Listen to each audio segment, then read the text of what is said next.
The Ashley Trevino and Santos drama has truly gone off the rails, with the two now throwing serious accusations at each other. No, you said I SA'd you. You said that about me. CPS is now even involved. It's about time, by the way. Ashley has confirmed in her life that her daughters cannot be put on camera anymore. I'm not allowed to show them anymore. So not only did the DA confirm when I called them that there's a case open, she pretty much confirmed that there's a case open against her as well. And as always, there's a whole host of lovable new characters to enjoy. It's like the Ice Age franchise. With every unnecessary sequel comes like 70 underdeveloped rabid animals. Except this time, there is no happy ending. There is never a happy ending with Ashley. Not that kind of happy ending, just to be clear. Before we get into all that, though, be sure to subscribe to the channel, or I will break into your house and cause you minor inconveniences, like, I won't take anything big, but all your toilet paper, for example, yeah, that'll be mine, and the keys on your keyboard, I'll have them. You can keep the board, fuck the board. I just love letters and hate boards, so you can keep the boards, but those keys, they're mine, unless you subscribe. Anyway, if you want to know what led to the fallout that we're about to witness right now, then it's all detailed in my last video. I'm tired of people saying, like, you're 35, he's 19. Okay, but at the end of the day, like, I'm a female, he's a male. Like, there's a difference, too. Eventually, I'll speak out, but right now, I'm not. Like, I literally, yeah, like, basically threatened me. So, like, I had to just, like, be okay with it. Because he gets mad. No, you haven't, but I have. On that. When you have power over somebody, you want to blame the females so much. Okay, first of all, whoever edited this video is almost as bad as Ashley. What is this B-Tech Hell's Kitchen ass editing? Calm it down, just show the bastard video. No one wants to see this. Could you imagine if I edited my videos like this? No one would be able to get through 2 seconds of them. It's also just kind of interesting to me how she's talking about how eventually she's gonna speak out, but now is not the time for some ambiguous reasons. But surely talking about how he's threatening you and how you're scared to speak out does imply that he's done something wrong. So in a way, it is you kind of speaking out already. I'm not too sure, but we'll hear her out. We'll hear her out. You want to blame the female so much, and the female always gets blamed for everything. Like, get a lawyer. but what about the guy? What about the guy who has money and has everything? Hand it to them. It's hard to deal with him. Why don't they get any blame? People are completely well within their right to blame you for bragging about looking at a 19-year-old's penis and them seeing your nunu. For you to come on live and talk about how you have no responsibility or no accountability to take just because he's a bloke and you're a lassie doesn't really mean much. Like, no doubt there's misogyny online and there's a lot of women online who are affected by that, and it really sucks to see someone like Ashley Trevino try to weaponize that misogyny to defend herself meaninglessly. Now, that's not me saying that everything that's happened in this situation is your fault. I would say that it's an equal, like, 50-50 Santos, Ashley, they're both twats. And one of the many similarities that they both have is that they are both completely unwilling to take any responsibility for their wrongdoings or abhorrent fucking actions. Maybe he does have more money than you, sure, but how does that exactly force you to make a song about your nunu? And so, like, the other day when I texted him, like, you're disgusting, like, you disgust me, he literally went off, and he called me talking crap, and I got scared. But, like, that's how he is. Because when you he owns you. Watch out. You might get a lawyer on you. You might get the feds on you. Like, bro, it's fucking so, that's why I say, like, mutual, because, no. Like, that's all I'm going to say, though. Only we know what we deal with behind the scenes. Like, if you get so offended about something, it must be true, bro. Ash's next on what? Him getting a lawyer on me? I'm 35, yes. He's 19. But at the end of the day, like, y'all continue to blame me.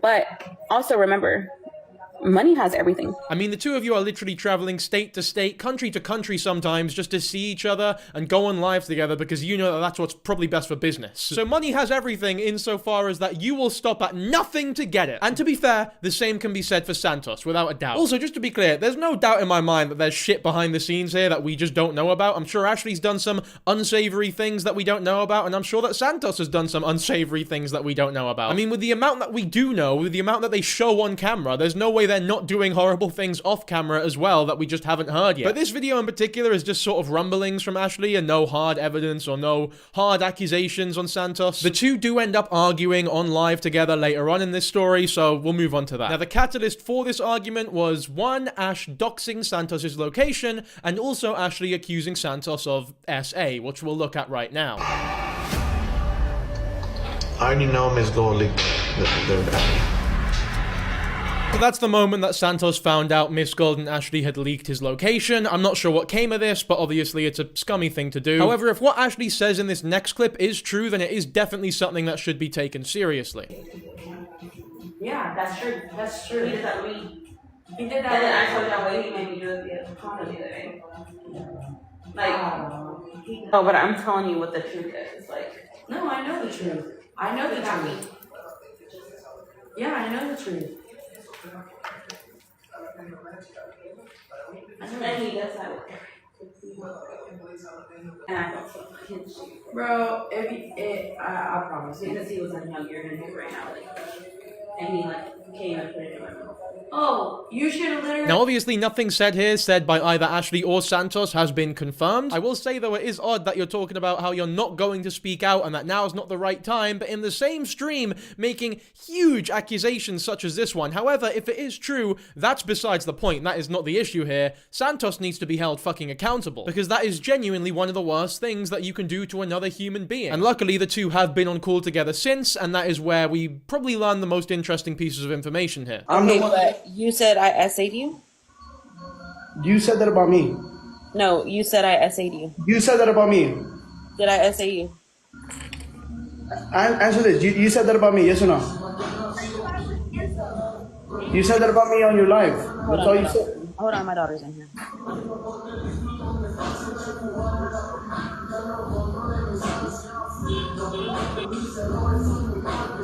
I genuinely cannot say for sure at all what's going on here, and I don't think any of you can. I don't think any of us can definitively say what is going on here in either of their minds, what has gone on in the past, who did what to who, but all I can say for sure is that this is fucking murky and weird and something is going on. The fact that Ashley is so willing to talk about what Santos did when she's not on a call with him, but then the second she's on call with him, she just basically denies ever accusing him of anything. In fact, he flips it and says that Santos was accusing her of SA, which I haven't seen any clips of that, but I mean, it's definitely possible. Who knows? Ultimately, I'm not writing anything off at this point. We're dealing with two utter scumbags here. Anything could be true, and anything could be false as well, which is why shit like this is just so difficult to talk about. Here's a TikTok from creator Selena where she details these contradictions. The clip is entitled, "Did Miss Gold eat Ash Trevino Nunu?" which I genuinely cannot believe is a real sentence that anybody has put pen to paper and written. If William Shakespeare could see where the English language was today, where beautiful sentences like "Did Miss Gold eat Ash Trevino Nunu" were being written, I think he'd be well proud. And tell me why I just saw a live of Santos talking about how Miss Gold was Ash up. Okay, so let's get into it. So, Santos. So, first of all, Santos starts talking about how he never touched Ash's Nunu, okay? So, like, in the past couple weeks, everyone in Santos's comments has been like, hey, does it smell? And then Santos is like, how would I know? I've never touched it. Like, the fuck? And, like, this goes on for, like, weeks on end. So, for weeks on end, he's claiming that he has never touched Ash's Nunu and he wouldn't know if it smelled bad or not. I mean, this whole thing is just wildly uncomfortable and none of anybody's business, to be honest. Like, I'll be real. Do I even really care at this point if Santos and Ash Trevino hooked up?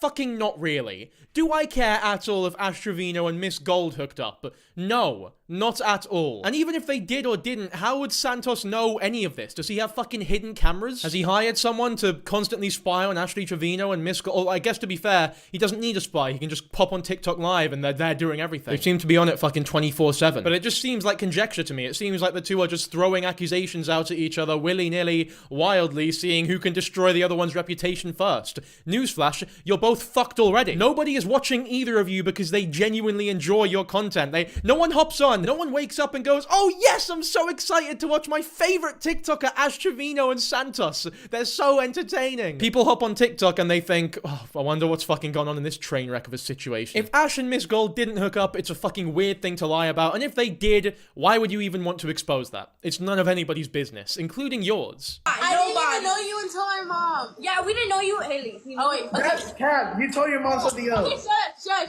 You're irrelevant though. You're irrelevant. You said you. Shut, bro. Shut up. Bro. That ain't even funny, bro. Mom. How do you feel that your mom stole your crush? Santos, how do you feel about being bald? Why would you ask her that? Santos, I see that your hair falling out. See, it's stuff like this that I way prefer talking about because there's stuff that we can tell. There's stuff that we know for a fact. It is a fact that Ashley Trevino stole her daughter's crush on a 19-year-old boy. And it's also very interesting to me that even though he is straight up insulting Ashley's daughter in front of her, Ashley's eyes never leave the camera lens. He is only ever looking at us. She's very concerned about how she comes across on camera and not actually being a good mother to the child right next to her. To be fair, that isn't really anything you can say in response. Like, it is just a fucking weird, awful thing to do. Not only to your daughter, but just in general. And how everybody's saying that he was my daughter's crush, I never knew that. I mean, that's just a load of shit. How could it possibly be possible for us, people who have never met your daughter in our lives, to know that she had a crush on Santos, and for you not to know? If everybody on the fucking planet, except her own mother, knows that bit of information, I mean, some fucking mother you are. I don't even know why I'm shocked. It's no surprise to anybody that Ashley Trevino isn't exactly gonna win any Mother of the Year awards. She's no Mrs. Gump by any means, is she? She doesn't care about anybody's school. If I would have known that she liked him, I would have never talked to the boy, okay? My daughter never told me. She was just happy that I was talking to him when I first met him. So for those of y'all that sit here and say, oh, you dated your daughter's crush, I didn't date him, and I didn't know that she liked him. She's explaining herself and y'all still gotta try to argue like you're right. Exactly, Olivia. Thank you, babe. I don't understand, though, because, I mean, you can take this moral high ground and talk about, if I knew that, I never would have even dreamt of stepping foot near Santos. I wouldn't have gone within a 1,000-mile fucking radius of him. It's all well and good to say that, but once you started dating him, it definitely became clear to you, if you didn't know already, which I don't believe you, but to be fair, I don't know for sure, but it would have become clear to you that, you know, she did have a crush on him. Why didn't you just go, oh, fuck, that's weird, I'll stop? Because if you didn't do that, then there's no reason for us to believe that you wouldn't have done it in the first place. Unless you genuinely built such a strong connection, such a strong, sentimental, emotional, beautiful love with Santos that your love for the boy somehow overtook and overshadowed your moral boundaries to not date your daughter's crush. Which is equally as fucking weird as the first option, to be fair. Although, I don't want to paint it out as though it's just a black and white situation. There are other options that I've not thought of, such as you went into it and just found out the money and views were too good and you couldn't pull away quite enough, or maybe genuinely Santos had some power over you and you couldn't, I guess, pull away from him. It's unlikely that that's the case, but I'm definitely not taking it off the table completely. But no matter what the case is in this scenario, you definitely fucked up a lot, and it would be great if you acknowledged that. But again, last weekend he had all these females come over. Like, literally there was 5 females the last night we were there, and I was literally so mad. I wouldn't come out my room. I texted him too. And I told him, why don't bring no females home? And what did he do? Bring Vale, which is the girl in the back seat, and 4 more bottle girls or something home. Again, y'all don't see that because it was off camera. We weren't live. I was in my room and Goldie was in there with me because I was so mad.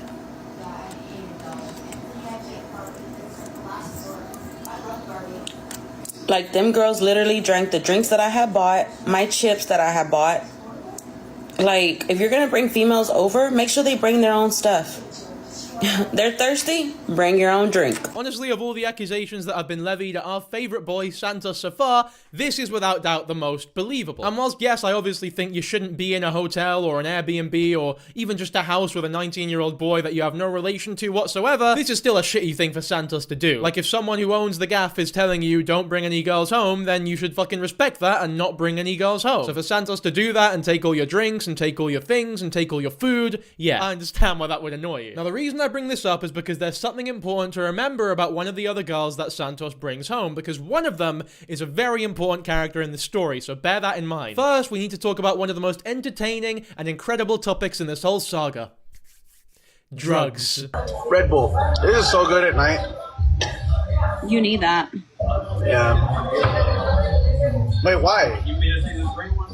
So you can stay up. Okay, first of all, why are they cordial again? This is what I mean. It changes every fucking day. It's like they just throw darts on a board. Will I hate Santos today? Will I accuse him of SA today? Will I kiss him today? Will I do X and Y with him in 2 days? It doesn't make any fucking sense. It's difficult. It's impossible to follow. And that makes my job pretty damn difficult. I honestly never thought I'd say this, but Ashley, can you go back to dating the fucking inmates, please? It was so much easier to analyze back then. But yeah, I mean, I have absolutely no doubt that both Santos and Ashley partake every now and then in the devil's dandruff, if you will. This should not come as a shock to anyone. And there's a lot more talk about this later on. Apparently there's pictures that have been leaked of the Airbnb where it's just everywhere in every nook and cranny. Anyway, this next TikTok is going to be the first appearance of our new favorite character in this story. Her name is Vale, otherwise known as the backseat girl, for a reason which we will divulge very soon. You're going to want to hear this because, I mean, to be honest, you probably won't want to hear it. It's fucking grim. Millions out there rap shit, they hate a bitch, but they stole the flow. Get back in after back in, come fucking my stole the show. They run up on that bitch, she a head case, all she do is shoot. I signed my deal up on the PJ and hopped out a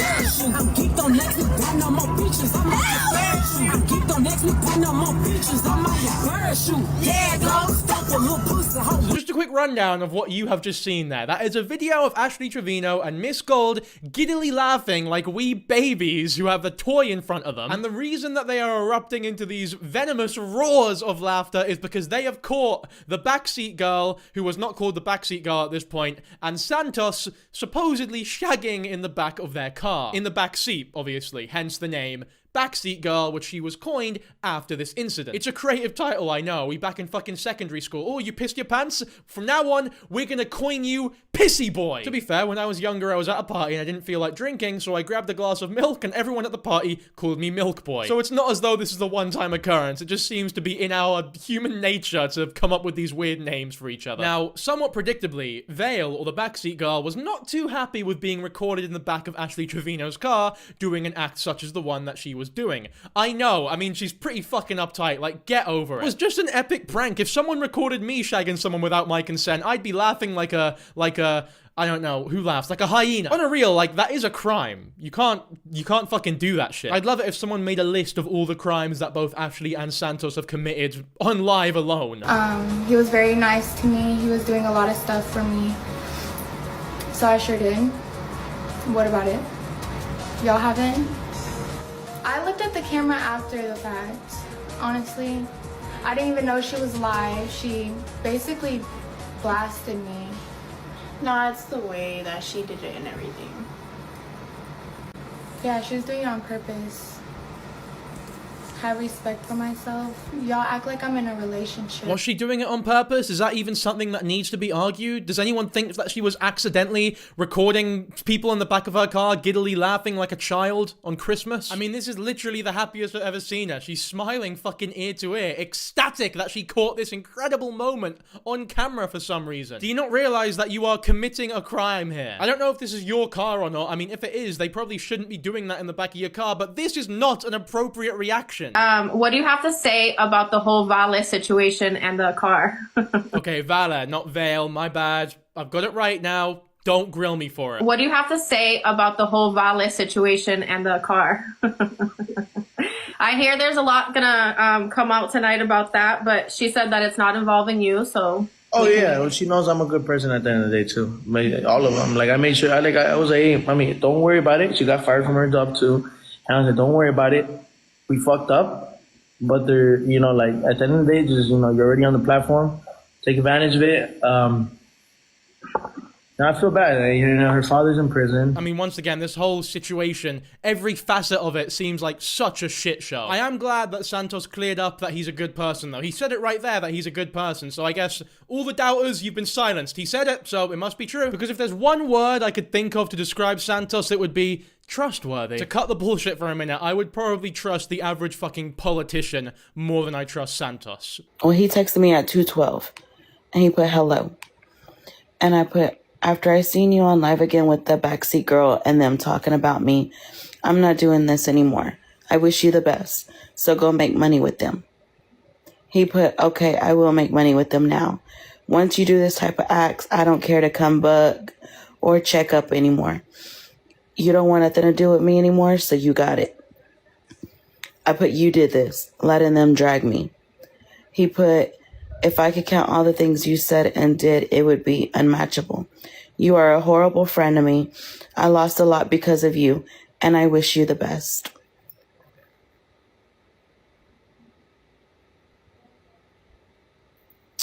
So, yeah. Correct me if I'm wrong, but have we not heard this like 50 fucking times already?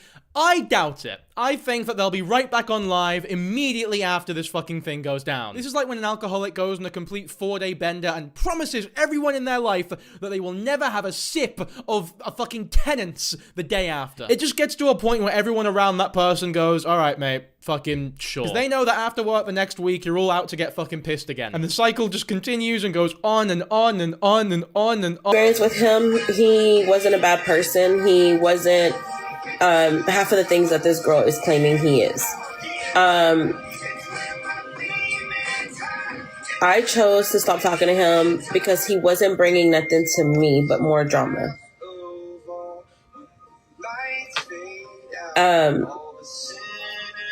And he was bringing too many females around, and I hated to see that.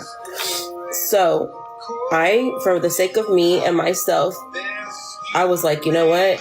I need to cut it. I didn't make no money with Santos anyways. Yes, he spoiled me. Every time we went out to eat, he paid. He bought me an Airbnb. He bought me some shoes. Like, this man spoiled you. I just don't know what to fucking say or believe anymore. Everything is always different. Every TikTok I click on, it's like I'm fucking entering an alternate dimension where a whole different sequence of events has gone down. One day, it's me and Santos have never even fucking met before. Look at his penis. What? He's 19 years old. That would be ridiculous. And then the next day, yeah, I sucked Santos's cock and I loved it. And then the next day, it's Santos was manipulating me heavily and I can't believe what he did to me, and I'll speak out one day, but I'm just not ready right now. And then the next day, Santos goes, you said this about me, you doxed me, this is awful, and your new smells like shit. And then the next day he goes, I never smell anything, why would I smell her? What? You guys, you're crazy. What's going on right now? I can't believe you guys would accuse me of such a thing. I don't think even these two know what they're fucking talking about at this point. Is this like a coordinated thing? Are they messaging each other thinking, mate, if we just fucking change our story every day to whatever's more interesting or whatever we feel like, we can get so much more views and money out of this because people will just continue to be interested? Or do they genuinely hate each other now? Have they always hated each other? Have they done anything? Do I know? No. Do I care? I'd be lying if I said no. I do kind of, I'm interested at the very least. I am interested in what the fuck is actually going on here, else I wouldn't have made, 4 videos on them. I didn't make you lose nothing. If anything, you almost made me lose them girls. And I'm fighting to keep them girls. Them girls will come before everybody and anything. If Santos truly is the reason that you almost lost your girls, well, at least he did one good thing. Because you don't deserve custody of those girls. You are a fucking one of the worst mothers that we've seen on the internet. But the funny thing about you is that you don't even try to hide how much of a shitbag you are of a mother. I talk about this a lot more in my previous videos on Ashley, but just her very presence as an internet creator and what she does with her kids being as public as they are, it's not a good recipe for success. And there's also so much proof and evidence that you were a shit mother years before you even met Santos. Santos has nothing to do with your ability as a mum, and to blame it on him is completely irresponsible. All have phones. We're using them. You'll see later. We're gonna post it on TikTok. No. I'm actually gonna eat your butt. What did I say about that? Vale más para que así ves. I'm about to show you. Vale. You're gonna make me I'm about to show you. You're gonna make me cry. They're gonna see you whining. You're gonna make They're gonna see you whining. I'm actually gonna Guys, cry. clip her. Hurry, clip her. Mom! Since she was born, that girl has been a whiny and a crybaby. That girl has been a whiny. I don't know about you guys, but to me personally, I think that Ashley is a bit of a whiny. I mean, you've just seen the clip I've played. How can you possibly say that Santos is the reason that your custody over those girls is being questioned? You've always been a shit mum. My girls come first. They come before everything in my life. I love them more than anything in the world, but I will taunt them on live and threaten to show them crying to the entire world, to millions of people, and I'm going to publicly call them out for being crybabies pussies and whinies. I mean, there's literally a clip of you admitting to physically abusing your children. There's a clip of you talking about how you'd always pull their hair, like, violently when they'd run away from you. I'll play that clip now, if you hadn't seen it already. When I raised her, my mom was her mom. And I used to, like, I don't even want to say this on live because of how I used to treat her. But, like, when she would make me mad, like, she would take off running and I would just, like, yank her by the hair and, like, pull her. And she would be like, Mom, what are you doing? But she was, like, little. And I didn't know that that was, like, not the way to treat your daughter. I mean, those don't exactly sound like the words of somebody who is fully deserving of custody over their children or puts their kids first in front of everything else in their lives. If that was the case, you would not be doing 95% of what you do online. Like, let's just be honest here. I didn't know his real age. He told me he was 24. I believed it. He told me that too, and he sent me his ID, which is his, I seen that military ID, yes. Yeah, his military ID until was the fake. Until the cop told me how old he was, I never knew. And y'all could sit there and say, oh, she's lying, she knew. No, I didn't, because he showed me and Heffa the same ID off of live. I mean, I don't think I even need to explain how fucking ridiculous what she's saying here is. That was the whole drama. That's the entire reason why this thing was such a big situation to begin with. It's because he was 19 and it was public knowledge to everybody under the sun. Probably over the sun as well. Aliens were probably looking in on this shit going, what's this woman doing? He's 19. And there are countless videos of you saying his age before the police ever showed up. The videos are on TikTok. You live stream them. You set up your own funeral here, mate. I don't understand how you can just blatantly lie like this in front of everyone when there's video evidence of you doing everything that you're lying about. Okay, so next comes a section that I never thought I would ever say on my channel. This is the section about the Rose toy. Now, this happened a second ago. I didn't want to cover it because it genuinely made me a little bit... what's the word? Queasy, I guess. I mean, you can call me a wimp if you want, but I didn't exactly jump excitedly at the opportunity to cover Ashley Trevino using a rose toy on herself on live, but maybe that's just me. The reason I'm talking about it now, though, is because it's actually linked to the CPS thing somehow, but we'll get into that later. We'll talk about CPS alone first to begin with. And y'all are really trying to get my kids taken from me, and it's not gonna happen. Do you know how many CPS cases I've had on me in the last 4 months, and I still have custody of my kids? And that is the weirdest flex ever. Imagine flexing, bragging about that. Guys, I've managed to swindle my way out of like 70 CPS cases, and I've got away with it every single time. My friend, if you're having that many CPS cases called upon you, it's not something to brag about, in my opinion, even if you are getting away with it, because CPS... I mean, nowadays, they're not exactly the most credible fucking thing ever. Especially because the foster home system in your country is so fucked anyway. So even if they were taken away, I mean, there's a high likelihood they'd be put in an even worse situation. In my opinion, the best case scenario would be for them to go back to their grandparents' home. Which they were there before. They were with their grandparents before. We have covered this. We have talked about this in a previous video when your grandparents had custody of the children. And for whatever reason, that changed, and I think for the worse. Like, you do understand when you call CPS, you have to have actual proof that they're in an unfit condition, right? Like, you really have to have proof that my kids are really being not taken care of. You do understand that, right? For those of y'all that love to call CPS on me, y'all do understand.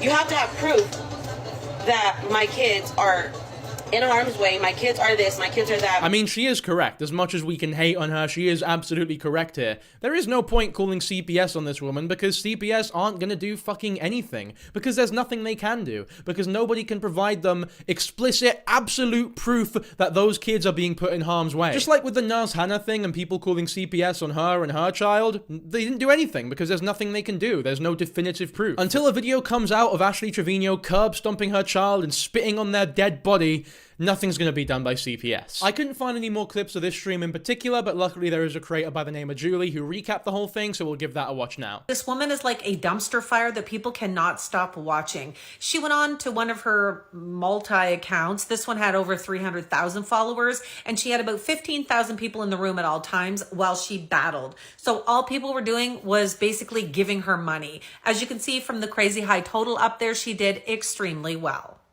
She does so well, in fact, that she made it today to the daily rankings, and she was in the 22nd position when I last saw it, with 800,000 points. So in TikTok, 1,000 points equals $10. So this equates to $4,000. Now, I do know TikTok takes, I don't know what, 40, 50, 60% or something like that. So let's just say they take 50%. She made $4,000 in the couple of hours she was on live doing battles today. I mean, that is just genuinely mental. I can't believe how many hard grafters there are who work every day of their lives to try and give them and their children a better family, a better life, only for Ashley Trevino to use a rose toy on herself and get CPS called on her and make more in a month than they've probably ever made in a fucking year. Or 2 years even, most people. This here is one of the big reasons why I lack any sort of sympathy for Ashley, by the way, because she is just making that much money and is having that much success at being a fucking horrible person. Any potential sympathy that I have where I'm like, well, she is getting a lot of shit and that can't exactly feel right. $4,000 in one fucking day by doing nothing and being a horrible mother? Fuck that. This doesn't count the amount of money she's making off subscriptions either. So in order to chat with her on her lives, you have to subscribe. She makes her chat subscribers only for a couple reasons, I think. One, to make a ton of money, which is what she's doing. And two, because of the amount of hate she was getting in her chats. So if you missed her live, go check it out. There were some pretty interesting tidbits in there, as well as long pauses of absolutely nothing while she just stares at the camera or plays on her phone. I have noticed that. She does that in a lot of streams. I love streamers like that. Streamers who just fucking stay silent for however long whilst they read chat because they can't multitask at all. Streamers who just go on their phone or leave the room to go on a piss whilst a fucking video plays or some shit. It's like, yeah, I can see why you're earning more money than we'll ever see in our measly little lives. I will say, I do disagree with Julie on the subscription thing having anything to do with the amount of hate that she's getting in chat. I think she's gotten to a point now where she just genuinely does not give a fuck about the hate that she's getting. Remember in the last video when she had those two random strangers come into her house and talk about how they want to spank her ass, her tiny little ass, whilst her daughters were still in the Airbnb with her? I'm gonna make her spank y'all ass. There's one, there's two. The other one's not here, but he's usually with me during the day. Keep playing, we gonna spank y'all little ass, man. I'm saying, man. I don't think that's something you do if you care about your reputation or how you're perceived by the people online. Like, there's no way she did that thinking, ooh, you know, my reputation's in tatters, people really don't like me. I know, I'll invite two strangers to come into my house whilst my daughters are in the gaff with me to spank my ass. Perfect, this is how I win back everyone. I don't think PR managers should even be a thing anymore. Just look at what Ashley's doing, do the complete opposite, and you can recover from basically fucking anything. Here's the clips of Ashley Trevino admitting that she was under investigation with Child Protective Services over the nip slip she had while she was on live. I have my kids, and they've already closed that case from the nip slip. So the nip slip, I did have an open case, and they've already shut that one down 2 weeks ago. So with that being said, yes, they've already looked into that. They've already done everything. And they close that case. I mean, yeah, that's fair enough. I don't see how having an accidental nip slip on live would ever mean that they take your children away from you. That doesn't really seem to make a lot of sense to me. If the children were taken away from her, it would be for a myriad of other reasons that are far more important than that, so I don't even know why that was a conversation. I've not seen the video, to be fair, of this supposed nip slip, and to be honest with you, I don't exactly want to seek it out. I'll just take people's word for it that it happened. What y'all need to do is call in CPS on them moms that are on TikTok letting their underage kids drink, knowing their kids are not 21, but they're on live drinking, making videos for New Year's.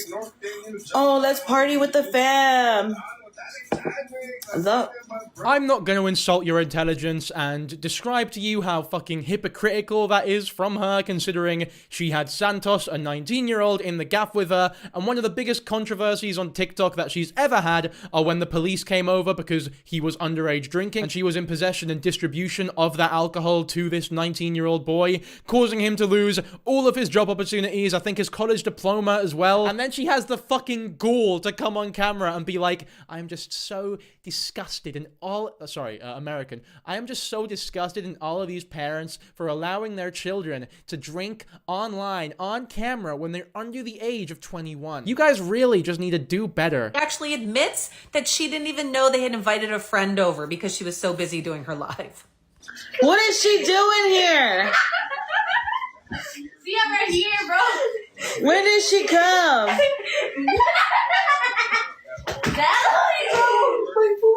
When did she come? She's been here for about an hour already. Oh my God, yes, you did. I was in the shower, huh? No, you were on live in here. I went outside. I was on live in here? Yeah, no, I went outside and I pushed and I told her to come inside. Alright, guys. These kids are sneaky. So give us about These kids are really sneaky. I didn't even know they had a friend over. I literally did not know they had a friend over. She also wasn't feeling well during this live and asked her daughter to take care of her. Listen to her daughter's response. Haley, can you take care of me? Why? I don't feel good. When y'all are sick, I take care of y'all. I do. I'm lying? I'm lying. Yeah, keep playing. Keep playing. Keep playing. Can you go fix my bed? What? Can you go fix my bed?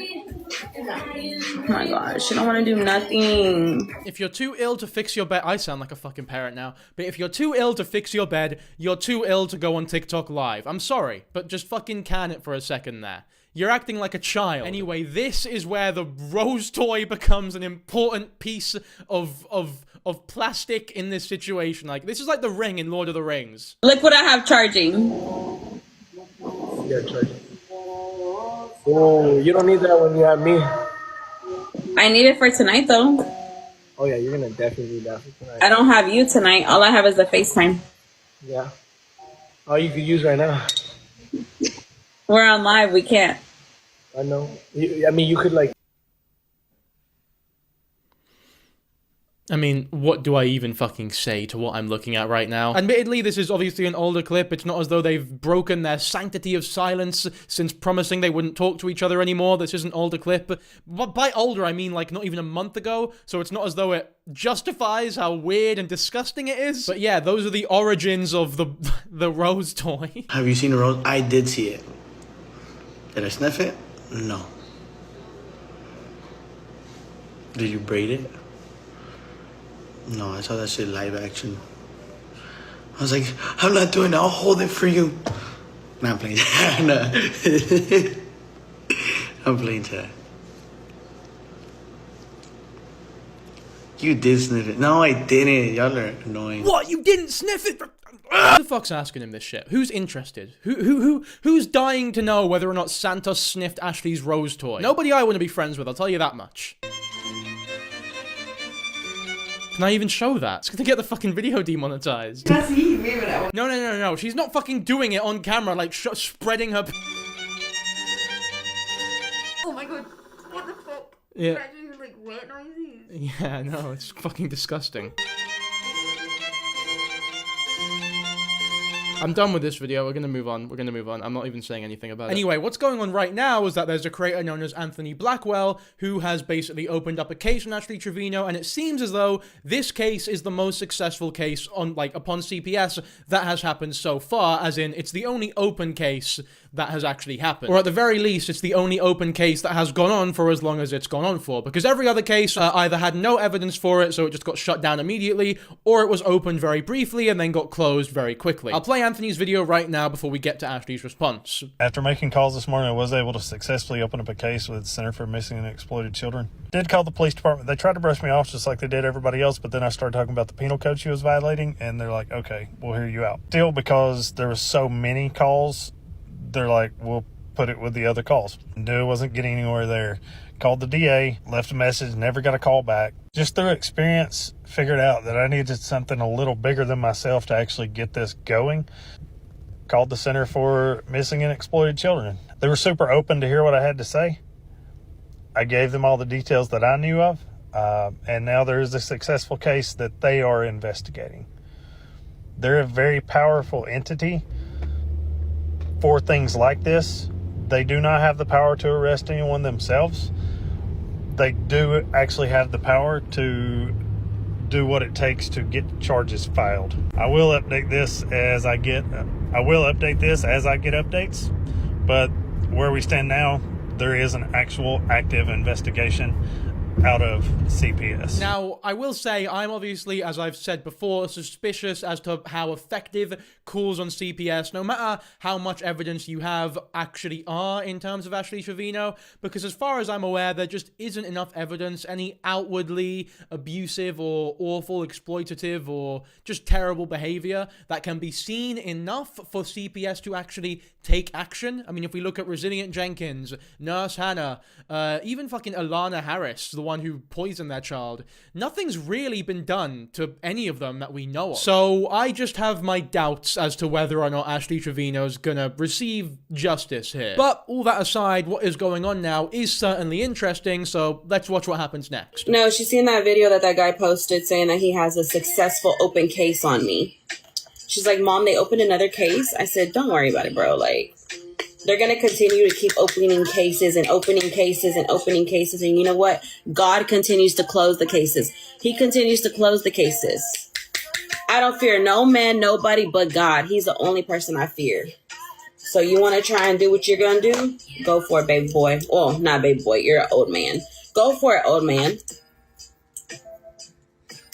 Go for it, viejito. But her saying that only gives me less confidence that this case will actually lead to anything. Because in my mind, and I'm not a lawyer or anything, I don't live in America, I've never dealt with CPS in America, but in my mind, just from what I know about, you know, policing or just cases in general that are similar to this, if someone has that many cases on them that have been opened and closed and opened and closed, obviously the company or whatever position is, you know, in charge of those cases, they still need to open a case if they get the report, but they're gonna know, oh, it's this person again who we've already closed 50 cases with no evidence on. I'm sure this one's another fucking bullshit one. So it wouldn't surprise me if CPS, when they get a report about Ashley Trevino now, just go, another Ashley Trevino one, let's just fucking look into it and cancel it again, because we know there's nothing that can be done here. There's nothing we need to do here. I just doubt there's gonna be any, like, new evidence or mind-blowing, mind-boggling piece of Shazman-tastic evidence that breaks the case and changes everything. I'm open to be corrected, like, I don't know for sure, but that's just what I'm feeling. That's my gut feeling right now. You see, you got on here and called me old. Go for it, baby boy. Oh, not baby boy. You're an old man. Go for it, old man. Hey, you told me to bring it on, and you didn't know what she was asking for. I will be hosting a club. No, the fuck you won't. You see, I wasn't the first one to reach out to the nightclub, but I was the damn shorter one to help expedite it.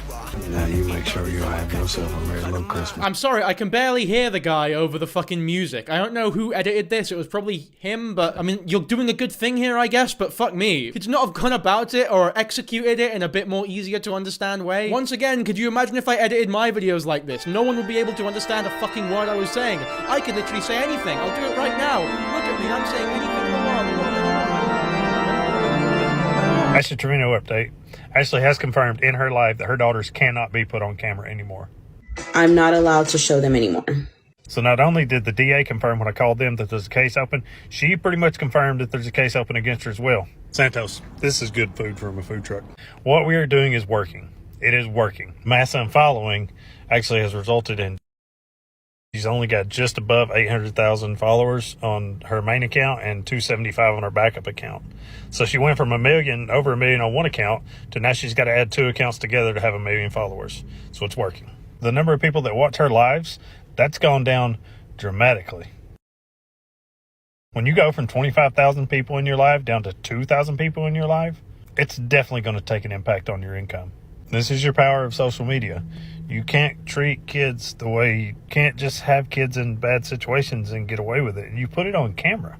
Also, there's a form file with the IRS now that makes sure that her TikTok income gets reported because she is living on benefits. I'm all for using benefits as you need them, but you can't use benefits and then go out and exploit your daughters for views and expect it to be okay. There are people out here really struggling,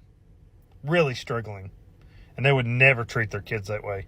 And you tried to get away with it? I mean, that's all great from this bloke, to be fair. I made fun of him in the last one. I like to take the piss, but that's great from him. I rate that. And I had no idea that she was on benefits. That's just another fucking weird, slimy, awful, immoral thing that she's doing, I guess. And big up to this guy for getting her off of them, supposedly. I say supposedly because I can't confirm or deny, but she's definitely making enough off of TikTok. Benefits aren't even going to be like a possibility now. But the sad thing is, even though there's a mass unfollowing and her live viewer count has gone down dramatically, she's still probably making a couple times more than the average person per year. Like the average hardworking person. This is without doubt a step in the right direction, though. I can only hope that it continues. I still have my doubts that the case will, like the CPS case will go as far as we want it to, but I hope it does. It's definitely a good thing that she's not allowed to show her kids on camera anymore, because that never should have been happening in the first place. And yeah, we're taking some classes.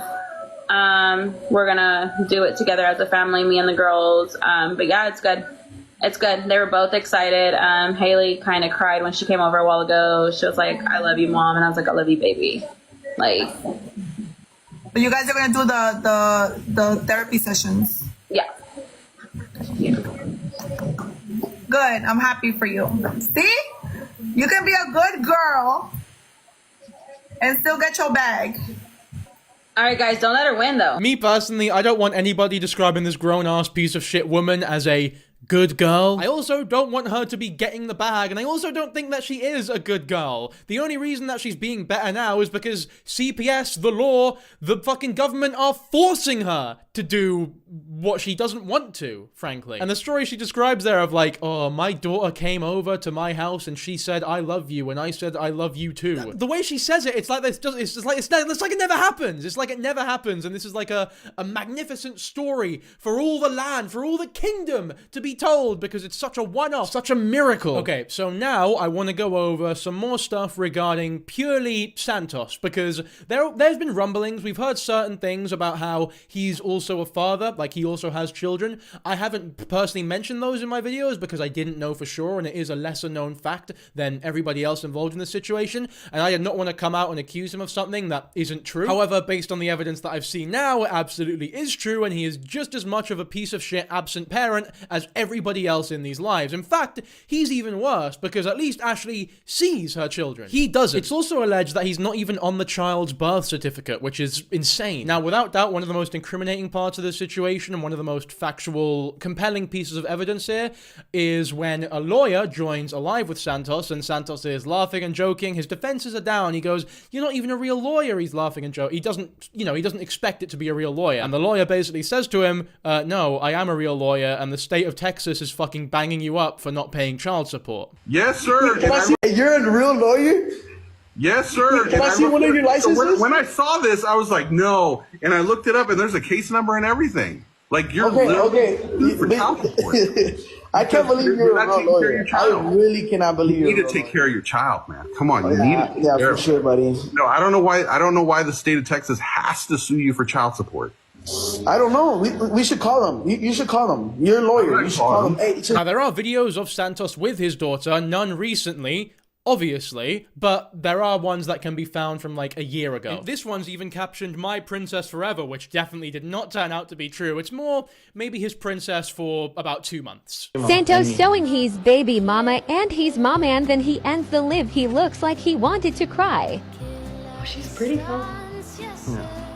I grew up with her in church. This is us again.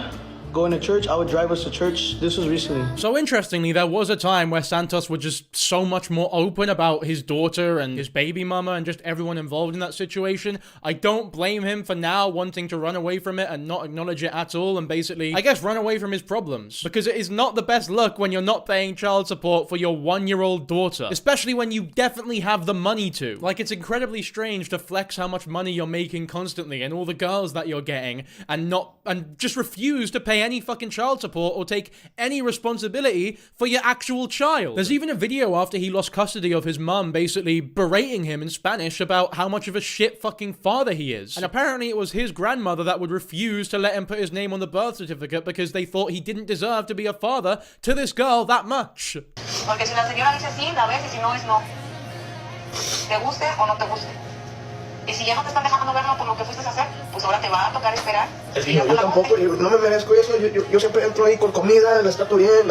Pero I'm not going to play the whole clip. It's like 4 minutes long, but I sent it to a pal of mine who knew Spanish, and that's what they told me it was about. If they're wrong, if you find that clip and you find out that it's wrong, don't blame me. I will fucking hammer my pal Jacob. I know you're watching this video, by the way, Jacob. If you fucking lied to me, you are getting it. I'm not fucking taking the piss here. The reason why Santos was crying on Ash Live when his true age came out is because now all the girls that he had manipulated with the contracts, like he has Miss Gold under 5-year contract, and all these girls he has manipulated to where they can't say nothing against him because he served in the military and all this stuff. No, all that is fake. The certificate he posted with his name in the Air Force, fake. The military ID, fake. He's 19 years old, and he was crying because all that, like, the truth came out. Like, he can literally go to jail. All the contracts he said, voided. Miss Gold, that contract is not real. I hope an attorney reaches out to her because she's scared. Because apparently he got a lawyer against what she said about him. Like, girl, you would win that shit like this. Please get a lawyer against his ass.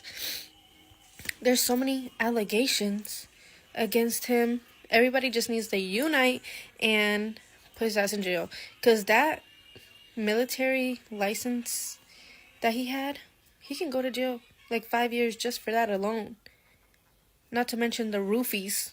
The alleged roofies. I mean, this whole thing is just fucking insane. I thought we knew everything we needed to know about Sant. Well, not everything, but I thought we knew a lot of the wrongdoings that he's done. But apparently, we've not even scratched the surface. Like, this is not a naive wee kid. This is a fucking manipulative, horrible, maniacal, crooked little boy. Like, if all of this is true, it would not be a stretch to call this guy fucking evil. Like, he would be evil. And the only time we've ever seen him emotional or crying on camera isn't when he lost custody of his children. He doesn't give a fuck about his children. It's when his actions came back to bite him in the ass. And I think that says a lot about his character. I'll be honest, I'm just looking at all this shit now. The floodgates truly have opened here. But this video ultimately was about Ashley Trevino. However, I do really want to talk about Santos because I had no idea how much shit there was on him on the internet and how much of an evil little bastard he might actually be. So if you guys want a video specifically on Santos, then you can let me know because there is so much more to cover.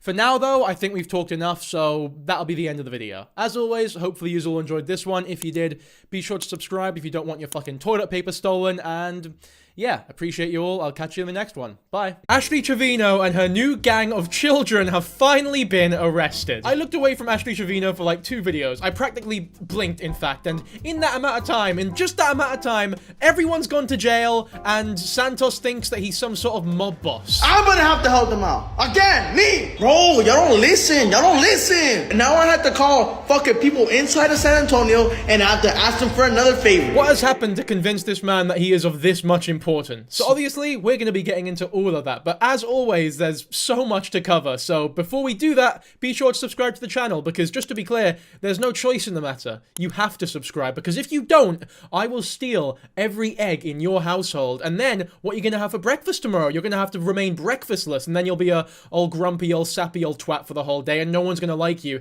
It's just a lot of hassle. It's not worth going through. You might as well subscribe. Anyway, this all begins in San Antonio where Ashley Trevino and her new gang of children were holding a meet and greet. It's not like you know this bitch. Oh my God! Wait, sing it. Yeah. You wanna know how it smells? That's right. I mean, what immaculate vibes. Come on, seriously. Because first of all, who turns up to a meet and greet like this? Because I would say there's no demand for a meet and greet. To do one is a silly business move, just financially, but clearly there are enough people who are genuine fans of Ashley, or just out of morbid curiosity, who would actually attend a meetup like this. And could you imagine getting to a point in your life where you're pushing 40? Some people are saying that she's 44 years old, because there's a year tattooed on her, that if you look at the year, it would be her age, theoretically, but maybe it's just someone else. So either which way, you are around 40 years old and you are singing about your pussy on a horse carriage in front of millions of people. For every choice you've made in life to lead up to this titular moment must be a little bit embarrassing. Like, she seems as though she's enjoying it. She seems as though every time she's on film, she loves it. But I feel like there's like a little bit of deep-seated shame in there somewhere, because how could there not be? And honestly, if I felt the way that I think that she's feeling, I'd probably act out a lot as well. To think, fuck man, like, I've got no other choice here. This is the only way that I know how to make money. But it was on this trip to San Antonio where the police showed up, which we'll of course get into later. But before that, I should show you the amazing cast of characters that we have on show here. So this rambunctious group of rascals were the people that were around Ashley Trevino when the titular arrest happened. And shockingly, guys, I know this comes out of left field. I don't know if you'll be expecting this, but all of those boys are once again about 18, 19 years old. Here's one of those kids here with Ashley Trevino, once again getting all close and shit. I think I'm done acting as though these kids don't have any responsibility towards like this whole grim scenario, because a lot of them know exactly what they're doing. Santos knows exactly what he's doing, and based on how stupid these people are and what they're doing in San Antonio, getting arrested and shit, I feel as though they know exactly what and why they're doing this as well. Like they think, oh, Ashley Trevino's a bit of a mug, let me get involved in this TikTok thing and get some fame, like some quick fame, some quick money out of it. But you're probably wondering, how do we know that this kid's 18 years old? Well, obviously when you get arrested, the arrest records go out, and in the arrest records you can see the date of birth. And some of these kids were born in 2006, which by the way, it is insane that to be born in 2006, you are now an 18-year-old person. In spite of that, however, as you can see in the image, there's alcohol, there's vapes. I'm not sure how old you need to be to vape in the US. I'll quickly look it up. 21. I mean, fucking hell, that is outrageous, isn't it? The drinking age in America is way too high, but is that political? Is that like weird for me to say? Should I stay out of that? You know what? Maybe that is a controversial take, but I care so much about your rights to alcohol that I will fucking say it anyway. 21 is way too damn old. I've always thought about it in terms of like, because you need to be 18 to drive in the US, I feel like you should learn to drink before you learn to drive, because if you know how to drive and then you start drinking, you're gonna be all discombobulated and shit. Whereas if you learn to control your drink first, you might, you know, when you learn to drive, think, maybe this act of driving won't be the best thing to do when I'm drinking as well. Which, now that I'm saying it out loud, actually sounds like the mentality of some boring old fanning. Like, I'm now coming to the conclusion that there's a reason America's known as the land of the free and the home of the brave. Or is it land of the brave and home of the free? For legal purposes, by the way, don't drink and drive, because I do not want to be involved in anyone's eulogy. Although, to be fair, if you drink and drive just because I said it's okay, it's almost natural selection at that point. Oh my god. I do not need another charge on my account. Raul is outside. Hey, leave all the lights on and leave his door open. He can come close. Where's your suitcase? Where's my suitcase? Guys, what's a good place to go eat at with like 12 of us here in San Antonio? Y'all want Mexican? I've had enough. Okay, I was gonna say that she really has not taken being kicked out of this Airbnb well, which is weird because she gets kicked out of fucking all of them. She collects Airbnb bans like they're fucking Pokemon. But it's just a filter. That's not what her face actually looks like. I was like, fucking hell, have I missed out on more than I thought? Also, why does the amount of people that they're with matter in terms of like where they're eating? If Ash Trevino went to a restaurant that was fully booked and like flashed her TikTok following, would they go, ooh, that's intriguing, one TikTok story and we'll let you in? I think if Ash Trevino tried that shit on me and I was like the manager of a restaurant, I might think about it for a second, but I'd have to look at the actual content itself because I'd need to know what I'm endorsing by letting this person in. And I genuinely believe that any restaurant that would allow Ashley Trevino in under those grounds, knowing what she creates, is not a reputable enough restaurant to go to. Like, they probably have a 2 hygiene rating and you'll probably die if you eat there. I don't even know how she keeps getting let into all of these Airbnbs. Every like landlord that I know, every Airbnb owner that I know, which I know a surprising amount by the way, every time someone signs up to like, you know, live in whatever establishment they own for an amount of time, any amount of time, they are the most vigilant. Like, they will look up their fucking criminal history. They'll look up where they were 10 years ago. They want to know everything about this person before they let them into their property. And I just don't understand how any reputable Airbnb owner would look at Ashley Trevino with a digital footprint that she has and go, oh yeah, this is someone that I want to live in my property for an amount of time. I wouldn't let Ashley Trevino within a 10-mile radius of my house for more than a fucking hour. Or less than an hour, to be honest with you. Just stay away from Scotland, Ash. Mind you, I'd actually fucking love to see Ashley Trevino vlog in Glasgow. That would be fucking hilarious, genuinely. I guess one possibility of why she gets kicked out is because she live streams so much, and I wouldn't put it past the internet to find out what Airbnb she's staying at and like email the owners or whatever that Ashley Trevino's doing some heinous things inside their property. Like, that could be happening. And I honestly don't even know if I would feel sorry for her if that was the case, because they probably were doing fucking heinous things in the Airbnb. Just a couple videos ago, she hired 2 random adults to come in and spank her ass. Don't make her spank y'all ass. There's 1, there's 2. The other one's not here, but he's usually with me during the day. Keep playing, we gonna spank y'all little ass, man. I'm saying, man. Whilst her daughters were staying with her, by the way. He wants to. Hey. Oh, hi, Santos. Wait, we're busy. Sorry, Santos. Okay. We're learning how to. We're on live. We're on live. We're learning how to cut. Alright, I'm ready. Guys, drop right now. I'm gonna learn how to cut. Santos, look who's here. Let me see. Is that your friend? See you very soon, DK. It's crazy. Yo, why is that guy standing in the front of the door? Who? Why? Don't worry about it. Why are you being nosy? Because I know him. So that lovely looking wee lad there is the new character in this saga of Ashley Trevino's life. His name is D. Kane, and he's got an ankle monitor on. It's subtle foreshadowing that. I almost appreciate it. What's that? Everyone's like screw recording, like screw recording, like screw recording. They're gonna screw recording me hugging you. Stop! We have a special guest. Me personally, I would greatly prefer if Ash Trevino stopped touching teenagers. Although that being said, I would also greatly prefer it if teenagers, verging on being, you know, adults at this point who know better, stop using Ashley Trevino for clout. There's better ways to make a living, you know what I mean? There's ways with more integrity to earn a living. Become a commentary YouTuber and talk about these weirdos. Don't actually become one of them. That was me, by the way, mid-sentence realizing how hypocritical I was being. I do not have the right to tell anybody that their way of making a living is, like, lacking of integrity. Look at what I'm doing, man. So you know what? Fuck it. If that's your hustle, that's your hustle. Cuddle up with Ashley Trevino. Who am I to tell you what to do? Genuinely. I hope it's worth it, guy. I really do. Although we already know the ending of this story. It definitely wasn't. I'm feeling sparkly tonight. How are you feeling tonight? Sparkly? Yo, glittery. Glitter. What you know about that glitter? I don't know nothing about none of that. I mean, what great chemistry these two leads have. I'm so invested in their incredible relationship. I mean, I know I was just talking about integrity, but at least my videos are synced properly, right? Like, if you're gonna make this TikTok with Ash Trevino, who is basically a celebrity now, as sad as that is to say, at least sync the fucking audio correctly. You had it in the first 5 seconds. It's a 10-second bastard TikTok.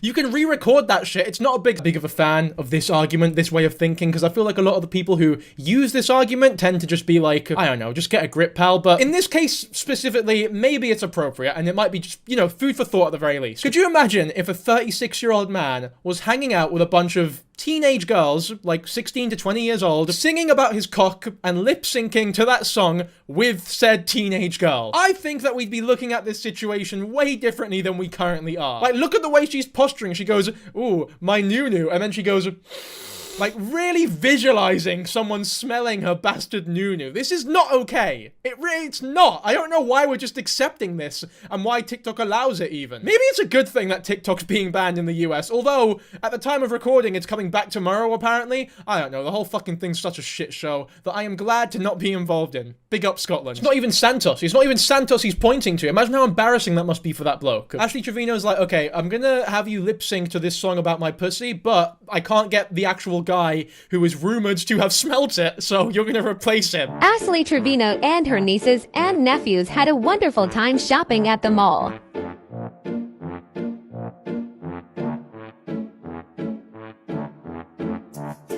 I guess the one thing that I do feel bad about in this whole situation is that TikToks like that go out, which are just meaningless and, you know, unconsensual filming of people in public. Like, that shit is really weird. It's something that I started receiving recently, by the way, as well. I was at a Greg's the other day. For my American audience, Greg's is like, what's like the American equivalent to a Greg's? Let me look it up. Okay, I've been searching for a few minutes now. There seems to be no national equivalent to Greg's in the US, which, by the way, poor US, because Greg's is a fucking treasure. To sum it up, Greg's is a chain bakery all around the UK, which is famous mainly for its sausage roll. Where was I even going with this? I can't remember. Oh yeah, I was at Greg's the other day and I was eating a steak bake, which I'm not going to explain what that is. If you really want to know, just fucking look it up. It is a item of food that it is, you know, slightly embarrassing to be filmed whilst eating. And after completing my consumption of this steak bake, I was on fucking cloud 9 because it was delicious. I fucking love Greg's steak bakes for anyone who's interested. But to my utter dismay, I was walking home after my Greg's and I get 3 words in my message requests.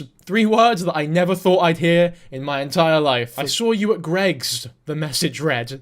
That's 4 words, actually. My dumbass thought it was free. Just forget about that. Now, that's bad enough, right? That's bad enough. Someone's creeping on me, peeping on me, without me knowing. That is weird. That made me very uncomfortable. But what made it so much worse is that they attached an image of me halfway into biting my steak bake. And it was not a flattering image, to say the least. And I didn't respond to it because that's odd. But to the person who sent me that message, if you're watching this video, I don't appreciate that shit. So genuinely, go fuck yourself. That's fucking weird. I've been on edge now, by the way, every time I go out in public. Whenever someone stares at me, I'm like, oh, because I'm quite odd looking in Glasgow. So I got a lot of stares even before the YouTube thing. But now I'm just fucking paranoid every time someone so much as glances at me. Because now I don't know, is it the hair? Do they have just never seen a hair like mine? Or is it because I'm a YouTuber and they might recognize me a little bit? I never know what to think because no one ever comes up to me. But I do get so many messages of people being like, I saw you at X and Y earlier today. It's like, well, if you saw me, fucking say hello to me then. Don't just peep at me and take pictures. That's odd. Sorry, I'm getting upset. We'll move on. If me and my gang pull up, better get the running, we on your ass. I mean, just look at this fucking frame here. This is a cinematic masterpiece. I never realized before how fucking small Ashley is. Look at her. She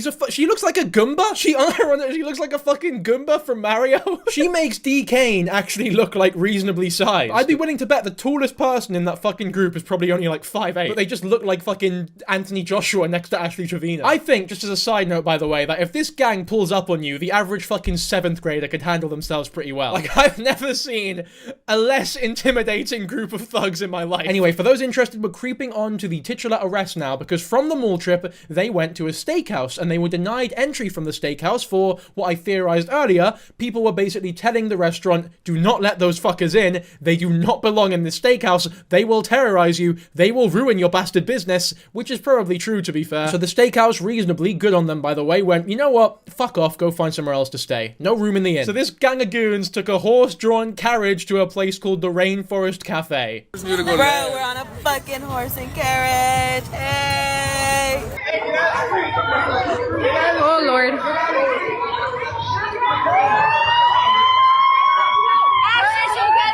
So this is the viral clip of the cops showing up to the Rainforest Cafe to arrest all of these fuckers, and we'll get into exactly why this happened in just a second, as well as the arrest itself, because there is a lot to talk about here. But I just want to mention that I didn't know what the Rainforest Cafe was before I started recording this. We don't have any in the UK. I think it's a chain in America, so I wanted to know what kind of place Ashley Trevino was getting arrested outside of, and I've just looked up the website, and suffice it to say, I was not expecting this to be the thing that shows up. Like this is a restaurant for little babies. This is not like a rustic adult place where getting arrested might be a cool thing, right? Like if you got arrested outside of like a Wendy's or something, I think that would be, there's something, it's almost badass. Like that's fucking cool as shit. But Rainforest Cafe just seems like fucking lame. This is gonna be a really niche reference, but for anybody who grew up with Power Rangers Jungle Fury, it looks a bit like the pizza place that the Power Rangers sort of live in that show. So last night, me and all my besties went— Oh, I have been here! I've been here before! I couldn't tell from the name, but I've been to the Rainforest Cafe. I'll put some footage up now, because I definitely have a video of it somewhere. I'll let this TikTok play out as well for anybody who's not in America, to show you what a normal experience at the Rainforest Cafe looks like. So last night, me and all my besties went to Rainforest Cafe to celebrate my engagement. It was kind of the most fun night ever. Right, now I'm gonna be honest here. Big up this TikToker. Congrats, their engagement went well, I guess. But I'll be honest, this is a fucking not accurate representation of the Rainforest Cafe, because when I went, it was shocking. Genuinely shocking. I will never go back there again, and I would strongly recommend none of you ever go there again. No wonder they let Ashley Trevino in, because they probably have no fucking customers. It was disgusting. I'm not kidding, by the way. It was extortionate. The steak was way too expensive. Everything was way too expensive, and it tasted like shit.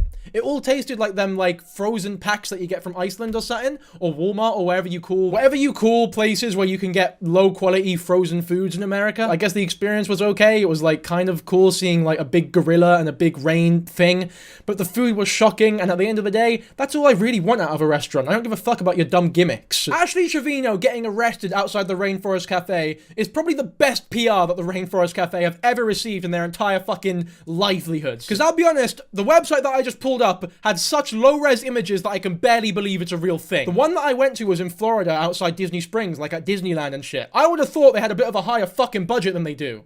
It's Animal Kingdom, not Disney Springs. I've just been corrected by the fucking arsehole on my bed that it was... that it wasn't Disney Springs, it was the Animal Kingdom. Pardon the fuck out of me. It's an important detail, that. Fuck you, pussies! Oh god, I'm scared. Let's go, ho! Let's go!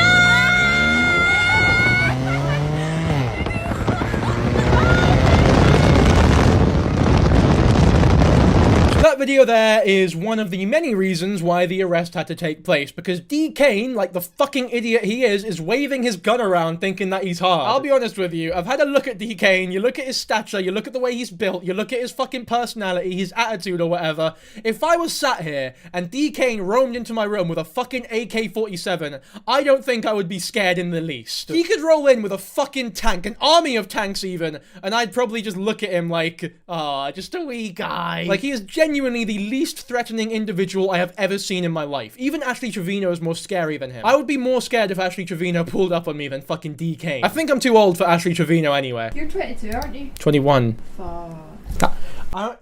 If that caught on camera, by the way, that is my actual girlfriend not knowing my age.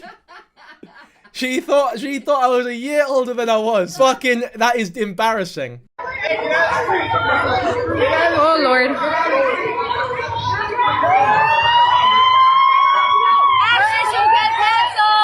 Oh my god.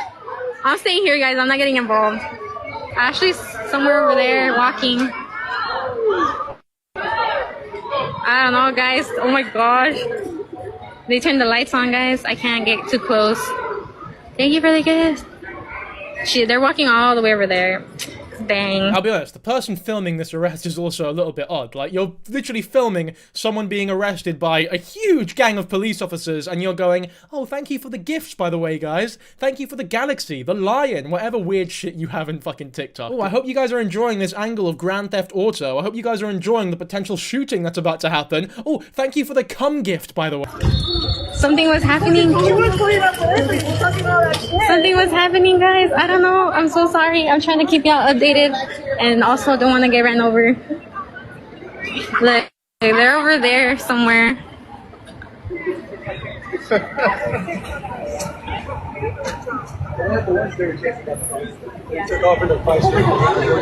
Like, there's a lot of cops here, guys. I can't really do much. They're somewhere over there, I think.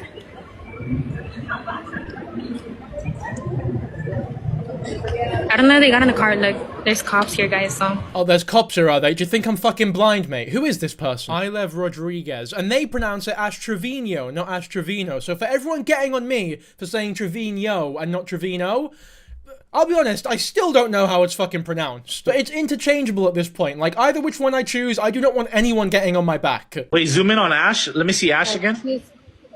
She's somewhere there. Like, she's right there hugging. I don't know who she's hugging. What the heck? Why is she crying? Hey, Ash! Hey, hey!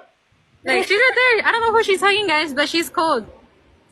Damn, nah, it looks like she's crying. Damn, Ash. All I know was that there was a pew-pew involved. They were being searched, and I overheard this from the cops, so I know this is, like, for real, for real. A fucking pew-pew. Is that TikTok language for gun? Are we being fucking serious here? Is that the best you guys could come up with to get around, like, terms of service? Fucking pew-pew. Shut up, fam. I don't like that. I'm not using that ever. If you guys ever catch me using pew-pew instead of gun, then you know it's all gone for me, right? My life has gone in a direction that I'm not happy with. Look at all those Edgars. Look at them, look at them. Like, they're all looking. I don't know. Why they mad? Hey, why they mad? I'm trying to, baby. It's because it's kind of loud. Why are they mad? Maybe it's because you're literally live streaming them getting fucking arrested. Like, as much as I don't like Ashley Trevino, she's a fucking abhorrent individual. It's very difficult not to hate both parties involved here. In fact, all three, because fuck the police, yo. But in all seriousness, if you're getting arrested by people and some fucking loser was filming you from a mile away, you wouldn't go, oh yeah, fair enough, just film my arrest. This is like the best moment of my life right now. I'm not embarrassed at all. Why are they mad? I don't understand why they're mad. All I'm doing is filming them being arrested without their consent. No reason to get mad over something menial like that. I'm gonna turn their necks around. The fly in Dublin they doing over here looking all mad. I know. Hey, how much to yell? Hey, how much to yell? Ash, stop crying. What do we need? A galaxy for you to yell? Ash, stop crying. Me? Yes. I don't know, honestly. Yeah, everyone in this video is a fucking loser. Like, genuinely. Go find something better to do with your life. DK! She ain't no good news, DK. That's all right. Turn that front upside down with the micros. There goes DK, guys. There he goes. All for that smelly noo-noo. Smelly noo-noo. You came, man. Those are not friends. And they left you. They didn't even stick around. Margie's not What kind of fucking alternate reality is this, where this wee guy is being arrested in front of hundreds of people who are yelling "smelly noo-noo" at him as though it's like as though it's a normal thing to say? Like, is that really the best that you could come up with to heckle at this man? Smelly fucking noo-noo. Why is everyone so silly in America? I probably shouldn't say that considering my audience is like 80% American, but this is for yous to answer for. I need someone to blame here. Like, I can't just progress blameless. Every bone in my body is telling me, who's to blame here? You need somebody to blame. And you know what? I can't find one individual person, so it's easier for me just to blame the entire nation of the USA. Hey, where we going to Mama Margie's from here? Like, DK right there, guys. Okay, they're gonna go eat right now without you. He gonna eat some county jail food. They're gonna eat some Wingstop and you're not. You go eat them cold sandwiches with the milk. Yeah. All right, DK. We'll send something for your books. I'll send you some ramen noodles, I promise. You can tell the people filming this whole fucking incident think that they're so funny. You can tell they're behind the camera like, oh yeah, I'm fucking destroying this guy. He'll never recover from this. People are gonna think I'm so fucking cool. If anyone's watching this thinking, wow, the person recording this video is a cool individual that I would love to hang out with, then to be honest with you, I definitely don't want to hang out with you. Nobody that I would even consider being friends with would think that this is remotely appropriate on either end. Hey, y'all wanna get on my line? Hey, come on. What's up? I told him. What you tell him? What you tell him? What you tell him? What you tell him? GTA, you know. What you tell him? They ain't not like a real one, no. Where y'all going? Where's the party at? Home. We got Nah. Hey, say something to TikTok. Come here. Where y'all gonna go eat at? They wanna know where y'all gonna be at. Where y'all gonna go? Can I take a picture with you? Yeah. Hey, you can take a picture of that. You send it to me. If I was DKing, I'd be fucking livid right now. Who knows if he's alive, by the way, because he's like 5'1", weighs 80 pounds at best. He's not gonna live in jail. I'm sorry, but it's just the facts. Someone like DKing will not survive in any jail, especially in Texas, by the way, because I hear the jails over there are fucking insane. But if I was DKing right now, I'd be like, fuck, this is not good for me at all. My life's gone to shit, but you know what? At least I have some good friends about me who'll bail me out and stick with me and go, DK did nothing wrong or whatever. And then I'd look back at the footage of me getting arrested, people on live recording me getting arrested, and all my pals are outside laughing, smiling about it like it's no big deal, talking about the party that they're about to go to, taking pictures with adoring fans who, for some reason, look up to these people. It's like, I can't believe that this is a real thing going on. This is like some fucking, this is just so pathetic. Everyone in this video is so pathetic. The popular TikToker DK is facing life in prison, guys. This is officially no joke.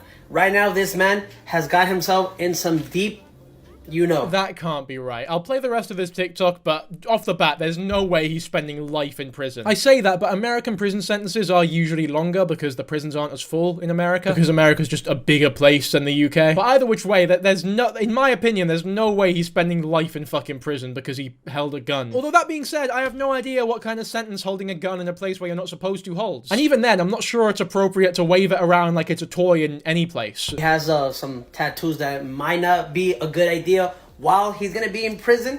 The best case scenario, he's gonna be maybe doing 15 to 20 years. Worst case scenario, life in prison. All this went down almost 3 days ago when he was with a group of friends in San Antonio eating. The issue started when they were not let into the dining facility. That's when DK started getting a little feisty. Ended up getting the... And then they called the cops on him and his group of friends. When authorities showed up, they searched everybody, including DK. That's when they found the in his possession with a switch. Let's keep in mind, he was also in probation. Maybe I'm just too British, but I'm not too sure what a switch is. Because, well, I have a preconception of what it might be, but I feel like the definition that I'm thinking of is not the definition that got DK in trouble. It's a small device that can be attached to the rear of the side of a Glock handgun, changing the semi-automatic pistol into a selective fire machine pistol capable of fully automatic fire. Okay, so for those who didn't know, like me, there's your definition. It is not a gun that is both submissive and dominant, which is what my initial idea of what it might be was. Okay, so I found a written statement of all the events, like a legal version, so we'll quickly give that a read. Not the whole thing, but the relevant bits. Eyewitnesses described a scene straight out out of a movie, shouting accusations and stunned onlookers as tensions erupted. Moments later, police swarmed the area and D. Kane was taken into custody. Reports suggest he was allegedly in possession of a handgun. Not allegedly, we saw it in the video. I hate when they say that shit. I guess they have to for legal reasons, but it's not alleged. We have a video of it, which may violate the terms of his probation. May violate the terms of it. You know what? Call me brave here,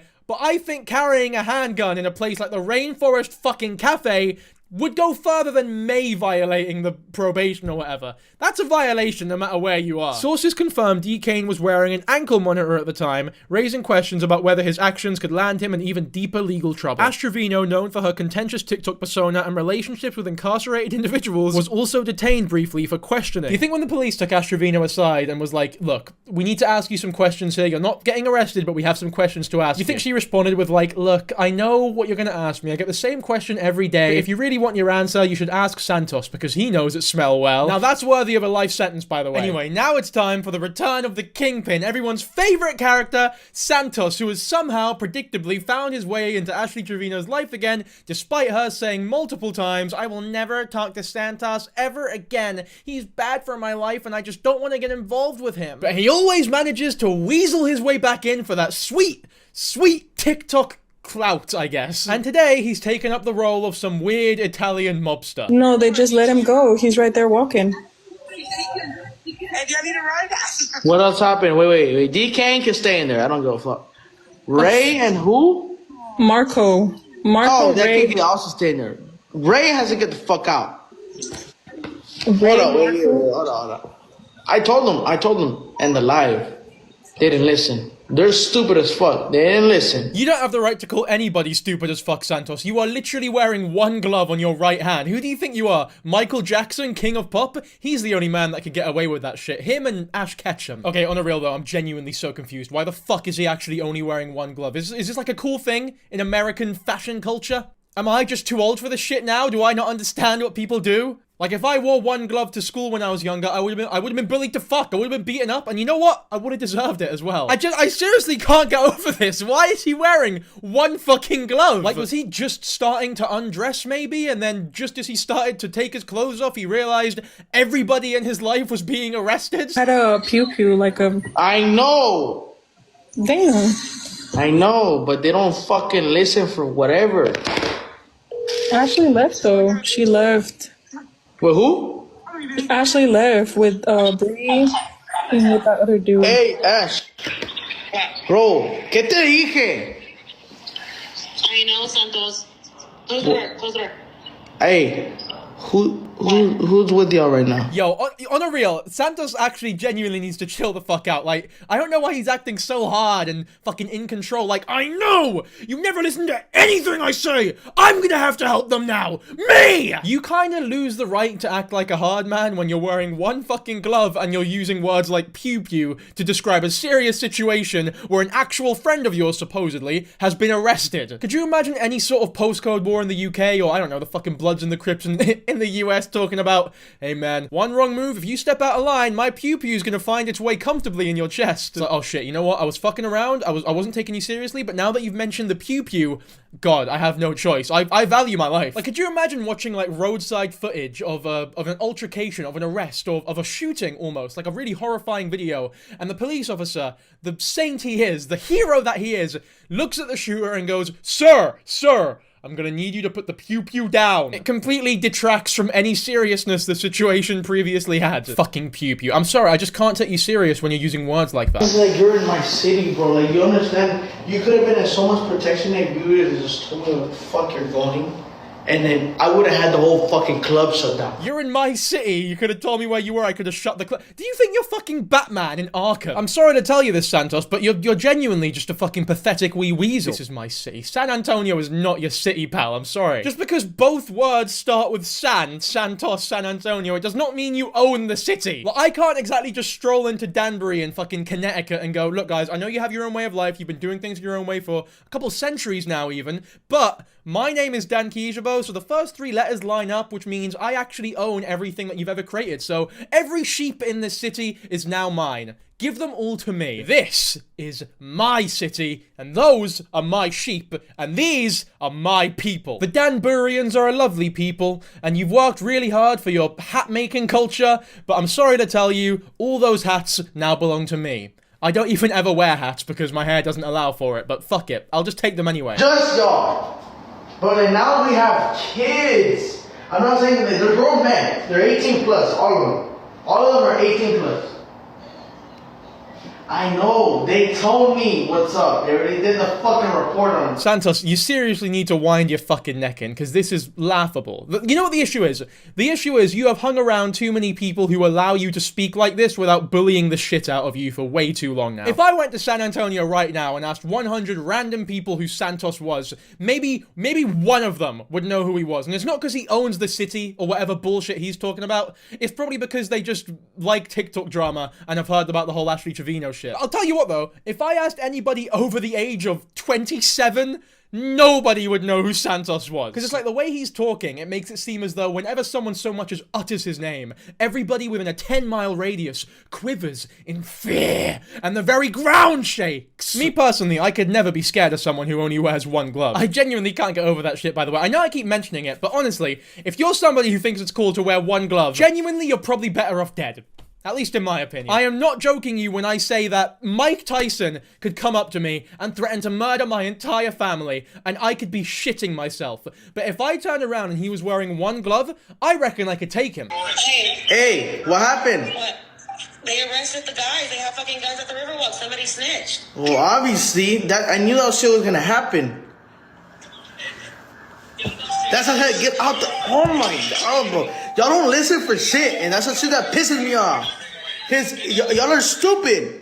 Y'all are stupid. I told y'all, get out the Riverwalk. You're in a fucking downtown public area with fucking people that don't even have licenses for that shit. Do you think that I'm just saying that for no reason, Ashley? You know those kids don't even. You know those kids. No, I'm Ashley.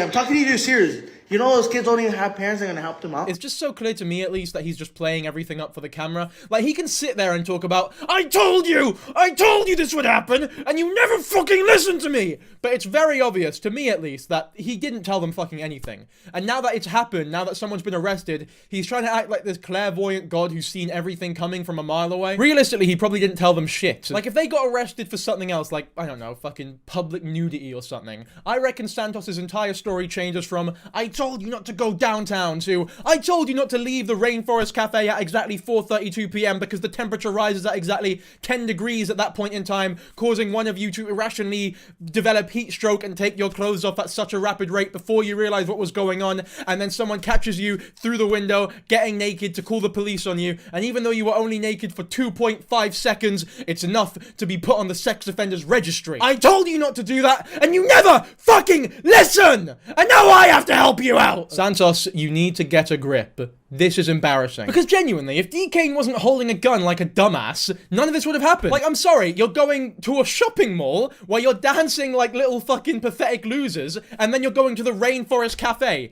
You have no ups, no one's gonna pull up to you in the Rainforest Cafe. You're not gonna get fucking jumped, nobody dangerous, nobody threatening goes to the Rainforest Cafe for a shootout with D. Kane. You'll be fine. Just don't bring the handgun and wave it about like it's a fucking pride flag. Who goes to the Rainforest Cafe and thinks this is the perfect opportunity to bring my handgun? Like, what were they actually thinking? I'm gonna have to help them out. Again, me. No. As kids don't even have parents that are gonna help them out. I'm gonna have to help them out. Again, me. No. Ashley, this is not on you because it's on me. I'm taking care of all those fucking people around you. I'm getting in trouble for that shit. See, now Santos is really channeling in that inner mob boss, the fatherly energy.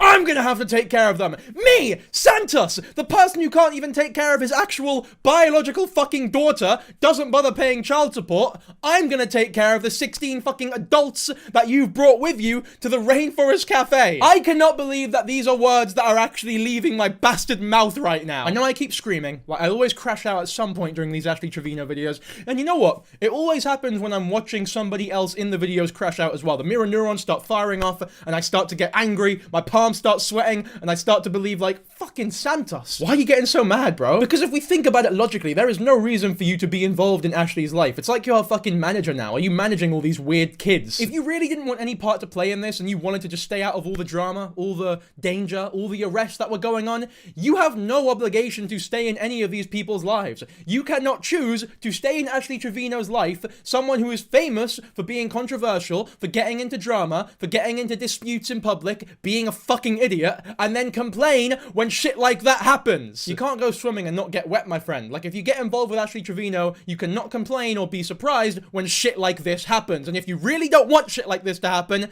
then don't get involved with Ashley Trevino. Just do your own thing, don't worry about anyone else, and fucking take care of your daughter. Put your phone down and pay child support, you bum. This is like signing up to a sanctioned boxing match, getting in the ring, and then going, what the hell? What? Ref, he's punching me, man. What the hell? This hurts. This ain't something to play with. Bro, y'all don't listen. Y'all don't listen. Y'all don't listen, bro. Just people at risk. Bro, now I have to call fucking people inside of San Antonio and I have to ask them for another favor. Fucking little man baby thinks that he's Tony Montana with all these connections that he has. You're not a plug socket, my friend. I'm sorry to tell you. You're not AC/DC. This is like when you're a 10-year-old in the playground playing make-believe. Like, ooh, I'll be the cop, you can be the robber, and we'll get like really angry at each other and interrogate each other or whatever. This is not a real life situation. Like, if I had to sum it up in one word, it would genuinely be pathetic. I knew someone like this once, actually. I was at fucking Weatherspoons of all places. To be fair, Weatherspoons is almost as bad of a place to get arrested than the Rainforest Cafe. Almost. But there was this wee guy with us in the group who bumped shoulders with someone and they went, oh, sorry, mate. And then this guy went fucking apeshit. He was like, what? I can't believe this. That fucking guy tried to fight me. I'm gonna call all of my family members, all of the... I can't say his last name. All the blibbly blobs. Obviously, that's not his last name. His last name was not blibbly blob. I'm not giving you his last name, but whatever. He sat there. I'm calling all the blibbly blobs to come over to the Weatherspoons. They're gonna fuck this guy up because I will not stand for anyone bumping shoulders with me and then going, oh, sorry about that, mate. It's just these little genuine man-children who want to feel big and hard by picking on someone that they know they can beat in a fight. But it's not even that here, because Santos doesn't want to get his hands dirty. He's not fighting anyone. He's just sort of screaming to feel big, I guess? Or maybe he genuinely is just playing make-believe and thinks that it's fun to yell every now and then. I can't psychoanalyze him. He's fucking mental. All I can say is I hate pathetic, weak... Okay, it's taking everything in my heart to not say the C word because I can't say that on YouTube, but if I could, I would scream it to the highest heavens right now. I'm getting in trouble for that shit. This shit ain't something to play with. He can't even talk properly with all those weird, pretentious, try-hard fillings / braces or whatever that he has in his teeth. And I bet that shit tattoo on his neck isn't even real either, which honestly might be a good thing. Like, that tattoo looks like if McDonald's were to come out with a Happy Meal toy that was like a stick-on tattoo that lasted a few hours that only 5-year-olds thought were cool. They just don't understand. They think this is a game. They don't know how hard I work for this. Okay, that's just fucking hilarious. Big up this TikToker. I've just come across this now. Big up this guy for that video, because this is actual comedy genius. I almost don't want to put it in the video, because it's definitely funnier than anything I'll say this entire video. DK, Ray, and Marco. Read them. We gonna take care of them. Yeah, y'all gonna get them out? Yo, we'll get them. What are they gonna do? What are these two skinny, wee, useless, pathetic weasel plonkers gonna do to get DK out of jail? They're not gonna break him out, are they? I mean, they're talking so badass, so hard. All they're gonna do, realistically, the only thing they can do is pay bail. Like, you can't act this hard, like, ooh, don't worry, we're gonna sort this out. We're gonna get this fucker out of here, and then calmly walk up to the police station and hand them over some money to get this bloke out of jail. And either way, they're still gonna have to, like, you know, go to court, so it's not like you're really doing anything. She saw GTA in cuffs with the cops and everything. And the cops were holding Ash's bag. And I saw them pull out a pew-pew out of Ash's bag. Oh. So I agree with everyone that's saying that she was trying to, you know, cover up for them because you know how Ash is. But that's what I saw. And then also for everyone who's confused about who got arrested, I saw that they put DK in that truck van or the police van, as well as Bree's brother, I believe, and then DK's girl or something like that because she had powder and a pew-pew as well. But that's basically what happened for everyone who's confused. So there you go, the official, unadulterated, unfiltered, unbiased story from somebody who was allegedly actually there. And according to this potentially reliable source, it was a lot more than just a... a pew-pew at the scene because there was allegedly also snow. There was snow as well. I feel like a Kids Bop music video with all these abbreviations and code words that I'm having to use right now. But anyway, you listening to this all, I'm sure you will all agree, it sounds pretty bad. Like, if I was actually Trevino, I wouldn't be very happy with the situation I was in. I'd be worried about my well-being, the people around me, the people I love, my daughters, like what's gonna happen to everyone, because we're putting ourselves in dangerous situations where arrests are going on, and I would understand if she was a little bit worried about, you know, reasonable things right now. So, let's hear what her biggest worry is for this situation. Guys, y'all literally won't even let us have a decent collab. Like, dude, I haven't had one stress-free day in like 4 days. Like, it's so crazy. Like, we can't sleep, nothing. Like, y'all literally hate me that much. So, just to recap, Ash Trevino is in a situation where guns are being waved around like fucking pride flags, inmates are being dated left, right, and center, everybody around her is being arrested for serious crimes, children are being dated left, right, and center, Santos is acting like some weird mob boss who can get everybody in San Antonio killed like that, and your biggest concern is that you can't get a good collab out of it all. I personally believe that there are bigger fish to fry in this situation, and that your priorities are royally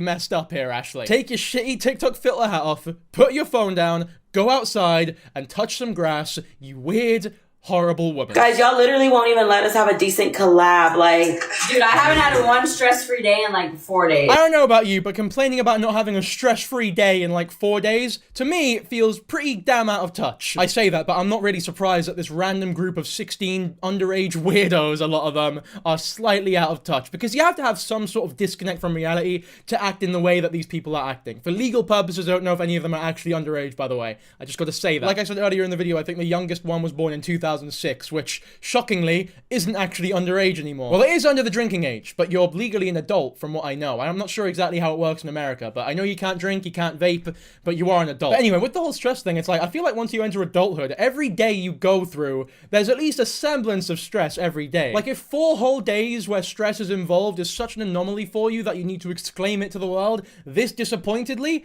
I feel like you're actually living a much better life than you think you are. I'm just saying, check your privilege, homie, because I'd fucking kill for a stress-free day. Y'all literally hate me that much, but we're not even bothering y'all. You're bothering us. And y'all literally are not letting us just collab with each other. The power on the top right, and now because of y'all, yes, y'all, 3 of our guys are not here. Wait, hang on. She's blaming us. She's blaming the audience for her having a shit time. Imagine if I came on camera and was like, guys, look, I understand that you are viewing my videos in the hundreds of thousands and, you know, subscribing to the channel at a rapid rate. And, you know, I kind of appreciate that, but not really. It's like, I'm pretty stressed right now. My phone just went off. I'm keeping that in because fuck you all. You don't deserve to have my phone on silent for this video. And you also don't deserve for that take to be in focus because I just realized I wasn't in focus for that whole thing. But fuck you. You're getting a phone notification, an out of focus shot. Go fuck yourselves. That's what you deserve. And the reason you don't deserve that professionalism from me is because you are the source of every stress in my life. Yes, you. Not me for deciding to take this as a job. You guys are the reason that I'm stressed right now. It's like, Ashley, no, we are the reason that you have a fucking career. You should be so eternally grateful that you are making a living being a fucking weird, degenerate, horrible freak. And the fact that you're blaming the people who watch you for not having the best time in the fucking world really goes to show how disconnected from reality you are. Y'all take accountability. Yeah, but it's not our fault. We were walking around. How is it our fault that we wanted to... Y'all called the restaurant. Y'all were calling. Exactly.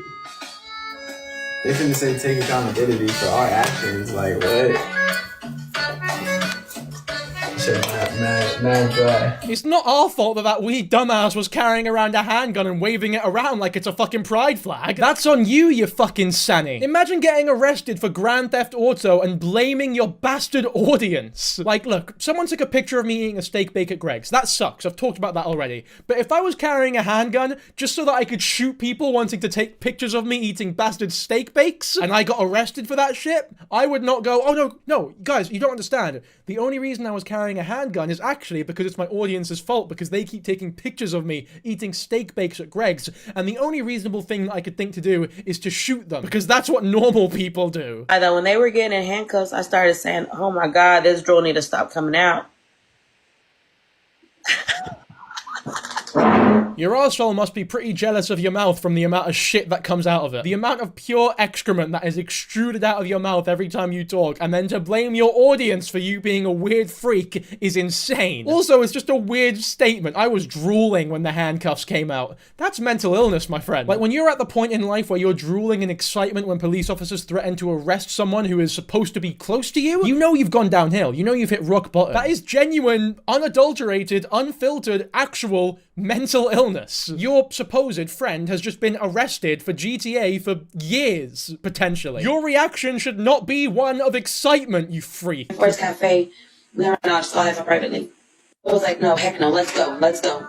So everybody was like, I was like, let's just go to Rainforest Cafe, we'll eat there. So we went to Rainforest Cafe, and they were like, how many? And I said 18. And, guys, 36 roses, 1 rose, 36 people, you guys, on each side. 1 rose, 36 roses, please get the roses. Get the roses, you guys, 1 rose, 36 people. If you're gonna be here for the chisme, y'all better send the roses, or I'm not talking no more.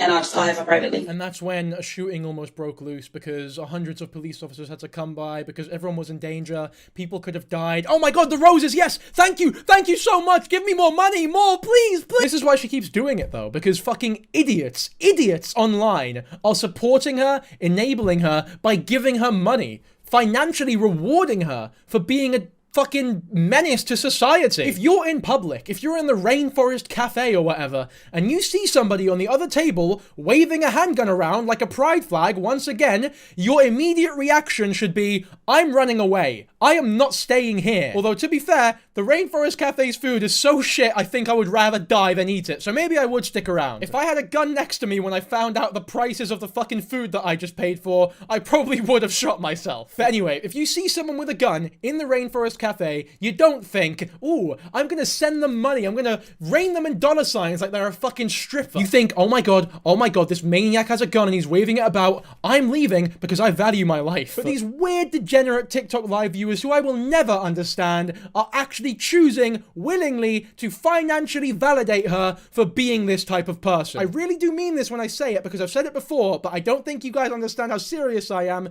If you are somebody who actively financially supports Ashley Trevino by donating to her, get the fuck out of my channel. I don't want you here. So see you guys, he had a bond for $6,000 and his girlfriend's was $1,000. I was gonna send the bond to get both of them out.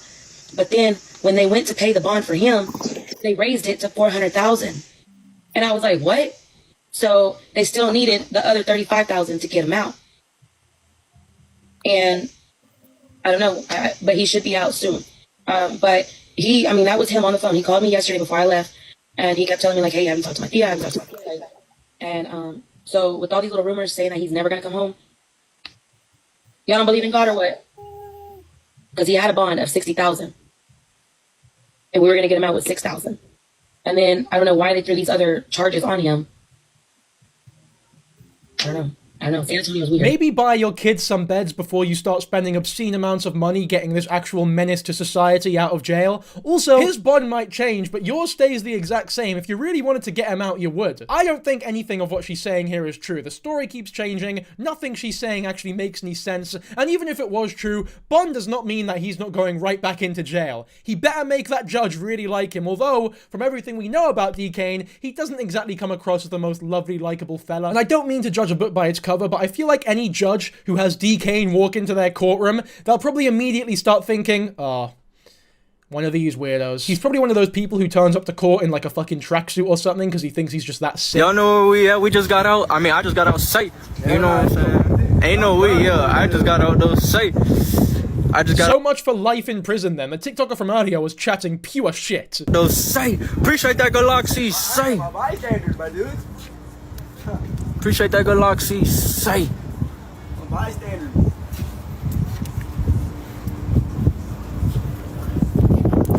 Appreciate that Galaxy safe. What are the hashtags on this TikTok, by the way? Autism, autism awareness, autism acceptance, autism of TikTok. And I blocked him on TikTok. I unfollowed his ass and blocked him from my chat. Bro, look, 6 beds, 4 bedrooms. 4 bedrooms should be good because... Yeah. But yeah, so... I mean... no, figure it out. Nobody knows everything. No, we left Marco. Bro, we need this house with a slide. Stop! We left Marco in San Antonio. And yeah. 8 beds. He shouldn't have went on the trip anyways. He had no money. Fuck it, let's invite everybody. Dude, Ash is going off right now. And he didn't have no money. I mean, I could invite more people. That's embarrassing. And then, like, whenever we were eating yesterday, he's like, Ash, you got me? The fuck? Boy! That's why this morning when he was like, oh, what are we going to do? Get another Airbnb? Brokey. I said, we're going to get something, but I don't know about you. Oh my god. Well, that's 30,000. Yeah, Marco. So nice.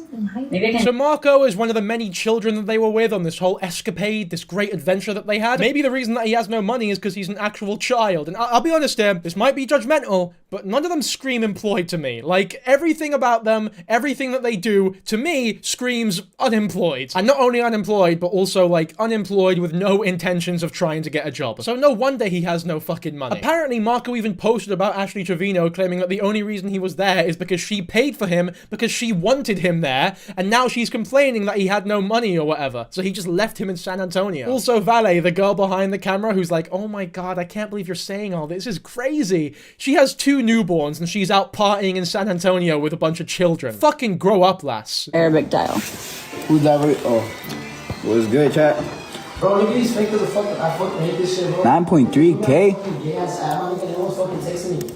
Too close to my brother, Ash. Too close. Ah, Ash! Why did you move? Fuck you up, Ash. I'm not kidding. Ash! Stop moving. I mean, that's just sexual harassment. Like, I'm not even being coy here. That's genuine sexual harassment. You can't fucking kiss this kid who looks to be the age of 15 years old when everybody, including him, is telling you to get away from him. That shit's odd, I'm sorry. You're a fucking weirdo. The only reasonable thing Brianna Olsen has ever done in her entire career is tell Ashley Trevino to get away from her little brother. Anybody with a little brother who's a responsible sibling would want Ashley Trevino as far away as possible from them, because they'd be scared that Ashley Trevino would start dating them. Oh, that's Bree's brother. So Ash can't talk to him. He's my little bro. I don't like that. He's sleeping with me tonight. You fucking odd wanker. What are you talking about, man? He looks about 15. I don't know how old he is, actually. Maybe he's, like, legal or whatever. But either way, it's still a fucking weird thing to say. I really do believe that Ashley Trevino has just hung out with too many people who allow her to speak like this constantly without any sort of consequence. Like, in the UK, for example. Honestly, I'm not being coy, and I'm not joking. Somebody like Ashley Trevino would not be able to exist because they would have been bullied out of it when they were fucking 8 years old. You would not be able to find a group of people here who think that this type of behavior is acceptable no matter what. He just thinks he's so sick, doesn't he? Like, how can you honestly think you're this cool when you are genuinely dressed like Gru from Despicable Me to a T? Like, if you went to Comic-Con and told people you were doing a Gru cosplay, they would be impressed. You'd probably win an award. I'll throw some pictures up side by side because that is not a joke. He looks exactly like him, man. Except Gru at least has the fashion sense to not wear one fucking glove. Santos only wishes that he could be as cool as Gru from Despicable Me. And you know what? That is a sentence that I never thought I'd say today. So I think that that is a good place to end the video. So as always, I hope you all enjoyed this video. I am genuinely so invested in this Ashley Trevino stuff. I know some of you might think I'm milking it, but this is the sort of thing where even if I wasn't making videos on it, I would stay tuned in. Like, I'd be so zoned in that I might as well just make videos on it whilst I look at it anyway. And it's not as though I'm squeezing water from a stone here. There's so much happening. There's so much to milk that, in my opinion, I feel like this is warranted. Now, that being said, if the comment section is full of people being like, we don't give a fuck about Ash Trevino, stop talking about her,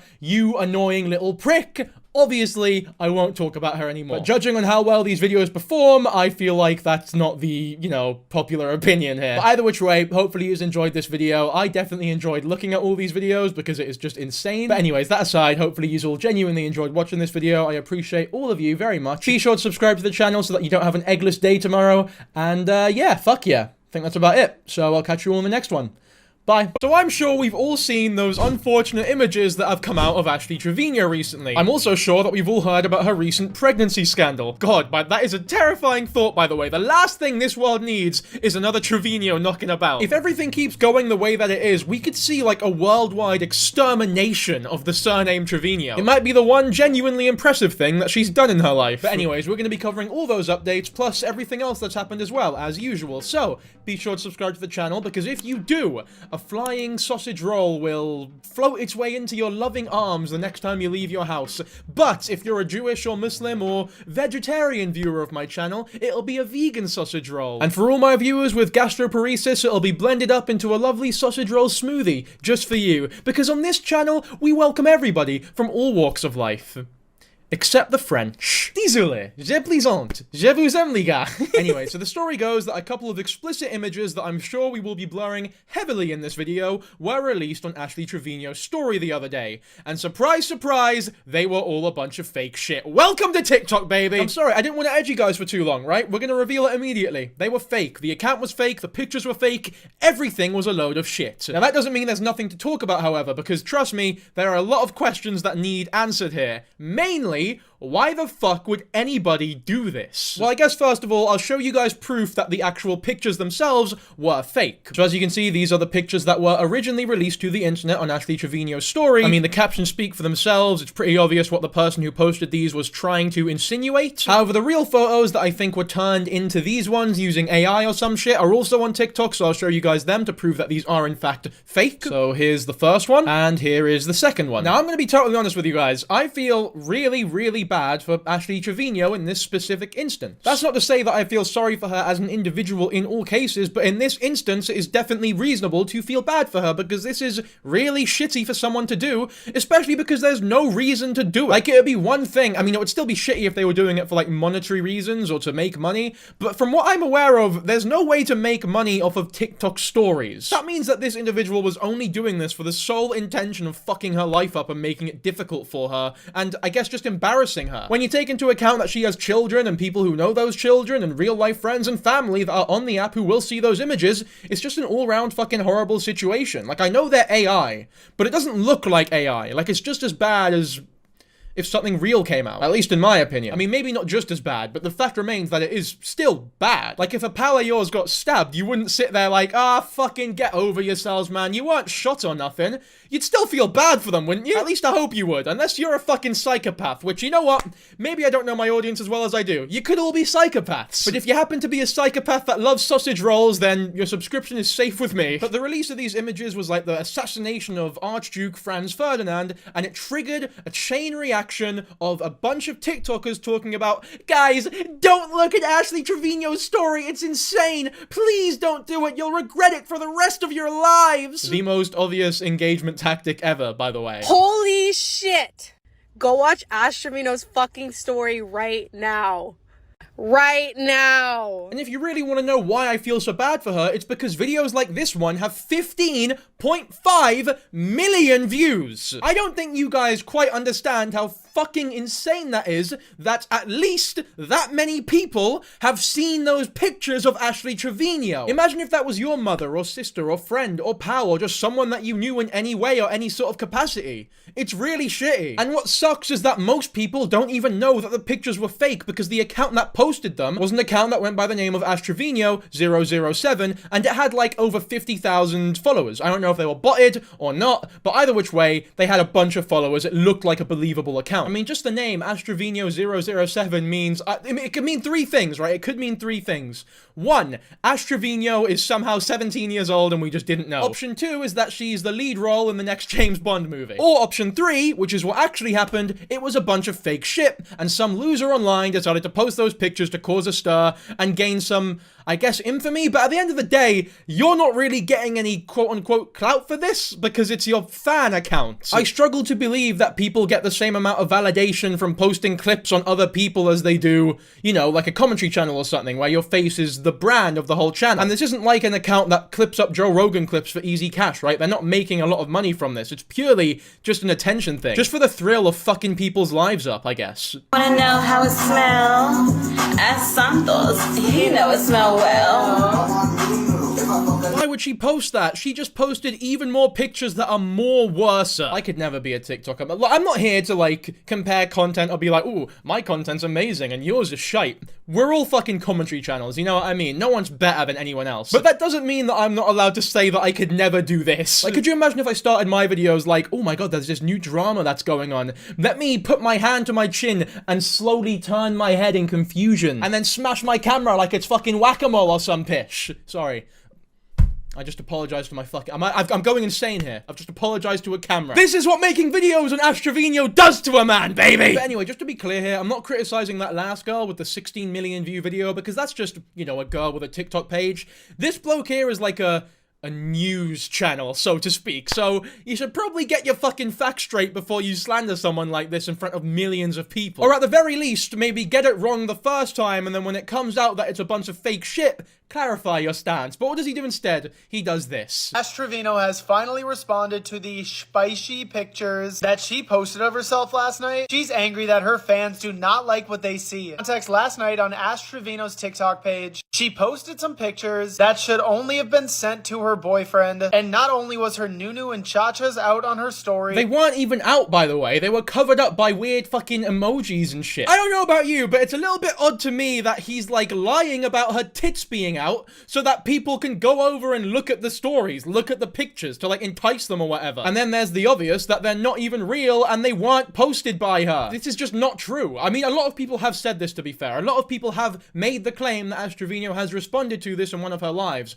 but none of them play any clips of this so-called event happening, and I can't find any clips on TikTok, which I feel as though that would have been clipped up. I mean, if we know that Ash Trevino ordered a fucking burger at Waffle House once, then we should know what her response was to these pictures. So excuse me for not immediately believing everything that I see online without even the littlest smidge of evidence, man. I'm just annoyed because there's so much actual shit that we can criticize Ash Trevino on. And just to be clear, I am not critiquing random TikTokers who just, you know, talked about this without any knowledge of the subject, who thought that it was real. I'm only critiquing this bloke because, to be honest, I don't like this guy. There's something about him I'm not a fan of. Maybe it's the fact that he's a TikTok tea channel / news channel / commentary drama, whatever the fuck, who is just lying to everyone. Just because the person you're talking about is a degenerate fucking abhorrent arsehole, it doesn't mean that you can just lie about them. In fact, lying about someone who has so much actual shit to be criticized for only dampens the actual good arguments that you potentially could have, because we know that you're willing to lie about said person. It's okay to have a shred of sympathy for somebody who's done bad things. Like, it is okay to feel bad for Ash Trevino in this instance and still think that she's an arsehole, because she is undeniably an arsehole. Anyway, we'll move on to the TikToker's reaction that everybody's been waiting for. The kingpin, the mob boss, Tony Montana has returned. And by Tony Montana, I obviously mean Santos. The one-gloved menace, baby. Check your story. I do not want to see that shit again. Please, no. But no, I did see that story, and you know what's sad? Her kids are seeing that shit. Like, everyone in their classmates and all that, but they're saying it's not, it's Photoshop. Heffa's saying that. Heffa's actually the one that leaked it. I'll tell you that right now. Even Santos don't know what he's talking about. Although I will say, the fact that he doesn't know that they're fake might actually be a good thing, because in my opinion, this kind of confirms that he might have never even seen her Nunu. Because if you have gone that far with this woman, surely you would know that these images are not real, right? Either that or the AI being used here is scarily accurate to the real thing. I mean, either which way, it's fucking grim, but I will say there's a whole song about Santos smelling her Nunu. It's come to a point where if it is true, if it actually did happen, then that's obviously weird and fucked up. But if it didn't happen, why on earth would you need to lie about that sort of thing for validation? When I was younger, people lied about their parents working at big companies for validation. Ooh, I have a lot of money. Ooh, my dad works at Nintendo. Ooh, I beat someone up yesterday. Yeah, well, guess what? I smell a 37-year-old's vagina. Predictably, however, this is not the only thing that Ash Trevino got in hot water for. The next thing that we'll be talking about is the infamous bedbugs controversy, because it has been rumored that Ash Trevino has an infestation of bedbugs and has gone out willy-nilly buying cars, going to public places. She doesn't give a shit, without getting them exterminated, obviously, which would be a really, really shitty thing to do if true. So let's have a look at the initial bedbug sightings. Do y'all know how to wash your hair with extensions? Heffa keeps telling me I can't wash my hair, but I'm sure I can wash it. Like, I don't like to have my hair dirty.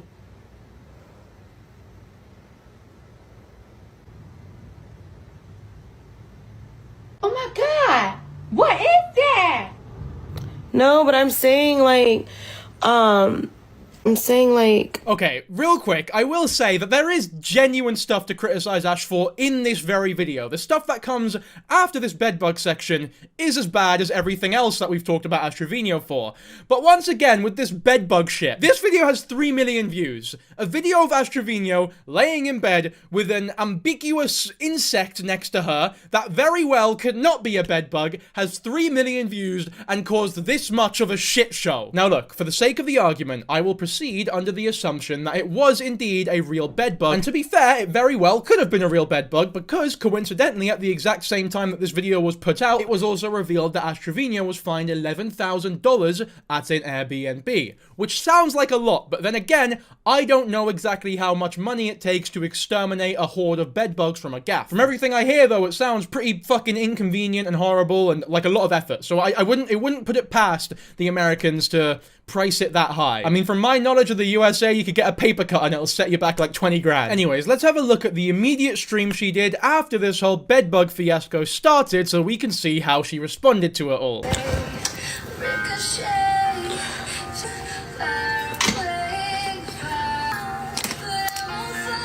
Guys, okay, look, I know I keep talking about the amount of views that these videos are getting, but this video of a woman just sitting down doing genuinely fuck all has 3.1 million views. I would shove a cactus up my ass for 3.1 million views, and all this woman has to do is sit down for 20 seconds and do nothing. I mean, without the text saying Ash sad because everyone found out she got bed bugs, this video would genuinely mean nothing. That's all it took. Am I weird for being annoyed by this? Because there is no mention of bed bugs in this clip. We don't even know if she fucking has them. There was one almost cockroach looking thing next to her head in one video. I'm sorry, it looked fucking huge. Bed bugs are tiny. There's no way it'd be that big. The fact that this is the best clip you have of her acknowledging the bed bugs, I think says a lot about your mindset in terms of the amount of evidence required to make you believe something. Just because somebody is silent about an accusation being thrown upon them, it does not immediately mean that they are guilty of it. I know that better than anybody. Yeah, man, I don't know what to tell you, man. I just don't think she has bedbugs. I think it's all a load of shit. But I'll simmer down, we'll watch more of the supposed evidence, and we'll make our minds up as we go. Because I'm more than happy to be proven wrong here, you know? If there's evidence that comes out that proves that I am in fact incorrect, I will take my L like a man. My thing on a car, as long as it has a sunroof, of course, the press start, the review camera, and like the navigation on the car, and heated seats. Those are my big pointers right there. If a car has all 5 of those, then I'm okay. Okay, to be fair to this poster, if she does have bed bugs, this is admittedly a very stupid purchase to make, right? The immediate thing you should do, especially if you have the money for it, which we know she does, is get an exterminator for the safety of both you, your family, and everybody that you interact with in public. However, when you take into account my personal belief, you can disagree with me if you want, that she doesn't actually have bed bugs in the gaff, I personally believe that the biggest crime in this video is that she wants heated seats in her new car. With all due respect, Ashley Trevino, you live in fucking Texas. Why on earth would you need heated seats? They're never gonna be used. Having heated seats in a car in Texas is about as useful as if I were to bring condoms to a Weezer concert. I joke, I jest, I love Weezer. Big up all my Weezer fans. I don't know what that says about me that I like Weezer as much as I do. You know what? As a fan of the band Weezer, I can criticize Ashley Trevino because we're on a level playing field. You know what I mean? There's no like power imbalance or anything. We are equally as degenerate. Fucking hell. Usually I'd be scared about the backlash that I get from a fan base if I were to insult a band this much, but not only am I a part of the Weezer fan base, so I'm allowed to make these jokes, but the Weezer fans are one of the few people in the whole world who go, yeah, fair enough. That's us, baby. And you know what? I respect that about this community. I'm about to lay with my bed bugs, yes. I'm about to lay with my bed bugs, yes.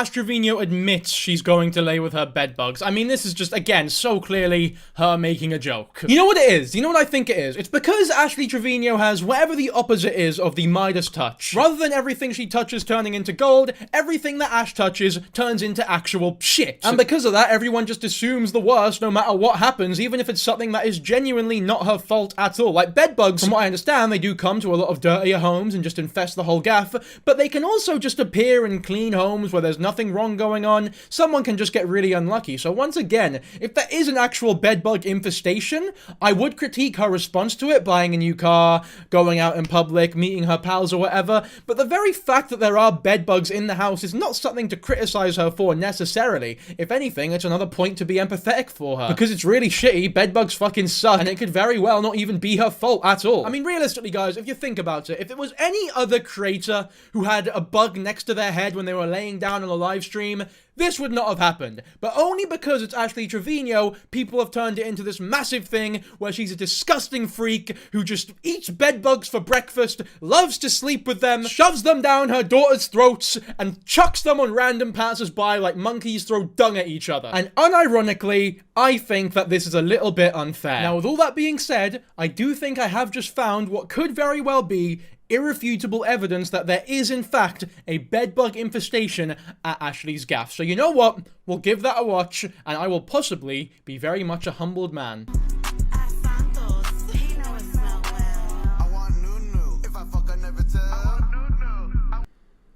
I mean, guys, I really don't know what to say anymore. This is actually how bad it is, that people are so dumb, people are so silly that I'm actually sat here not feeling bad for Ashley Trevino, but feeling neutral. Which is more than I ever thought I would. Like, it's not that I feel sorry for Ashley Trevino because she is that much of an abhorrent, unforgivable arsehole.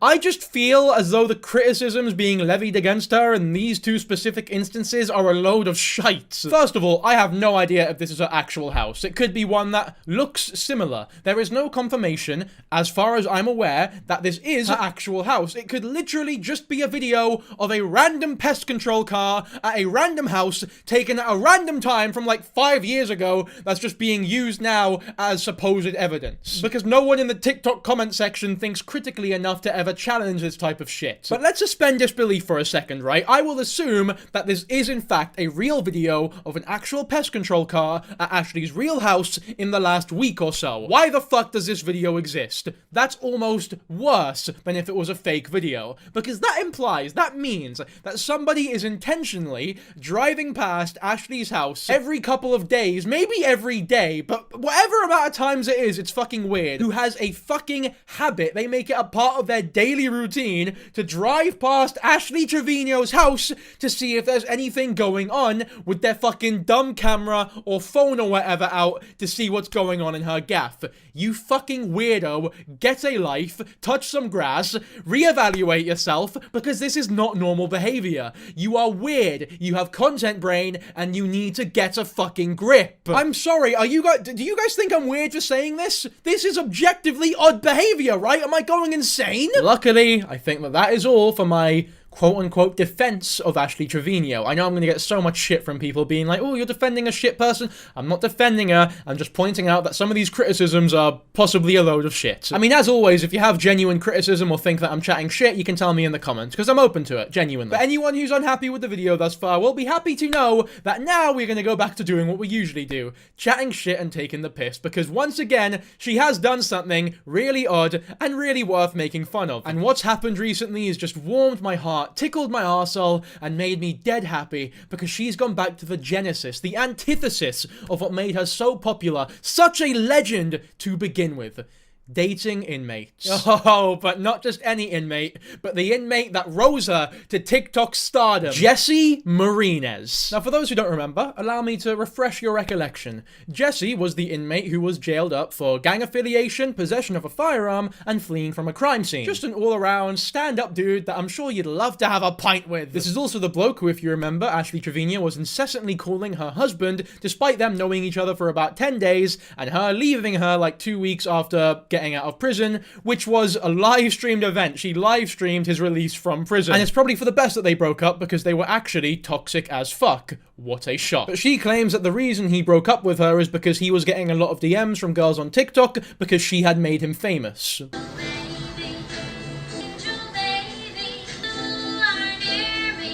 I mean, even in this video from a while back where she's showing him off, he doesn't really seem to give a shit about. He's literally shooing her away from him, being like, don't fucking record me, I'm busy right now doing whatever I'm doing. I don't know what he's fucking doing.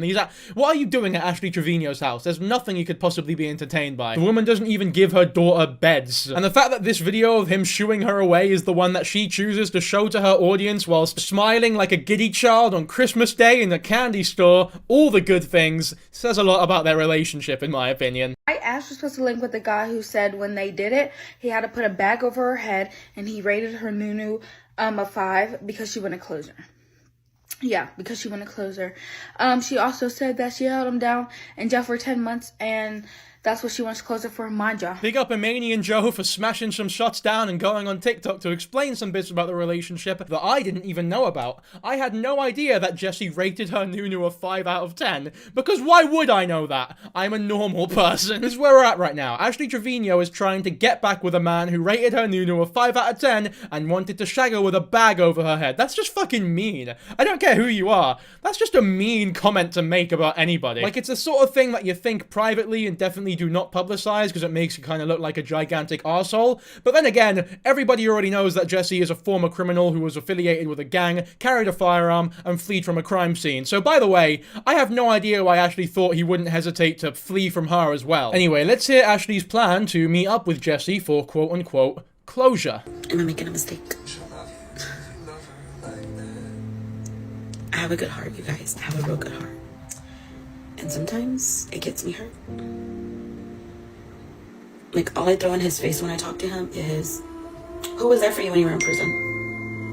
Who was there for you when you were in prison? Now, unless you've just been tested using an electrocardiogram, I do not want to hear anybody self-proclaiming that they have a good heart. Because in my eyes, anybody who goes around telling everyone how good of a person they are usually tends to be a bit of a piece of shit. Now, that is judgmental, right? Maybe that isn't true in all cases, but in my experience, the best people, the nicest people, aren't the ones who go about constantly parading about how nice they are. They don't go, hey, just so you know, before you get to know me, I just want to let you know that I am actually a nice guy, so there's nothing to worry about. You can trust me. Usually, the nice people, the people with good hearts, are being complimented by other people that are not them, because that's kind of just how life works, in my opinion, or in my experience at least. It's like people who call themselves funny, or people who call themselves like badass or hard, or when I see red, there is no one who can get through the wrath of my devastating left hook. It's like, no, every hard bastard I know shuts the fuck up about their fighting ability. And the only reason you ever find out that they're hard as fuck, if you do find out, is because the people around them are constantly telling you,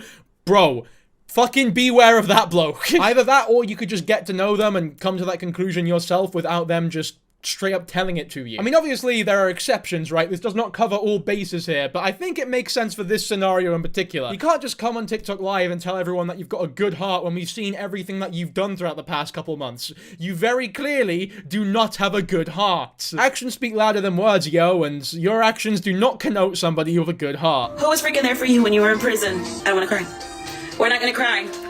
Bad bees do not cry. Oh man, I have a feeling I'm gonna cry whenever I see him. And I have not talked to him, seen him since June. I held him down for 9 months. We only lasted 10 days out. Guys, he hurt me. He got another girl pregnant right now. He's been with everybody on TikTok. And now, hey Ash, I need you. Me, what's up? What can I do for you? Because of the heart that I have. I still have all our pictures and videos. Fucking hell, the plot twist at the end, because the way you were talking before this made it very much seem as though you were over him. Completely had no feelings for him anymore, because he's getting other girls pregnant. He's been with everybody on TikTok, which I doubt, by the way, because I have a TikTok account and I've not received any messages from him. And I'm assuming that my audience, a lot of you have TikTok. I had no idea that half of my audience had met up with Jessie at some point, but, you know, you do you, my friend. But either which way, you cannot imply that you're totally over this man, and and then go on to say, yeah, I have every picture and every video of us together still. I treasure them, in fact. I watch them every night. Can I just say, because I've just remembered, Ashley Trevino has a fiance. Like, fair enough, the only reason that they're still together is because legally I think it's difficult for them to get divorced. But imagine how he's feeling right now just watching all of this shit go down. I also, just as a side note, I love the fucking ethereal, like, funeral music in the background as though a child's just died. Tonight, or are you gonna go over there and then drive here? I'll go straight over there. Okay, so you're gonna drive over here tonight and then stay here. Yeah. And then tomorrow you'll leave. Yeah, you wash all my clothes and shit. I'm gonna wash your clothes. Okay, yeah. Don't wash his clothes, fam. You're being played by him. I don't know if this is like a pre-planned thing for some TikTok clout to stir up a drama, to stir up a conversation in the comments, but if it's not, then this is just genuinely sad, because she clearly cares about this bloke, or, well, has feelings about him still. She's got a crush on him, and he's using that because he knows it. Fucking washing his clothes. It's very obvious, if this is how it seems, that he's just using her to get a free couple nights somewhere to stay and a free clothes wash. He does not give a shit about her, and it's so obvious. I just said I put a grocery order in. Did you not hear it? I have to go pick up my groceries in a little bit. So I bought stuff to make different things. I'm gonna be cooking the next couple days. I'm so glad we're back to classic Ashley Trevino, by the way, because I was so scared the whole video would be me defending her. But you guys can hold out. You don't need to attack me just yet, because she's being a prick again. Thank fuck. Why are you cooking dinner for this random bloke who clearly does not give a shit about you, but you never ever cook for your two actual biological daughters who live with you? They don't even have fucking beds, and you're willing to take this bloke in, cook for him, wash his clothes, and give him a place to sleep. You weirdo. Get your priorities straight, lass. What happened with the meetup? Did you meet up Jesse? I told him not to come. Why? Then he texted me and said, there's this podcast that wants to interview me and you and they want to pay us. In the plot twist of the absolute fucking century, this is like some Luke, I am your father level shit. Jesse does not stay the night at Ashley Trevino's, and they both have differing stories as to why this occurred. So let's hear them both out. We'll start with Ashley. There's this podcast that wants to interview me and you and they want to pay us. Let's do it. I said, I'm not doing nothing with you for money. Doctor, where was that energy at when he came out of prison and you know what I'm saying? Where was it? Because it went with me. Paloma! He can go do that interview by himself, but now, he even told me, he's like, I know you have a lot of money. Like, I know you're doing big things. I know you're making it.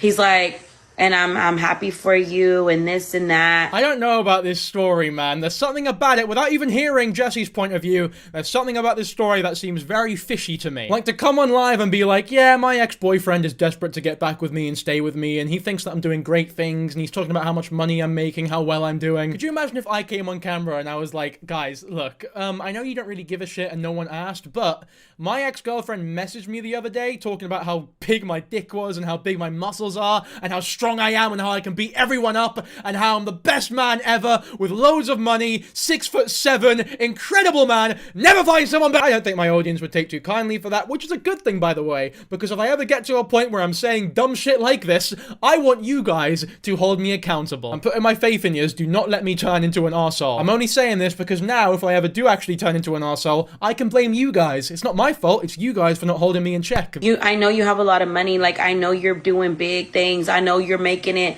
He's like, and I'm happy for you and this and that. So you know what I did? I sent him $100 for gas and I blessed his game and I texted him and I said, I blessed you. That's that. Yeah, you really showed him.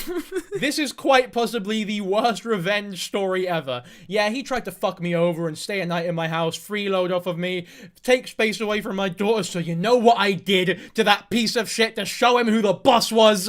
I gave him $100. Like, what? How does that prove anything? You've just given a man money. If anything, you've been swindled by him because he's just taken 100 quid off you. How is this possibly an own or a win for you in any sort of way? You think Jesse gives a fuck that you see him as charity or that people might see him as charity? No way. He definitely sees it as a, oh sweet, $100. Also, I thought that the reason you two were meeting was supposedly for closure. There's just so many inconsistencies in this story, I'm finding any of it very hard to believe. believe. Also, why are you giving him $100 when your daughters don't have bastard beds? Woo! Here we go, baby. Back to the usual hatred of Ash Trevino. I'm sure you guys were worried when I was defending her for a little bit too long, but don't you guys worry your silly little bottoms. We are back to the usual, baby. I'm fucking so upset. I am actually going insane. I need to calm down. We're good.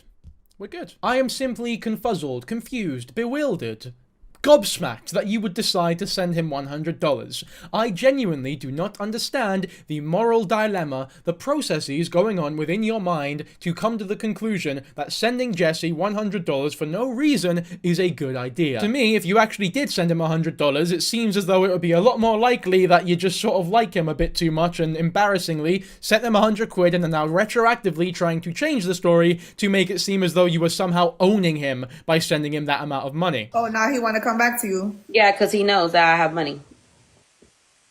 I'm good. Your life could have been. I'm glad you're not stupid.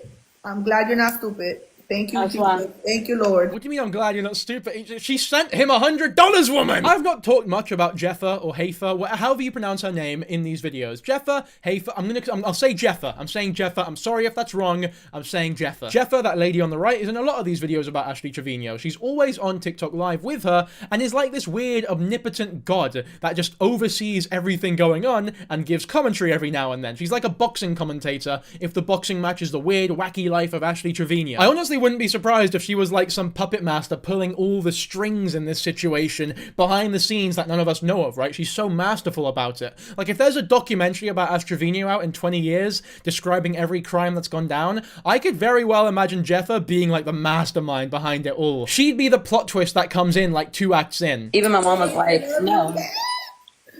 Faith, you're so sweet, bro. I love you for real. Thank you, queen. Guys, after this game, I'm going to do one more, and then I have to log off, and then I'll be back. She's learning from me, yup. Because I told her, I said, stop letting these little fools come to you thinking that, oh, hell no. Fuck that. I don't like that, though. The fact that you held him down for almost a year, then he came out and treated you like crap, dropped you, like you were nothing. And then now he want to come back? No, Bookie. Sorry, booty boy, you gotta go that way. I just don't want that booty no more. Literally. I just don't want that booty no more. I mean, she seems to find the whole situation very funny, which, to be fair, me and you both, my friend, although I will say, it is quite a quandary, this. I can't tell if Jeffa, Hafer, is a good friend to Ashley Trevino for backing her up constantly, or a bad friend for not calling her out on her shit more often. Like, in a way, it's kind of cool to have a friend who just backs you no matter what. But on the other hand, you'd hope that your pals hold you accountable every now and then. Although I will say once again that Ashley Trevino definitely seems like the type of individual that would not allow people calling her out to be in her inner circle. I mean, she has Santos, but that's like a whole nother can of worms that we'll get into in this video a bit later, don't you worry. But for now, let's watch Jesse's perspective on this whole meetup that never happened. There was an exterminator there, so you might be okay. Just don't hurt feelings, Jesse. Come on. Go get that clout. Did you stay with bedbugs? No. Why didn't you go? I'm telling you, because my sister was like, if I went over there, I couldn't come over here. So I was like, oh, hell no. You know what I'm saying? I got to go there first. To the smelly new house? What is wrong with you? Estabas arriba, no te vayas para abajo, bro. The fucking smelly new house. These people are all so weird. All these TikTokers are deranged. They're all demented. This is so odd. Imagine your house. Imagine being Ashley Trevino and having a house that multiple people refer to as the smelly new house. What is this weird obsession with people just coining Ashley Trevino and her comrades and her surroundings as insert smelly new and then a weird noun after it? In the last video, we had some random woman literally screaming smelly new at the top of her lungs whilst a wee man was literally getting arrested in front of her, possibly for life, for the possession of a firearm he was waving about like a fucking pride flag in San Antonio. The smelly new meta has gone too far, truly. Like, could you imagine meeting up with your pals and being like, oh yeah, I'm off to see my father for Christmas, I'm gonna go to a gaff or whatever, and then your pal responding with, ooh, you're going to the cheesy cock house? It's just not a flattering term for any household. You just gotta go confirm it's smelly again or what? It didn't smell. I ain't gonna lie. It didn't smell when I was there. You know what I'm saying? Yeah, she does have bed bugs. No, babe, I'm not talking about that. But I mean, it's clearly though that she probably does. You know, all the that's crazy. Pobrecita though, man. Yeah, I don't know about these two, man. They're not exactly the greatest of people, though we already knew that about Jesse, to be fair, and that's not because he was a former inmate. It's very, very possible, and almost hopeful, a good thing, that inmates can come out of jail, rehabilitate, become good people. And that's not even to say that all inmates are inherently bad people. There's tons of great people who are in jail who aren't fucking arseholes. I just think that Jesse's an arsehole because of everything that he's shown on the internet, which is pretty much just exclusively him being an arsehole. Babe, who is this guy? It's your, y'all are gonna be, husband, brother, husbands. Brother, husband, what the fuck? Yo. Dale más que te calles, eh? And vale más que te posibas, eh? Yeah, keep playing. Where's your females at? You're with like 5. Oh man, simpler times, truly. This is when Santos met Jesse for the first time. 2 of Ashley's, I guess, hoes were meeting for the first time. It really was a simpler, better, funner, freer time in the world of everything. Things were better then, and to be honest with you, it's weird because Santos looks like he's aged like 30 years, even though this was literally a month ago. Now he's walking about like some weird try-hard mob boss. Speaking of which, I saw this video the other day that's fucking hilarious. I need to show you guys. So as I'm sure a lot of you will remember in my last video, I made fun of Santos for looking like Gru from Despicable Me.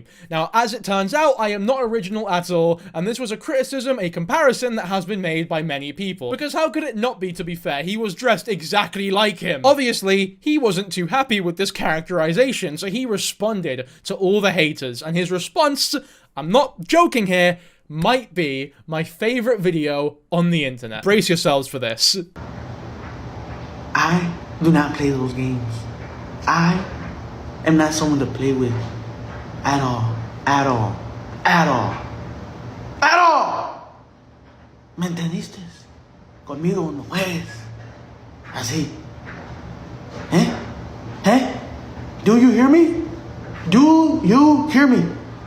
My little minion. Mi little putita. Huh? Don't freaking get me mad. Cause I got freaking mad.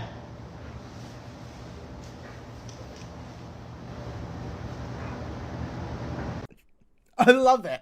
I love this video so much, man. Everything about this video is pure, absolute, unadulterated, unfiltered fucking perfection. This is a cinematic masterpiece. First of all, he's still dressed like Gru, so it clearly didn't get to him that much. Although I will say, big ups for standing strong in the outfit that you chose and that's clearly so proud of.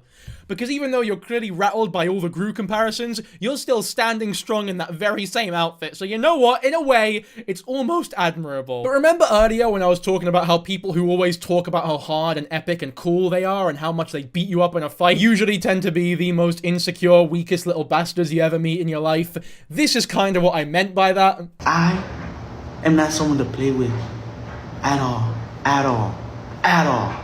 The way that he's like twitching like some unhinged maniac. You should not mess with me, because I will fucking kill your entire family! Like those weird little twitchy movements, unless you've developed like Tourette syndrome in the past couple of weeks, which if so, I feel very sorry for you, my friend. But more likely, he's doing them to like appear like some Joker, unhinged maniac, unhinged psycho killer that nobody can control. Like, I'm sorry, pal, you make your living off of TikTok live donations. You are not a threat to anybody. ¿Me entendiste?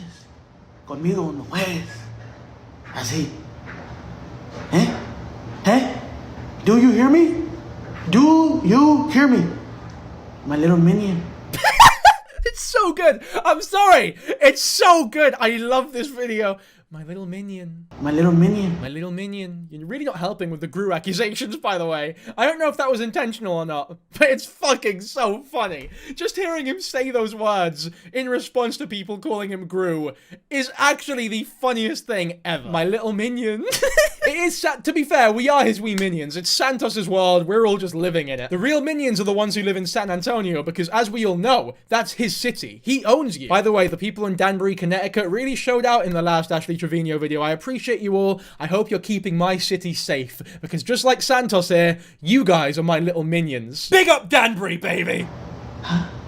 Don't freaking get me mad, because I got freaking man. You can't act hard and then not swear to get around TikTok terms of service. Just say fuck. Look, I'm doing it, and I'm not a hardcore scary mob boss like you are, so you can definitely do it. I just don't understand how you can act like such a threatening menace to society and then talk as though your parents are in the other room and they don't allow you to swear in their house, young man. And then the nail in the coffin, the best part of this whole video, the ending. Okay, freaking man.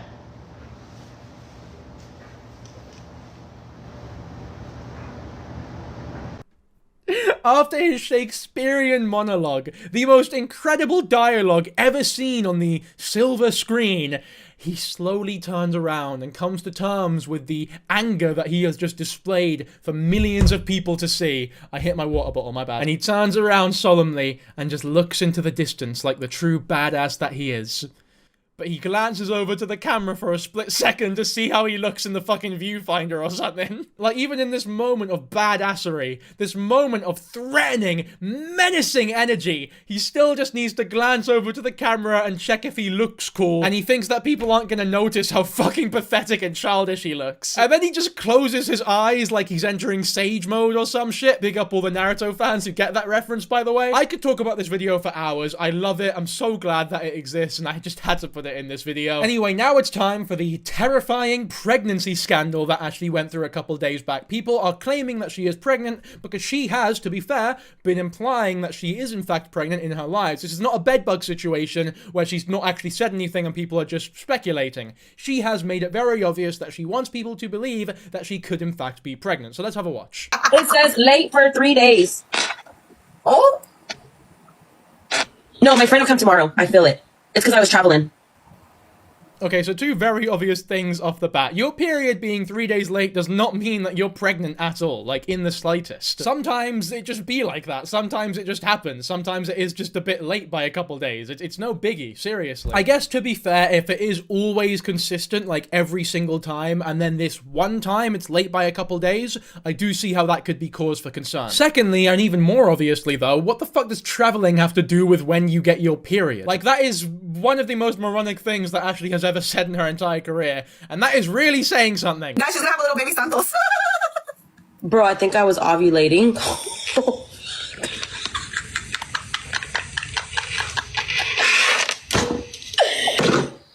I don't know, guys. I don't know. You better put him on child support. I don't understand what's so funny about this. This is like a group of pals in year 8 like praising the person who just lost their virginity and shagged someone for the first time. But in that case, it's kind of acceptable because you're in year fucking 8. You're a child who doesn't know any better. These are two fully grown women excitedly, giddily laughing about someone having sex. It's like, mate, fucking get a grip. I know I keep saying that, but it's like, oh my god, guys, you'll never understand what happened the other... Guys, oh my god, this insane thing happened. Keep this between you and I had sex.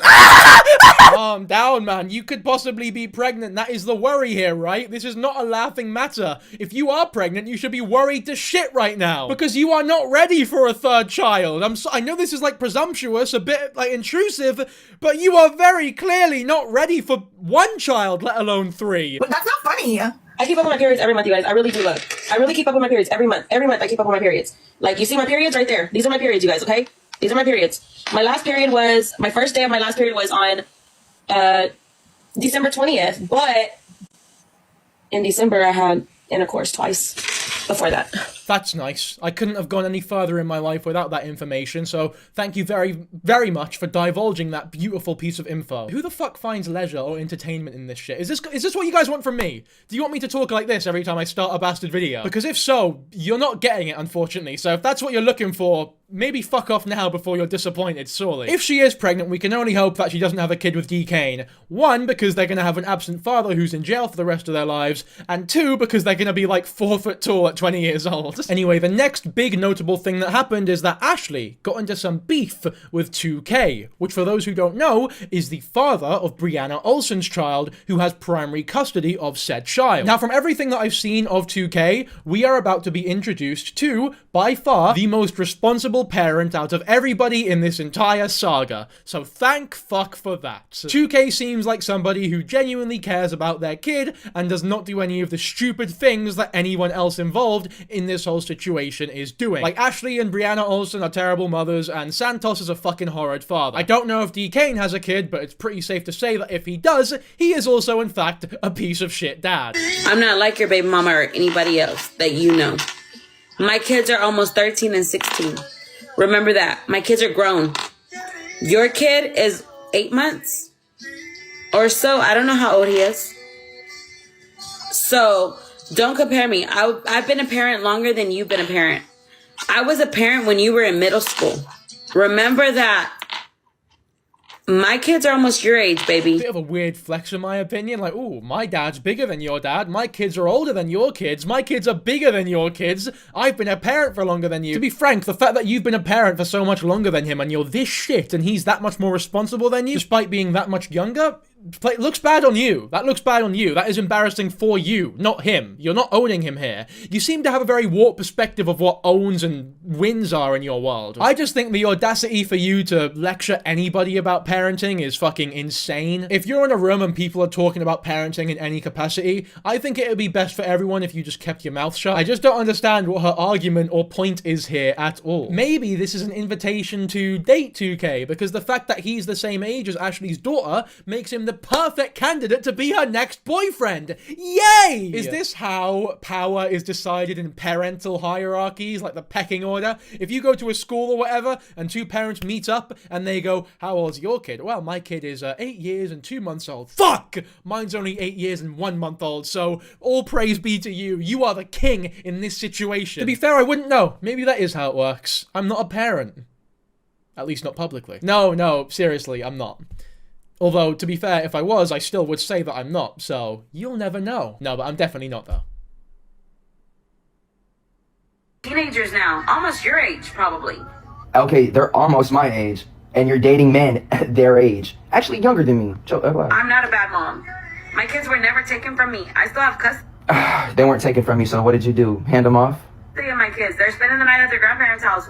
Spending the night or spending their life? Why? Because they want to and they can. Just like your kid. Because they want to spend the night at grandma's and grandpa's. A threat to you? Are you a threat to me? You a threat to little boys. She said, is she a threat to me? No, she's a threat to the community. She's a threat to minors. She is, in fact, a threat to minors, and that is a bad thing because the coal production in the world is going down at a rapid rate, and these minors need to be treated with more respect. No, but on a real, 2K's basically done my job as a commentary YouTuber for me there. Like, he fucking cooked her. There's nothing I can really add to that. Like, fair play 2K. I got a baby! Look at my nephew! Winter! Oh my god. That is the most poetic thing I think I've ever seen, by the way. Because I would do the same thing if I came in contact with Ashley. Winter is a braver soldier than me, because I would have run away. I'm sure they would run away if they had fucking legs that worked. Like, if they knew how to run away, they definitely would have. That's probably why they're crying, because they don't have the physical capability to run away. But the fact that the baby's very sight of Ashley on the other side of a phone screen caused her to erupt into roars of tears and sorrow and fear and genuine shame and sadness is so hilarious. It's beautiful in a way. It's almost as though that moment was built specifically for commentary channels, because I can't think of anything funnier that could have happened. In my opinion, it's very clear to see that Ashley is just a bit sick of 2K. I mean, it is very easy to be, because her hatred is so paper thin, so shallow, it's almost 2D. But luckily, there is a bit of a deeper beef going on between Santos and 2K, which I think will be a lot more entertaining, because I don't know about you, but in my personal opinion, I just find Santos so much more easy to laugh at and more entertaining than Ashley. Like, he's just so fucking funny. Sauce on your shirt. Hey, Marcos is requesting. Do you want me to accept him or no? Yeah, accept him if you want. Bro, why are you in a bad mood? I'm good. Let's go. Add him in. No, bro, what's wrong with Add you? him in. No, you're about to cry. No, add him in. I'm not in a fucking bad mood. Just add him in. You are in a bad mood. Don't cuss. Add him in. Just add him in, or I'll add him in. Damn, fucking Marco or Santos, what's wrong with you? Just add him in. What is going on with y'all? Just add him in. That's it. Just make it funny, bro. Just have a good time. Okay. He just turned off his invites. 2K, in my opinion, is just trolling him here. Like, he is absolutely egging him on. He does not give a shit that Santos is in a bad mood. Nor should he, because Santos is an arsehole. The worse of a mood he's in, the better the life will be, in my opinion. All power to him. Like, nobody who is genuinely trying to console a pal or someone they care about goes, oh, why are you in a bad mood? You're about to cry. You're gonna cry, little sissy boy? Nah, man, we're not gonna move on till you address exactly why you're in a bad mood. Like, come on, oh, you're about to cry. And he's just smiling ear to ear, happy as Larry that he's egging this bloke on in the way that he wants to. Usually I'd think you're an asshole for doing this to someone, but with Santos it's okay, so big up 2K. Okay, add someone in, or you want to battle, or just do a fucking battle. It's like the world's most aggressive Pokemon trainer encounter. Imagine walking in front of a trainer in Pokemon Red and them going, you want to battle, or just do a fucking battle. Those are definitely the words and intonations of somebody who is truly not mad. Did I hit a nerve or what? Why don't you answer my questions now? Where's your dad? I just said I don't know. See, I didn't know my parents growing up, and I'm still way better than you. Sweet. Sweet. Right. Look at that. Sweet. You're crashing out right now. You're crashing out. I'm crashing out? Yeah, calm down. Where's daddy? Call daddy. Brady, let's go. Call daddy. Why? He don't do shit for me. I mean, you're always talking about me and my relationship with my daughter, so call daddy. No, I'm talking about you as a date. Call daddy. Call daddy. Where's dad? Oh, what'd you do for Father's Day? This is like such a weird conflict between two people who are like, yeah, well, you knew your parents. I never even knew my parents. So that means like you have it worse than me or I have it better than you. It's just so, it's like the world's worst version of Naruto and Sasuke. Go see my son? I went to go see my kid. Bro, he's fucking spitting on the camera with braces on and he's acting like some hard who's gonna beat everyone up in San Antonio. Nobody who owns a city has braces on. Or you know what it is? You cannot act threatening with Actually, there was one hard bastard in school that I knew with braces. But other than him, other than that one bloke, his name was Terry. Other than him, there's nobody with braces intimidating at all. Look how happy 2K is that fucking Santos is going off right now. He's got exactly what he wanted. He looks a bit like Woody with that TikTok filter on. I went to go see my kid. Oh, he's tweaking out. Oh, you tweaking out. There's literally spit on the lens of his fucking camera. That is mental. Why is he getting so angry? I guess they are getting really personal with the digs now, but it never got him this mad before. Maybe Santos really was just having a bad day. Where's daddy? Hey, you know what? I went to go see my kid. Where's daddy? Guys, I went to go see my kid for Father's Day. I went to go see my kid for Father's Day. What'd you do? Where's daddy? What'd you do? What'd you do for Father's Day? I went to go spend it with my kid. And where is your father? Why did he leave? No, answer my question. Was it because he couldn't deal with you anymore? I was 11. Oh, you were 11. Okay. So why did he leave? I don't know, because he couldn't deal with me. What? Ask your mother. Go ask her on live. Why did he leave? Jella, get Mia, Julia, let's go, guys. Oh, Plaza, let's go. Turn me up, chat. Turn me up, guys. Go crazy, go crazy, go crazy. Guys, we got 33 seconds left. Let's go. Oh, Plaza, why aren't they hitting? I did some shit with some Bobby. I flew past the whip. I don't know why he's so hurt. It must have been who was ever on. I don't know. Is everybody adding me on Snapchat? Wait, so what did you do for Father's Day? You asked me, I'm asking you. I did a bunch of substances for fucking Father's Day. That's what I fucking did. Yeah, on fucking Father's Day, I fucking did some fucking substances because I'm a fucking badass and I did fucking cocaine and fucking weed. So don't fucking ask fucking why I did fucking this and I'm a good fucking father. Santos is consistently one of the most entertaining human beings on the planet. And I genuinely mean that, by the way. I would watch Santos for like an hour over anybody else in the world. I gave you those fucking views. Get the fuck out of my life. No, you leave. No, you leave. No, you leave. Get the fuck out. No. That's why Brianna's sleeping with a bunch of other guys, not you. That doesn't bother me. While she was with you. That doesn't bother me. That doesn't bother me, and I think it bothers him, and that's why he's saying he's in love with her. You're in love with her. I'm in a good mood now after seeing that. That was fucking brilliant. So big up to 2K and big up to Santos for the endless entertainment. But before shit gets bad again, I think we'll end the video there. We'll end it on a good note. Just to finish, I do want to say that I want to do a video like purely based on Santos because I find him so fucking funny. But he's also such an arsehole and people don't realize just how shitty, how scummy he is of a person. And I haven't seen any big like videos on YouTube at least describing everything that he's done. So if you guys are interested in that, definitely leave a comment. It'll be happening either way. But the more people that want it, I think the earlier it'll come on the channel. But as of right now, I think that's the end of this video. So big ups for making it this far. Be sure to subscribe to the channel if you enjoyed, and I'll catch you all in the next one. Bye.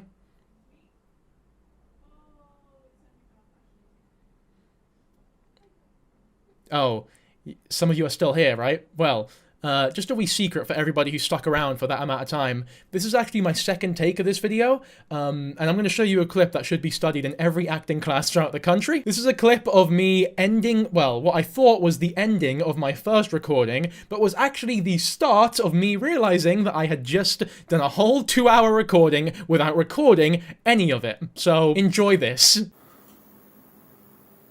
Oh no. I was so distraught and sad after this moment, you guys can't even fucking imagine. Please subscribe. Alright, bye. Ashley Trevino has gone on a generational run of insanity, visiting the Bub House with her daughters and filming a podcast that has already become a classic. Question. Do you have beds? No. Now this is going to be a really long one, folks, because the Ashley Trevino multiverse has never been so active. Which is a gift and a curse in a lot of ways, because it's really good for my ad revenue, but really bad for my mental health. But before we get into any of that, be sure to subscribe to the channel, because I don't think that anybody in the Bop House is subscribed to my YouTube channel. And look what happened to them. They got a visit from Ashley Trevino. I personally don't think that's a coincidence, so if you're not subscribed, you might see the very same fate that they did. Anyway, I guess I should cover what the Bop House is exactly before we start talking about Ashley Trevino's visitation. Well, here's a video of all of the Bop House members with Ashley Trevino's daughters at the end, because yes, she brought her daughters, which becomes a little disturbing once you realize what the Bop House actually is. It's essentially a house filled with OnlyFans creators, which is fine, right? Content creator houses do exist, and it makes sense to have one where everyone makes OF content. It's a bit of a strange choice for a mother to bring her two underage daughters, but whatever, right? We'll get into that later. By the way, guys, just as a side note, I want to say that as I was researching for this video, I went on all the Bop House members' Instagram accounts, and yes, it was genuine research before any of you creepy fucks get at me for it. I'm not being coy or sarcastic when I say that I was genuinely doing research. However, someone I know IRL, like a mutual, just so happens to be following every single one of the Bop House members' Instagram accounts. Obviously, I will not be showing you his username, but I'm publicly calling you out, Kieran, because you fucking deserve shame for this. We'll give one of their accounts just a wee look before we move on to the Ash stuff. My name's Aisha, your tiny little Asian waifu with really big legs. Not exactly the type of marketing that would pull me in exactly, but I can understand how some degenerates might be into it. Fucking tiny little Asian white. Kieran, this is what you're into, pal. Anyway, here's the podcast that Ashley Trevino went on a couple days back that completely broke the internet. It was this lassie here, Camilla, also followed by Kieran, who had Ashley Trevino on her podcast, and she's also a member of the Bop House. We cross-examine her height with Ashley Trevino. Camilla looks to be about, maybe 4'3". Anyway, all piss takes aside, I thought that a good start to this video here, the one that you're watching,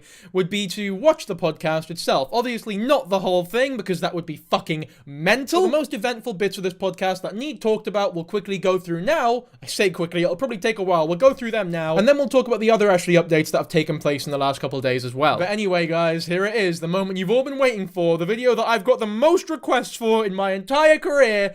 The Ashley Trevino podcast begins now. Santos was caught licking your Rose toy on live. What the f were you doing with that toy? Brought up to them is not okay. Like, that is not okay. What an opener. This is like a cinematic masterclass already. There's so much to analyze. I mean, there are a lot of movies out there with great openings, like, I don't know, The Lion King, for instance. A lot of people call the opening for that movie a masterpiece in filmmaking, with the beautiful animation, the incredible music, the animals all lined up. It's incredible, right? But it does not hold a fucking candle to this absolute delight of a podcast opening. I'm just saying, I think The Lion King remake would have done a bit better if it was directed by the Bop House. You know what? I say that as a joke, but considering how shit of a movie that actually was, I honestly wouldn't be surprised. So honestly, I've raised my kids since they were born. Never left their side. Till this day, still have not left their side. But people would say that they're with their grandparents majority of the time. Well, the little one does live with me, but recently she went back for a bit. But my parents helped me raise them after me and their dad split up. So, of course, you know, whenever you're kind of raised by your mom and your grandparents, you kind of fall into like a grandparent's baby, you know, so to speak. And so, I I've never been the one to be like, no, you can't go to their house, you know. If that's where they feel more comfortable at, then why not, you know? But I still legally have custody of my kids. I've never lost custody of them. So you do have full custody of your Yeah, I children? have full custody of them. Yeah. Okay, and why do you think they would feel more comfortable at their grandparents' house? Like, what is it that isn't happening in your house that makes them uncomfortable? So to be honest, my oldest one, when I Which is get on, Haley? yes, which Okay, is Haley. okay.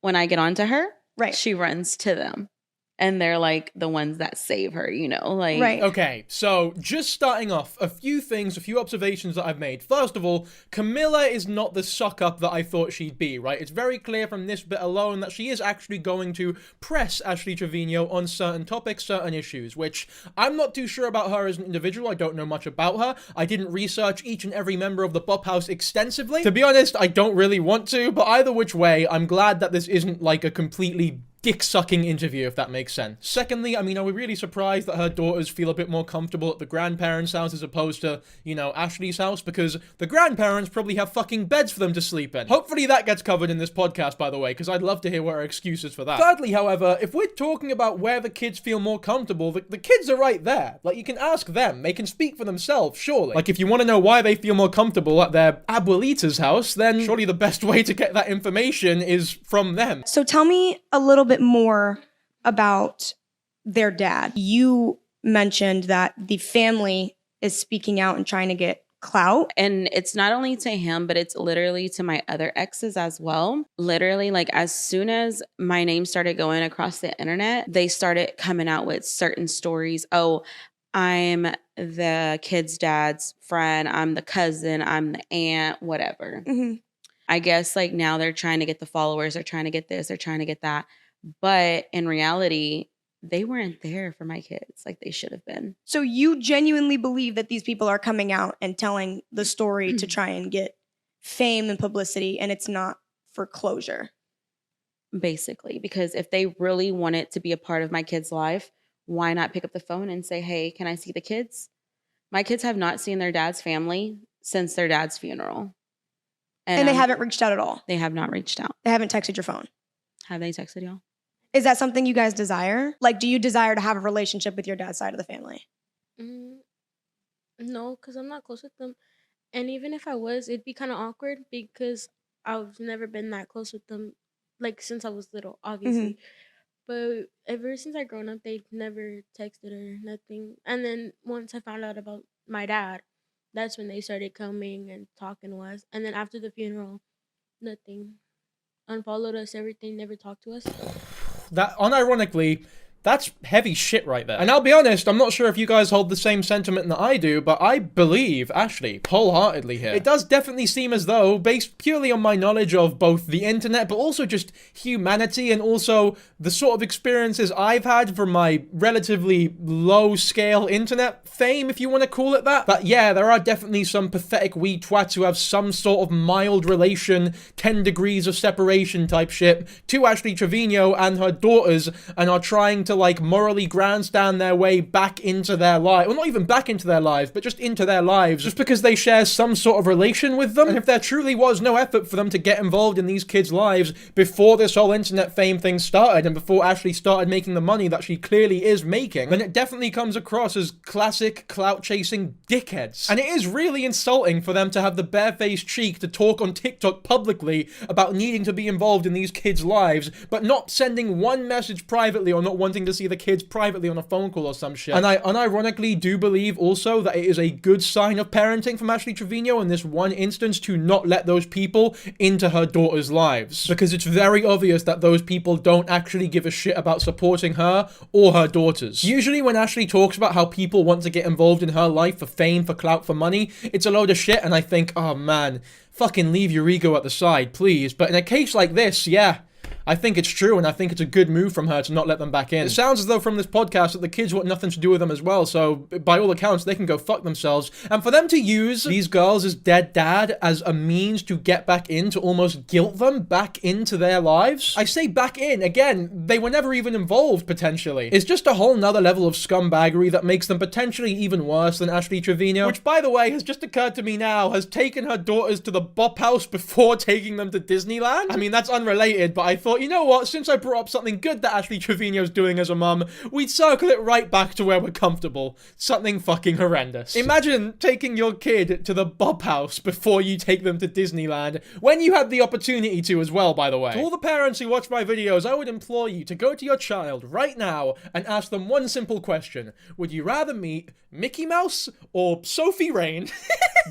Definitely don't do that, by the way. Although, if you have done that, if you're actually a parent who's asked their child that question purely because Dan Kijabo told you to, then fuck me, you do not deserve that kid. But if you're gonna do as I say, then slap yourself in the face for being such a dumbass. We should probably divert from the podcast slightly to actually look at some of these alleged family members that Ashley's talking about, though. So, we'll give her ex-sister-in-law's TikTok a watch. She started, like, checking out my brother little by little, and I remember my aunt and my mom, they both used to be like, you're too old, don't be checking him out, he's little, he's a baby.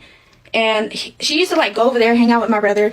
Her oldest daughter was a baby at the time, and my brother used to get her and, like, be chilling with her at church, and Ashley would be over there, like, talking to him, and she used to be like, oh, when you turn 18, we're gonna get together, and it would just be stuff like that. So this girl here, Zoe, is the kid's actual biological auntie, right? So this is not just like some weird distant relative / maybe not even a relative, alleged friend that is trying their best to cling into their lives by any means necessary. This is somebody who genuinely is, you know, related to those kids quite closely, in fact. Now, I don't know what this person has been doing privately, if they've tried to involve themselves in these children's lives or genuinely cares for them in any meaningful way, if that makes sense. And obviously this story here, this TikTok here, alongside every other thing that this woman has said, Zoe, has no evidence behind it, right? It is her on a live or on a TikTok just spewing shit about Ashley Trevino based on her experiences with her. And as somebody who's not a complete stranger, obviously these stories do have some semblance of validity, but I think it's important not to discount the preponderance of evidence, if that makes sense, purely because we know Ashley Trevino to be a shit person. If anything, her being such a publicly awful person only makes it easier and more probable for people to just come up with and make up shit stories about her and people to believe them because they already don't like her and they want to believe them to an extent. And that's not me saying that I don't believe Zoe, because this does sound something like Ashley would do. Like, based on everything we know about Ashley, would I really put it past her to do something like this? No, she's a creepy old fuck who preys on really young boys and inmates. So I'm in a middle state of not completely believing her, but not automatically disbelieving her either, which I think is healthy. That comment that she made, like that she knew at a young age he was the one. She's delusional. The Lulu at its finest, you would say. You were 18 walking into church with your husband, and a 12-year-old was sitting on the church pew trying to get some God in his life, and you was thinking about staying with him for the rest of your life? Bro, you should have been thinking about God. That's what you was at church for. You weren't at church to be thinking about this little boy. 9 years old or 12. I don't know if this is exactly what Ashley was referring to in the podcast clip that we played earlier, but it matches the description. And I just thought it would be important to actually get these TikToks in so that you guys have the context for what she was talking about, potentially. I don't know if this is exactly what she meant by it, because from the way she phrased it, it sounded as though she was talking about way more distant relatives / alleged friends, who may have just been completely lying out of their ass. It's also been alleged by Zoe that Ashley Trevino has been getting credit cards in her ex-husband's name, the one who sadly passed away, which, if she is truly committing fraud on the name of her children's dead father, I mean, that's just a whole nother level of degeneracy. This woman's eviler than the fucking emperor. Once again, though, it's just a text message, no direct proof, but, I mean, I'll throw it out there. I wouldn't put it past her by any means. And a lot of people don't like my mom going live, like, getting clipped or anything, because I guess they're embarrassed of it for being our friends and stuff. I would say we lost a bit of friends. Really? Yeah. How does that make you feel? To be honest, there's nothing I can do about it. But there is. I mean, it sucks, yes. But at the end of the day, like, their friends shouldn't be around, because if I'm live, they even know. If I'm live, like, don't come in my room, don't come in, like, unless I'm live with them and I'm like, hey, we're going to do a live. But even then, they don't like to be on camera. Yeah, my daughters don't like being on camera. Let me just bring them over to the most popular content creator house right now, filled with like 7 fucking OnlyFans girls who make pornography for a living, for a podcast that now has 6 million fucking views. That's so considerate of you, Ashley, mate. You are such a kind soul. Also, what do you mean there's nothing I can really do about that? You're live like 24/7. I mean, it sucks to say this, but the fact is, a lot of the friends that this girl does have now are probably just hangers-on who want some of the the clout, some of the money that, you know, the family has. Once you achieve this level of fame, I think it's very difficult to tell which of your friends has genuine intentions and like who of the people that come into your life who introduce themselves to you actually want to be your pal and actually have ulterior motives, if that makes sense. If anything, the friends who left probably would have been the best friends to keep because it's very obvious that they don't care enough about theatrics and fame to stay in a friendship that could be lucrative for them in terms of like clout, I guess. Probably because they're normal fucking human beings who don't think that way. So, you know, it's, and like she said, what they clip is not, it's not in my control. Yeah, people clip what they want to clip, but you are, they're not like photoshopping it or AIing videos or anything. You are still the one saying those words. Like if I sat here and said, you know what guys, I've had this thought recently, all of my subscribers should fucking die. Like, you deserve nothing. And the fact that you're subscribed to me is an insult to mankind and every artist that's ever lived. Go do something better with your lives, you pathetic twats. And if I sat here and meant that in all sincerity and someone clipped that up and put it on TikTok or something, I wouldn't then go, what? People can't, I don't know what people are gonna clip, they can't just clip that. It's like, yeah, people have clipped it and they clipped what they wanted to clip, but they only clipped it because it's a fucking mental thing for me to say. Now, I would understand, right? Because if someone clips just that bit and that bit alone and leaves out the context of me setting it up as a very clear joke, I can understand how that would make you mad. And the internet is pretty good at taking things out of context. I've been there. So I certainly understand your frustrations to an extent, but I feel like it's unwarranted in a lot of cases because a lot of the clips of you that go most viral are genuine clips of you just being fucking unhinged. There's like 100 new clips of you every day. They can't all be out of context. That excuse kind of loses its steam 100 miles in. Their friends, some of them do not come over my house anymore. Okay. Just because the parents don't feel comfortable because my address is leaked. Okay.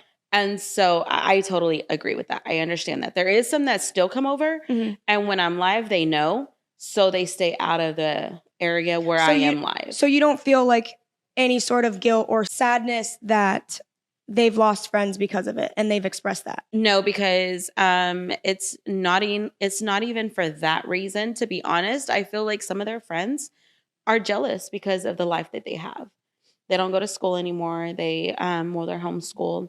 You know, they can just get up and leave, take a trip. Ashley, they don't have beds. No youth's gonna be jealous of another kid that don't have beds. I'm so jealous of how healthy your back is from all the hard wood that you're sleeping on constantly. I'm just so jealous of how your mother constantly shoves you away and takes you to her parents' house while she goes off and have fun in Disneyland. Golly gee you willikers, I just wish that my parents were as neglectful as your mum was. I don't mean to be a dick here, Ashley, but there isn't really much to be jealous of. I've worked at my last job that I had.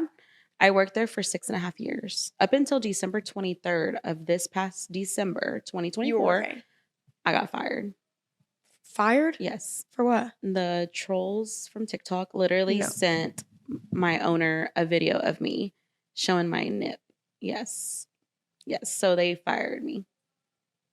And I just put that out there literally on TikTok because people were like, you don't know how to work. You don't have a job. You don't have this. You don't have that. Well, why do y'all think I wasn't coming on TikTok till 6 o'clock, 7 o'clock, my time? I had a 9 to 5. I worked. Your boss saw your nipple. Literally. And then somebody took a picture of me at my desk and posted it all over TikTok. One of the patients did. Wait, where did you work? I worked at a dental office in Arlington, Texas. How did that even happen? What? The slip. I was drunk on live with Santos. Yes. Literally. So one of you magnificent viewers, fucking arsehole viewers actually, I'm not even going to be sarcastic there, sent me the unsolicited video of this supposed nip slip, and suffice it to say, it was not a slip. It was very much and very clearly intentional, so thank you very much for sending me that! And as thanks, bear my hearing that you will not see the light of heaven. If you work in a facility with patients, some sort of hospital medical setting, I don't know man, I feel like it's a pretty good reason to fire you when you have your fucking tits out on stream. Imagine having a fucking heart attack, going to A&E, rolling up to the reception, and Ashley Trevino sat there, and you have to look at her and think, oh, my life is partially in your hands. I feel very comfortable right now. If my life was in Ashley Trevino's hands, I don't want to be dramatic here, but I think I'd rather fucking I'm gonna do the walk of shame now. Yeah. I'm embarrassed. Yeah. I'm ashamed for that because I regret ever meeting Santos. Well, stop talking to him then, you silly Sandy. You're constantly in contact with the bloke. He's your first point of contact whenever you find yourself in trouble. Like when D. Kane was arrested, you called him like he's fucking Saul Goodman. And also, minor grievance here. Why is she saying Santos now and not Santos all of a sudden? It's weird. It's like this weird reptilian part of her personality that shifts and changes and molds her accent. She's got a very malleable accent that changes based on whoever she's around at the time. If anything, I protect them now. When they come in my room, I cover the camera. When they're around, I don't film them. But have you done that in the past? Have you taken a situation and used it for views regarding the kids? Would you feel like maybe she has done that ever? Yeah, but not me, my sister. You've taken her when she was sick and you were begging for money. When?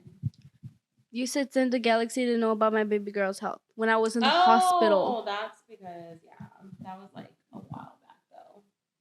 But you weren't even in the hospital. Oh my god. That's awful. I remember that. We covered that on this channel, actually. It's in one of the, I think, 6 videos I've made in Ashley Trevino. Fuck me. I'm really milking this, aren't I? Actually, no, I'm not. I'm not milking this. Well, I am milking it, but there's a lot to milk. I'm not desperately squeezing fucking... Careful with the hand movements. Jesus, the fucking edits are gonna go mental. I'm very emotive, what can I say? But you know what? To save myself from future embarrassment, I'll stay completely stationary for the next bit that I'm about to say. It's not as though I'm milking cow udders until they are dry and then continuing to milk them, and thus really hurting the physical well-being of said cow and making it cry and want to die. The point being, I'm trying to cover my ass for making so many videos on Ashley Trevino because, one, you guys asked me to make these videos. You guys seem to fucking love them. They always do well, and there's always so much to talk about. I think I'd only feel bad about making constant videos on someone if I was very visibly squeezing stuff out of it and making shit up to get mad at. But with Ashley Trevino, I mean, I'm not being funny here, despite me making so many videos on her, the past few days have been the most eventful few days of her career. And I say career with very heavy quotation marks. I'd be making bunny signals with my hand right now, but I'm being as unemotive as possible. I hope you guys appreciate this. Yeah, but I still didn't like that. But we've already. But you wanted my information out for a Galaxy. I was literally G Money and everyone else, like Angelito, they could send you, they could send you a Galaxy. I don't have a follower. What's his name then? Stop saying it. Oh, double T. You sold her out for a Galaxy? You sold her out for a Galaxy? It wasn't like that. It wasn't like She's that. in the hospital talking about something. Give me a Galaxy if you want to know what's wrong with her. She wasn't in the hospital. Say sorry. Say sorry right now. She's about to cry. Give her a hug and say sorry. I'm sorry. Oh my God. That's send a Galaxy to help me pay the medical bills. No, wow. Yo, just say sorry to your daughter for embarrassing her and threatening to release her private medical information for a Galaxy. The only way that would ever be justifiable is if Bill fucking Cipher was offering you an actual Galaxy to yourself. You know what's just occurred to me that's actually really sad? Some of you might not even know who Bill Cipher is or what Gravity Falls is. And obviously if you don't, this is a completely empty reference to you, but that genuinely saddens me quite a bit. But man, the fact that her first excuse here was, oh no, that was a while ago. It wasn't really a while ago, it was like 3 months ago tops. You're not a completely changed individual from that point. And it's not as though you have displayed great amounts of change and development from that point. You're still the same person. Like if you were a level 10 Mudkip at the time, you're now only a level 11 Mudkip. Basically the same. Not really an excuse for that type of behavior, you know what I mean? How do you handle misinformation or rumors about your family online? And what would you say the most outrageous rumor has been? Question. Do you have beds? Well, I don't live with my mom. Oh god, that's not the answer you want to hear. The answer should be yes. The immediate answer should be yes, we have beds, obviously. What the fuck are you even, why are you asking that? Obviously we have beds. You idiot. I'm telling you, man, I've been in some of the shittest council flats in northwest London, and they all have beds. Really says a lot about your priorities, lady. There's a story behind that, okay? Please tell me why your children don't have beds. Yes. Because my mom was actually going to go look at a furniture store. Because I don't go anywhere publicly. at all. Because you're just that bitch. Literally. No, like I really don't. Like if I go period. out, I'm gonna get noticed. Yeah, no. And if I don't have my security guard, I'm not going anywhere. A lot of you might think that that is unreasonable, and we'll get into the reason why she doesn't have beds in just a second. I haven't heard this podcast, by the way. This is my genuine first reaction. But my reaction to that statement there of her not going out unless her security guard's around her is completely reasonable in my opinion. A lot of people have criticized her for saying shit like that. But I mean, if we think about it logically, she is a very, very, very small woman who is extremely well known, especially in her hometown. I do not blame her for being scared of going out without her security guard with her. Like, that is completely reasonable in my opinion, especially because she doesn't exactly have the best reputation. Like, I'd imagine Sabrina Carpenter can go to Walmart without a bodyguard, you know what I mean? Because people actually like her. The majority of people do not wish ill will upon her, despite her being way more famous than Ash Trevino. And I'm sure whenever she goes out, she still does have a security guard around her. And that's somebody who's generally well liked, you know what I mean? So I couldn't imagine how scared Ashley Trevino would be about going out without a security guard, that is. And she is unironically, like, you know, actually famous. So that's completely fine in my opinion, like, I get it. But anyway, the bit that I might not be as sympathetic towards, why exactly does she not have beds for her children? My mom actually told me 2 weeks ago. She was like, or my dad said that. He told my mom to go to a furniture store and I would give him my card info because here's my card. I have money. But yes, she's rich. No, I'm not. She can show you the motherfucking Louis. But receipts, literally. But she never did that. So, and then, I mean, like she said, she doesn't stay with me. I'm about to move because everything's just getting crazy.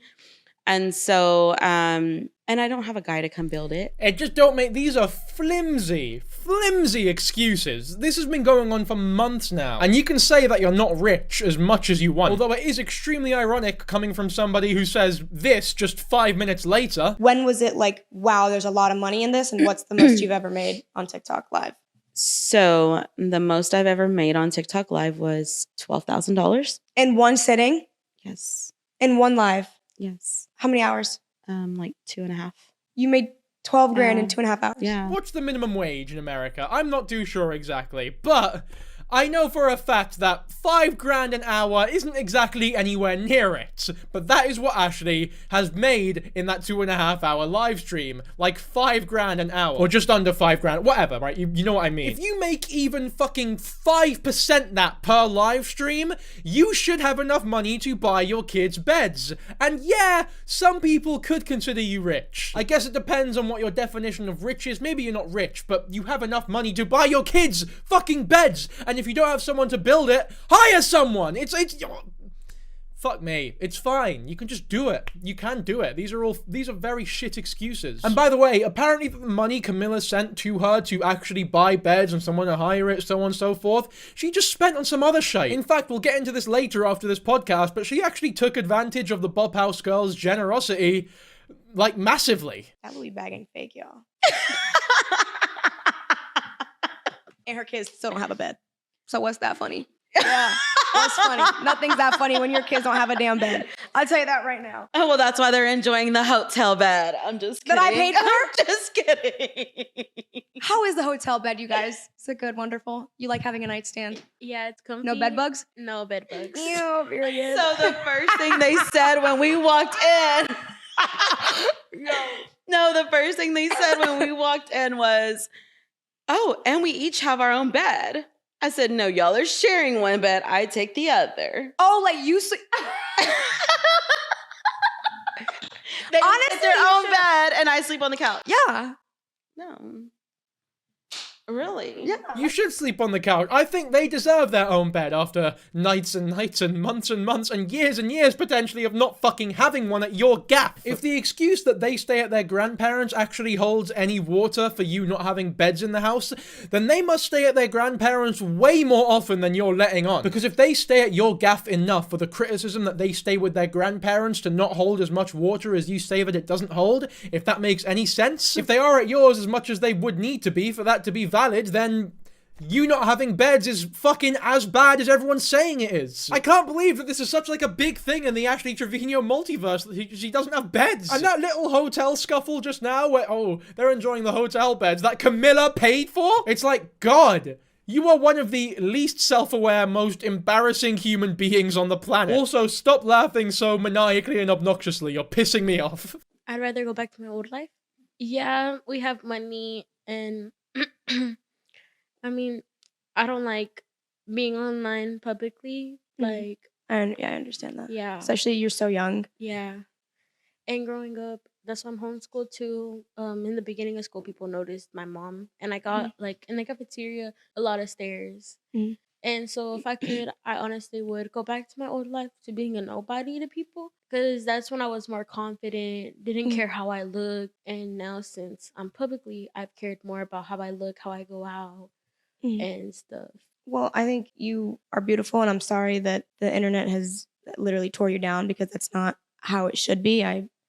That's not what anyone deserves. Big up Camilla for being more supportive than Ashley Trevino ever has been on live, at least. I say that as though there's any chance she's being supportive to her daughters or has any empathy for them behind the camera, like when the camera's turned off. When realistically, if she did treat her daughters well and talk to them and give them these pep talks that they genuinely do require when they've been so quickly thrusted into fame, if she was genuinely doing that off camera, then you know that on camera, she would hammer up to an 11 and show the whole world how supportive she was being performatively. Because it would absolutely be performative, but the fact that she can't even do that goes to show she probably isn't doing it off camera either, if you know what I mean. And I relate to this kid in a lot of ways, by the way, and I'm not even 10% as popular as they are. When you are in the public eye, as I am, to a much lower level to these people, but you do genuinely begin to care about your appearance a lot more. I've never cared as much about how I look until the past few months when I started being a YouTuber, and more people were looking at me. And she's right, being a public figure in any capacity, at any sort of level, you're gonna get a lot of comments about your body, about the way you look, and for a kid who didn't choose that lifestyle, who didn't want to be a part of it, and who's been thrusted into it so quickly,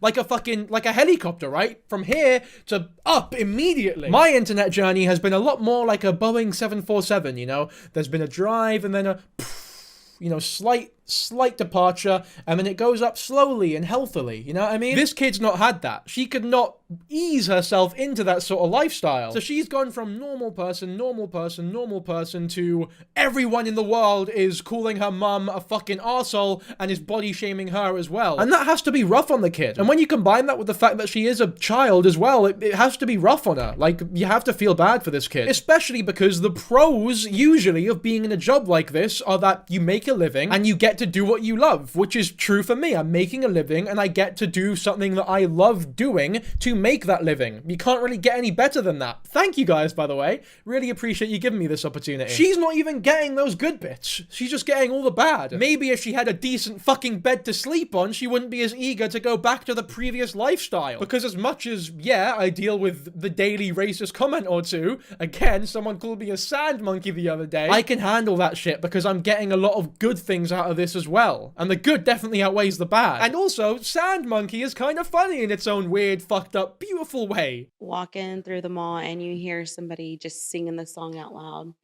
And then they're like, "As Santos, he knows smell well." And I'm like, oh my God, they know the song. They know the song. We know the song. It's, oh my God. We know the song. I don't know. Do you regret it? I don't regret It's a it. banger. Yeah, I don't regret it. But if I didn't have to just pick that one name, Santos. It could be anyone. You could just change it. literally, Anyone. Who else? Who would you say? Who would you replace it with? my guy's name, but I can't say his name on. You have a guy. Yes, I told you. Yes. She got a man. Bro, this girl does not look very happy when talking about Ashley Trevino's new boyfriend. She went, I would be fucking crushed if someone really close to me made that face when talking about my partner. Ashley's not crushed though. She seems to find it hilarious. She seems to have that reaction to everything in this podcast, by the way. Like, her daughters could literally sit there and talk about... I've been really going through it recently, and I've been having really terrible thoughts, actually, of doing something. I mean, he was kind of nice a little bit, because when she was doing something, I picked up the phone and I was like, my mom's not here right now, because she let me pick up the phone. And I was like, my mom's not here right now. And he was like, oh, do you need me to call me? Like, does she need to call me back later when she's not busy? And I was like, no, she's like heading down the hall right now, even though she really wasn't. And then she told me to go bring her the phone in the bathroom. But yeah. That's nice. That's just common decency. I'm skipping this bit because I know who it's this fucking kid called Max who's like 23 years old. He's like this dopey ass white kid who I can't be bothered to talk about. Is so fucking boring. Who, without doubt, the things that have happened in Ashley Trevino's life over the past few days, and you know what it is? I'm sick of these miscellaneous characters entering the Ashley Trevino multiverse. Like Brianna Olsen and 2K, those are fine because that's like its own multiverse colliding worlds with Ashley Trevino's world. You know what I mean? Like, so it adds to the greater storyline. But this bloke, Max, he's just some fucking blob. Just a boring old blob who's probably desperate to be involved in something famous like every other fucker who gets involved with Ashley Trevino. Look into it if you want, but if you clicked on this video because you wanted to hear about Max, then sorry to disappoint you, but this is the extent of what you're getting. I was genuinely I was so bored when researching about Max, I wanted to die. But I'm not going to introduce my kids to just anybody. I agree. So that's why they haven't met him. But inmates, am I right? No. Literally, they've only met 2.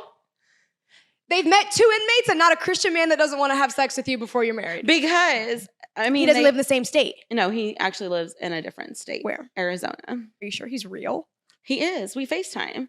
If Call I was him to call him right now. FaceTime Call him right now. Call him right now. Okay. Let me say hello. Let me talk now. He has a heart by his name. Max. Max. Okay, alright, I know I said I was gonna skip this, but I guess we'll show the FaceTime call. But before we do, my goodness, guys, I've got this Herman Miller seat that I'm sitting on right now. Thank you guys for helping me afford that, by the way. It's really been helping my back. That's on you, baby. Genuinely. Thank you, guys. But even though I have the whole seat, I only need the edge, because this FaceTime call... God, I'm just so fucking excited! Do you think anyone was actually watching this podcast and got to this bit and went, oh my god, yes! Max is... Well, we're gonna see Max, the cameo of my favorite character in the Ashley Trevino-verse. Max! Fucking Max is Nax, yo. I don't even know if Nax is a term that you use in America, but it just means... I don't know what I can compare it. It's one of them words where, oh, you're Nax, man. Just using it in context, you kind of get what the word means, you know what I mean? Can I see your face? I'm driving and you're in Apple CarPlay. Hold on. Are you and Ash Trevino in some sort of relationship? Are we in some sort of relationship? We're not official right now, but we are talking. You know she said she plans on marrying you in Miami? We already discussed it. You've already discussed this. Yes, we're having Dean Dip Jr.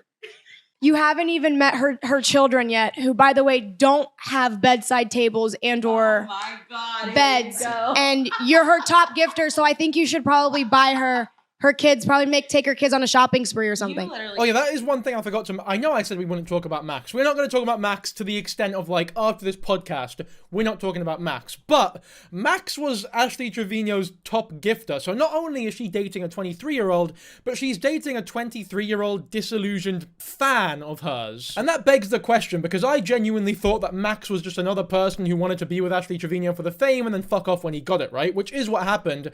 But the fact that he was her top gifter makes me think, was he actually like a fan who liked Ashley Trevino? Or maybe it was a case of, if I'm Ashley Trevino's top gifter, maybe she'll touch my penis. And there are a lot of really pathetic guys who act like that to OnlyFans creators or just people in general, to girls online in general. Oh, maybe if I donate £200, she'll look at my penis for 2 seconds. It is genuinely a very sad thing to think about, that some people are that fucking pathetic. Like, it's a certain level of degenerateness that you just have to sort of feel bad for. It almost feels wrong to ridicule, if that makes sense. So I don't know exactly what type of ignorance Max was donating to Ashley with in mind. But either which way, it was a very silly move, and it's also extremely questionable that she got with him under those grounds. Like, if someone sent me a message on Instagram saying, hey man, big fan of the content, keep it up or something, I would say, appreciate that, my friend. Thanks for enjoying the content, you know what I mean? Reasonable things to say that I genuinely do mean. Maybe the more appropriate thing to say, if I took it from Ashley Trevino's handbook, is, be my wife next month. We're going to have 7 babies and live in a magnificent house in Texas somewhere. Also, glossed over this, but Max is on FaceTime whilst driving, so you need to sack that off, Max. Very dangerous behavior. I'm driving and you're in Apple CarPlay. Hold on. I mean, I've been in cars in America before, and I know they don't give a fuck, but that was Florida, to be fair. I don't know if they have more respect for the roads outside of Florida, but I don't know. Something tells me that assumption is misfounded and misjudged. I feel like I'm really not making it clear just how insane this is, by the way. Ashley Trevino has planned her life out, planned the I guess, stepfather of her children to be somebody purely on the basis of them being their top gifter on TikTok Live. If I found out that somebody I was talking to donated as much as 2 fucking cents to Ashley Trevino, they are off the table immediately. Let alone donating thousands to Ashley Trevino. There is no way in a million years I would ever look at somebody like that and think, oh yeah, this is the mother of my future children. Anybody who does think that way needs serious psychological evaluation, I'm telling you. Sometimes I feel like it's weird for like girls to go for younger guys, but you hear that? It's weird for my mom. She's 36. She said that loud and motherfucking proud. She said she's 36. And she gets with people in their who are 20s. 19. In Santos, he actually lied about his age. He said he was 22, but he's actually 19.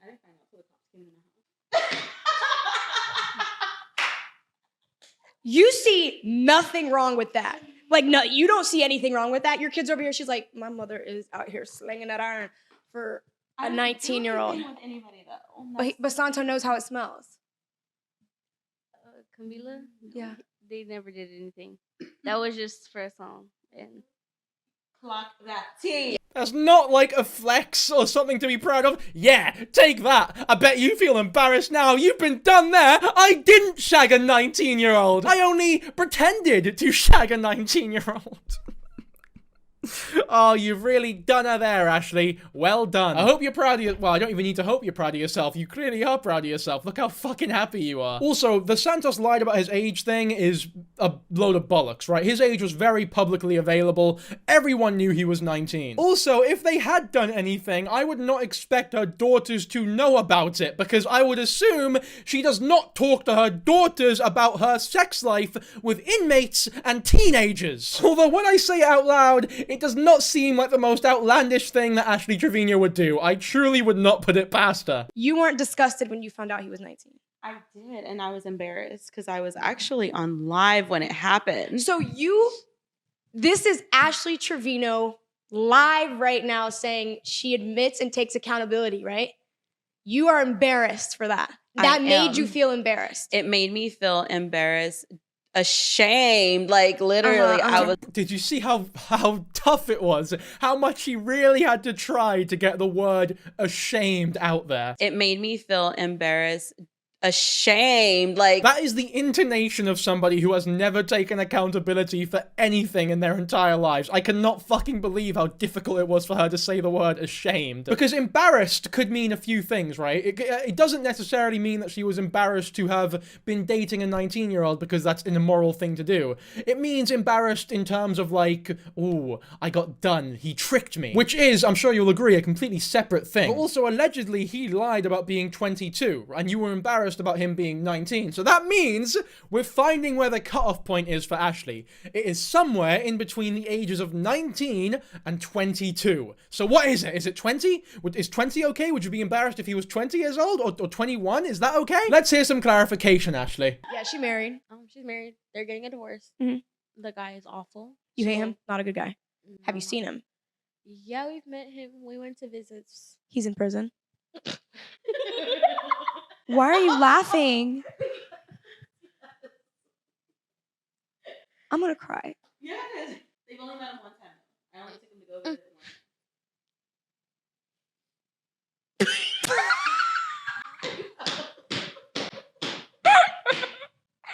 Why are you crying? Because, girl, you are crazy! She married a man in prison. Why? This is her second marriage in prison. Oh my god. You want to come? Y'all just come live with us. Yes, please. You just... Well, they have 2 new members. Okay, so I've let that clip there play uninterrupted because, in all honesty, it speaks for itself, and I am at a loss for words in terms of commentary. I think that one thing to point out is that kid there in the middle, Ashley Trevino's daughter, is not finding any of this funny. In fact, the kids in general don't find this funny. The only people laughing about this are Ashley Trevino and Camilla, who I think has only now truly just begun to realize how fucking insane the rabbit hole she's just brought onto her podcast actually is. And the fact that the only thing that kid in the middle reacts to is the offer to live with Camilla instead of Ashley says a lot. And then Ashley's we comment about, oh, well, the Bop House is going to have 2 more members.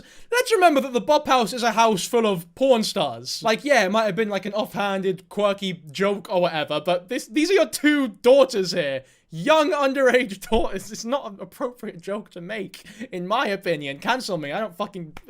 Is that cancel worthy? I'm gonna lay it out here. I do not think it is appropriate to make jokes about your underage daughters potentially being involved in a household full of OnlyFans creators. I know I stuttered there, but that doesn't mean I don't mean it, right? I meant what I said. Okay, so the next part of the podcast we're gonna listen to is about the backseat girl. Everybody's favorite side character in the Ashley Trevino. It is fucking insane, by the way, that there is actually a human being out there known as the backseat girl for the reason that she is in fact known as that term. For those who don't know the context behind that beautiful nickname, well, I'll just play the clip. You were on TikTok live while someone was getting head in the backseat of your car. Why did you keep filming? Okay, so with that, she knew I was on live. Who is she? Her name is Vala. Okay. And now she's with Bree in LA. The girl with Bree in LA. I don't know. Brie Olsen. No, I know Bree, Yeah. but I don't know. I didn't know that they were together. They're Yeah, so friends? she actually went up there to go live with Bree temporarily. Okay. We all met through Santos. And so she knew I was on live. We were actually going... Why is the camera shaking so much? It's not a difficult production to be a part of. You've got Ashley Trevino sitting stationary on a sofa, and then another woman also sitting stationary on a sofa. Whoever's behind the camera, you need sacked immediately, because this is fucking shoddy. Like, that might be the worst thing about any of this video. To have that level of incompetence at this size, you probably don't deserve the fucking platform that you have, my friend. Alright, that's fine.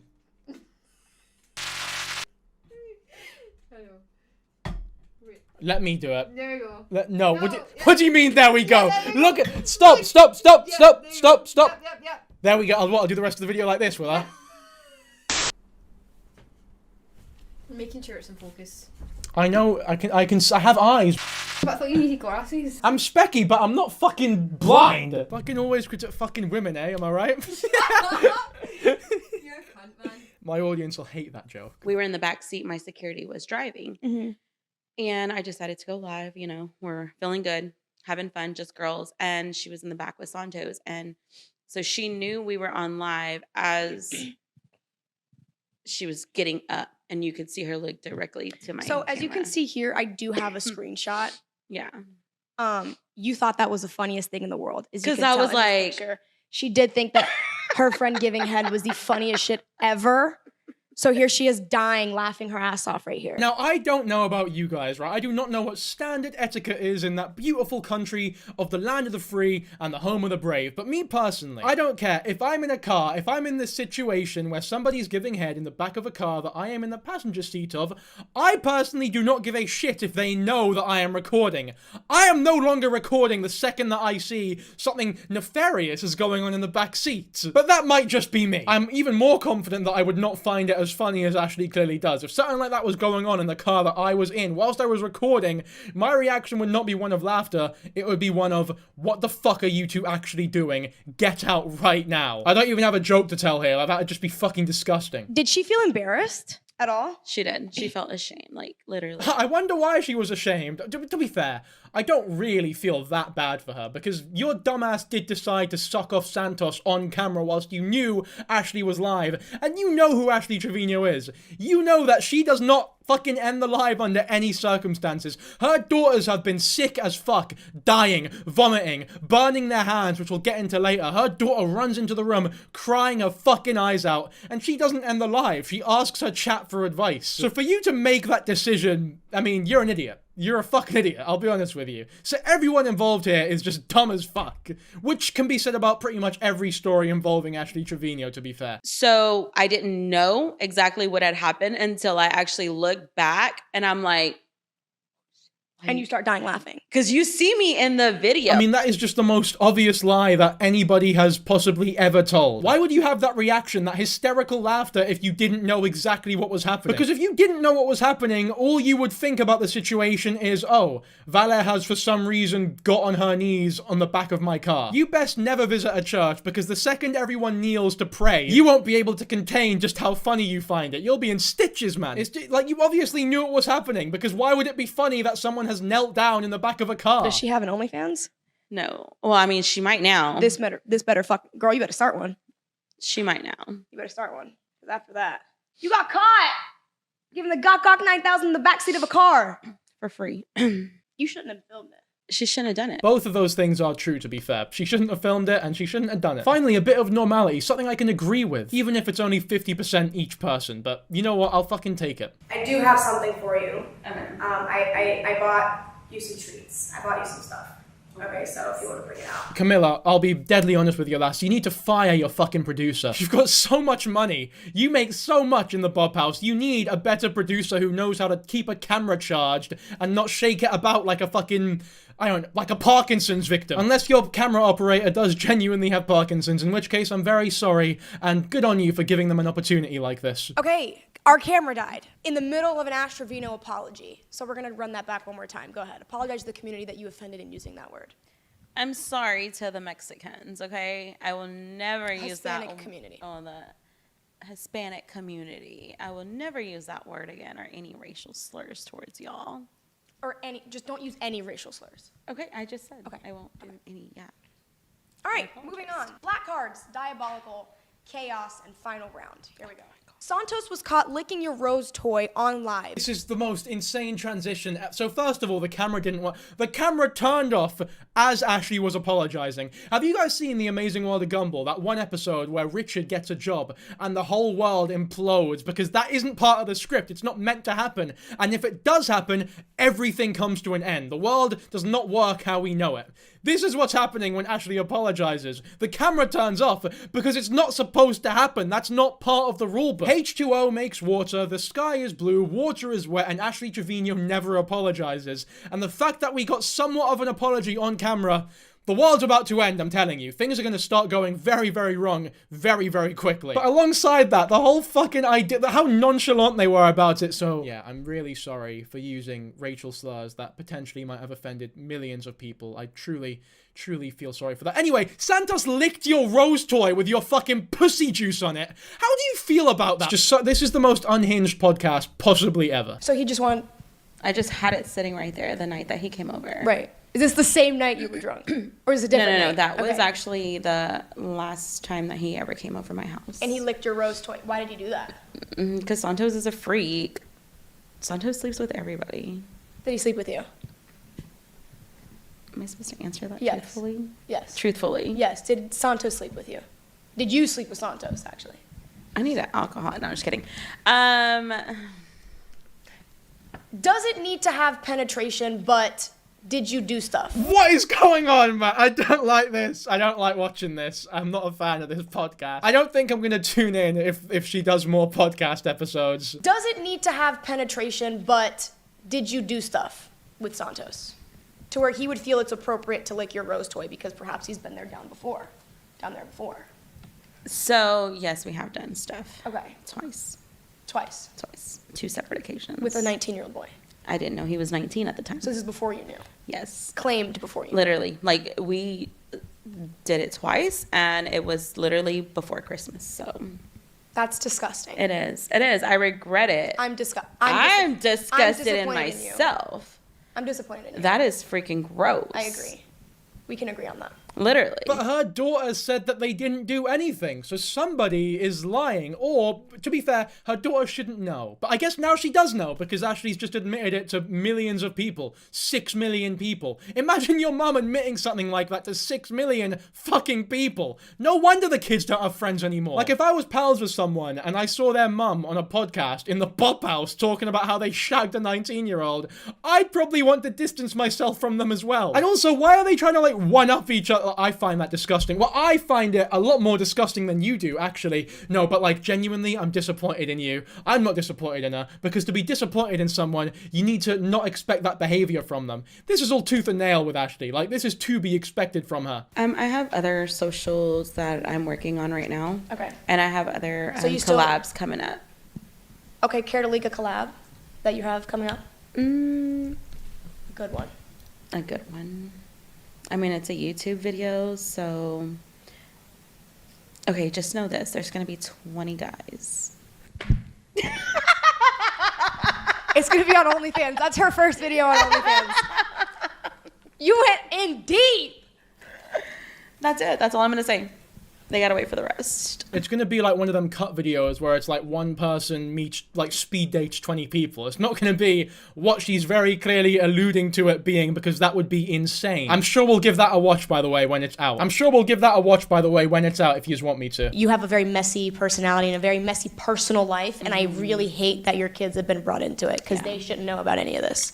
Literally. And They should not know about, they don't need to know about how you're new, they don't need to know anything, and the fact that this is brought up to them is not okay. Like, that is not okay.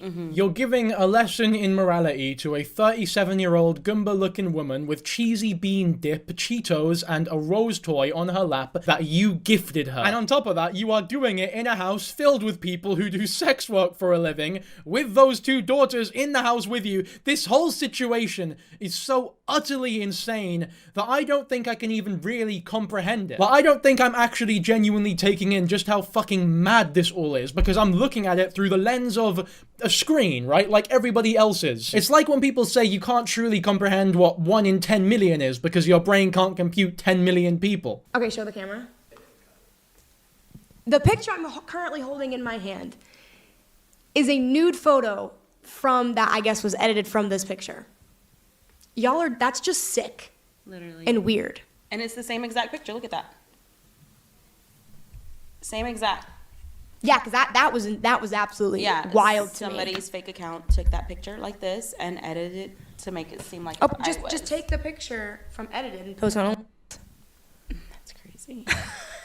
It's crazy. If I was to post a picture like that, trust me, I have plenty of those. All right, that's lovely. Thank you for that, Ashley. I think we're done with this podcast now, so let's move on to the aftermath. This podcast, by the way, is 1 hour and 6 minutes long. We barely scratched the fucking surface, but the video is long enough as is, so I think it is about time that we do move on. I guess the final verdict before we do move on, though, is that Camilla handled the interview pretty well, in my opinion. It was a pretty good podcast in terms of actually exposing Ashley Trevino's true character. What I mean by that is Camilla was talking to her respectfully, like respectfully enough for her to not just close up, shut down, and leave, for example, but also touch the line of calling her out and telling her how shit she is of a mother and what she's doing is unacceptable, without fully crossing it into disrespectful territory that would make her shell up. And when she did that, I think we got the most authentic version of Ashley Trevino that we've got so far in this long-form podcast episode that she does not have control of, if that makes sense. And as we can see, the authentic version of Ash Trevino, or the most authentic version that we've ever seen,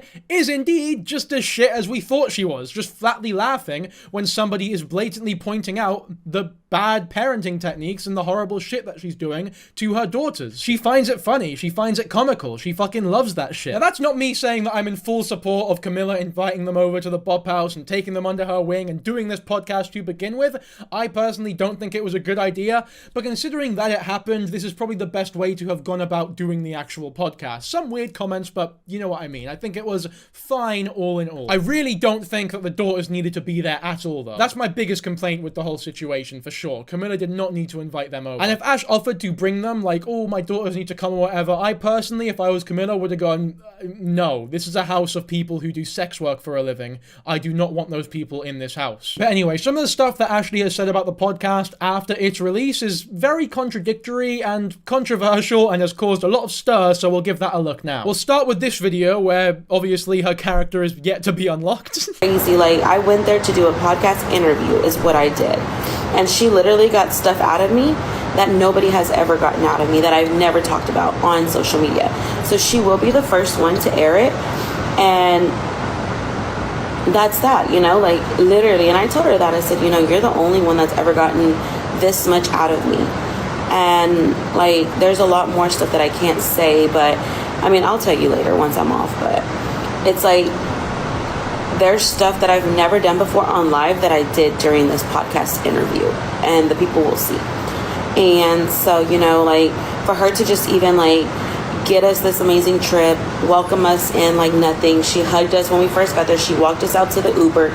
Like she literally was so respectful and so amazing. And you know, she was just an amazing person. She was like, please let me know when y'all get back, if y'all need anything, like First of all, I would hate to be on the other end of a phone conversation with Trevino. She doesn't fucking shut up. Like, there's no gap. She's just talking to the phone, not allowing this other person a chance to speak or say anything. I don't want to be lectured. I'm not watching a Shakespeare fucking play. Shut up with your monologue. Let me say something. You know what? It's just occurred to me. There might not even be anybody on the phone. Like, she could just be faking it. It wouldn't surprise me. But either which way, the whole point of this TikTok is clear, right? She is very positive about the experience. She loved it. She loved going over. She loved Camilla. The hospitality was amazing. It was a 10 out of 10 experience. Now, what I can only assume happened after this point is she started to realize that she revealed a lot of shit that people weren't exactly a fan of, and maybe she came to the realization, oh, she was kind of like low-key roasting me at points in this thing, but I was just a bit too thick to realize in the moment and just laughed it off. And when all of that crossed her mind, she seems to have, you know, changed her opinion slightly. And I'm telling you, like,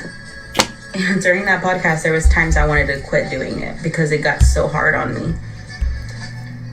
And I didn't. I just said, you know what, you gotta swallow it. You gotta say what you gotta say. So I did. There was questions asked that I didn't feel comfortable with, but I still answered them. You were displaying some of the most hearty belly laughs I've seen in the past couple months on that podcast. You looked like a really happy-go-lucky, amazing father with the belly laughs that you were producing there. It's very obvious that you were enjoying every second of the notoriety and views that you knew you were going to get from that podcast. And you'd also make a great politician with the way you skirted around every genuine tough question about the way that you were parenting your children. You're always a victim in some sort of way. You always find a way. It's almost impressive how frequently you find a way to make yourself a victim in situations where you were treated so nicely. She gave you the opportunity to pass for every question. If you weren't comfortable answering something, you could have just said, I'd rather not answer. Your hotel was paid for, you were let stay the night in this fucking place. You were treated so nicely, and you expressed that. You expressed your gratitude just a mere day before this clip, and now all of a sudden you're switching up because I guess you didn't like how people responded. You are just a piece of work, aren't you, Ashley, pal? What do I think about the podcast? I mean, I did it. There's nothing I can say about it. It was a 2-hour-long podcast, so everything's not in there. Like, I'm not gonna sit there and, you know, deny anything because it was there. I've never spoken to anybody else on the internet but her. And did I know she was gonna name it that? No, I didn't. If I would have known she was gonna name it what she named it, I wouldn't have done it, to be honest. Because I'm not the world's worst mom. The name of the podcast was The Worst Mum on TikTok, for those who don't know. I'm sure you all know, by the way. So I don't mean to get into semantics here, but she didn't say you were the worst mum in the world, just that you were the worst mum on TikTok. Which, I mean, you could make a very good case. Well, actually, no. One scroll through my channel and you'd realize that, yeah, there are in fact worse mums than Ashley Trevino on TikTok, unfortunately. I mean, it is pretty fucking funny, to be fair, that she didn't know the podcast were going to be named that. She probably thought it was like a really nice thing to be a part of, and that she was going to be treated like a queen for the evening. And then she sits down with her fucking cup of tea, excited to watch the work that she was just a part of, and bam, the worst mum on TikTok is on her For You page. She must have felt a real she must have been stabbed in the fucking heart. I'd feel bad for her if she was worth feeling bad for, but as it is, it's just pretty fucking funny, to be honest. To Haley and asked her to send me what the girls want. I've literally asked her, I will, where can I post the screenshots? Like, how can I prove it? Like, I will post them on my Snapchat. Go look this live, clip this part of the live, and then put it next to my Snapchat story. But I'm telling you, why would I lie? Like, what is the issue? Like, why would I lie?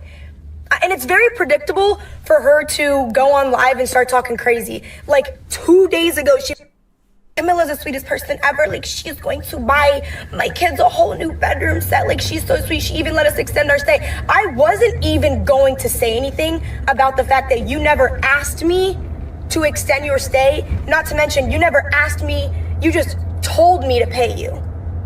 You just literally sent me a text card. It was $1,039. I remember it was $1,039. You can just tell me. I was like, bro, I'm not gonna argue with you, bro. I'm not gonna argue over $1,000.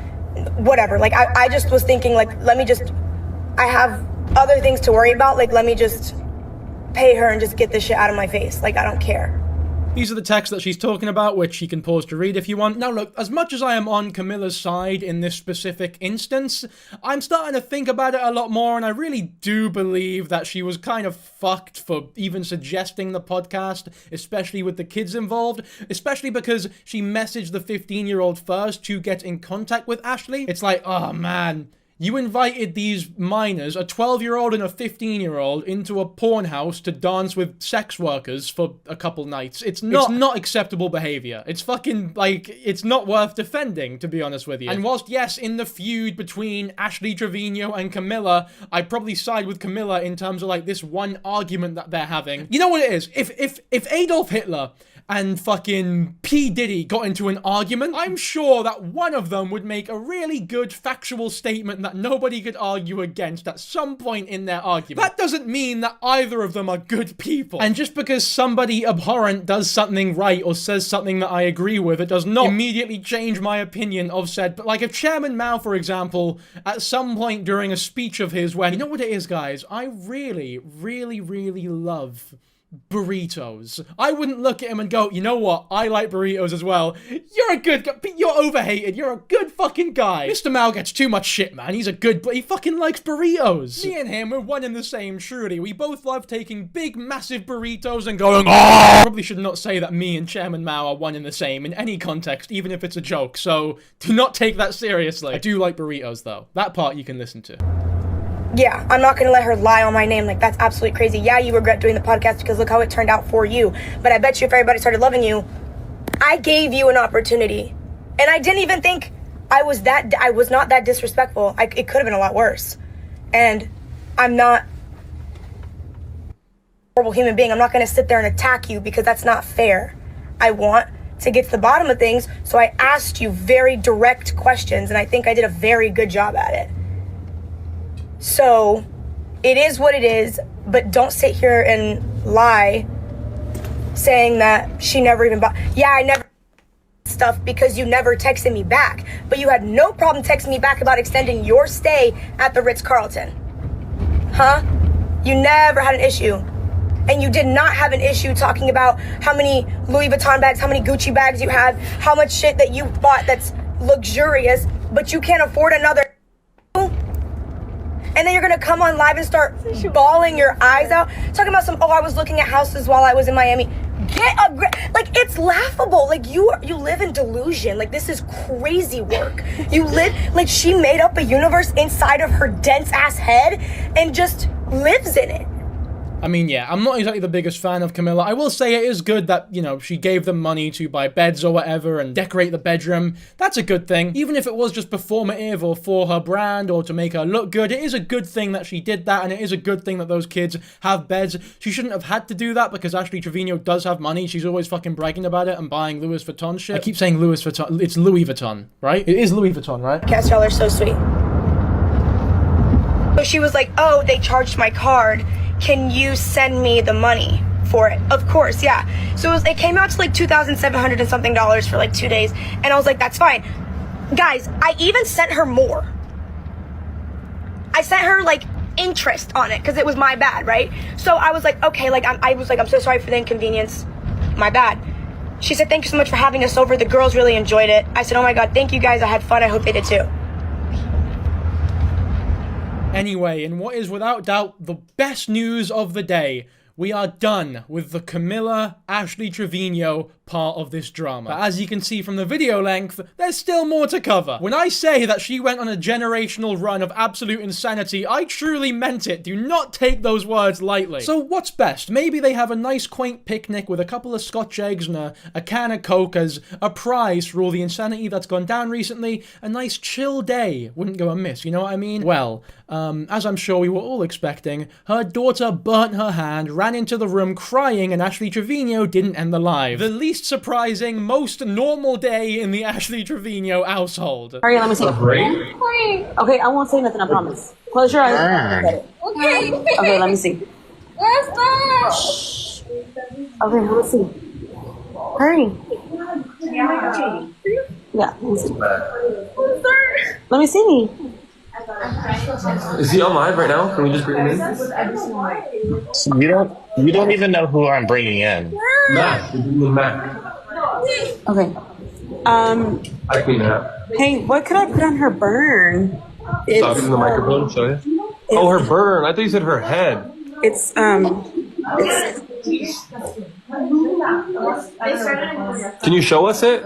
She won't let me show nobody. Yeah, can you show us your 12-year-old daughter in excruciating pain right now for her to be on the internet for the rest of her life? In front of millions of people as well, by the way? You fucking idiot. Ay, ay, ay. Just end the live. Just end the live and come back later when you sort the issue out. It's not like you need to go off of live for the rest of the day. You can sort it out, put it under some cold water, give her some ice and call it a day, and then get back on live. It's okay. Don't fucking ask the dopes in your fucking live chat how to sort the issue out. Can you not just tab out a TikTok when you're using it and use Google or something? When are you locked on TikTok when you're on live? I wouldn't know. I've never gone live on TikTok before because I've actually seen a vagina in real life.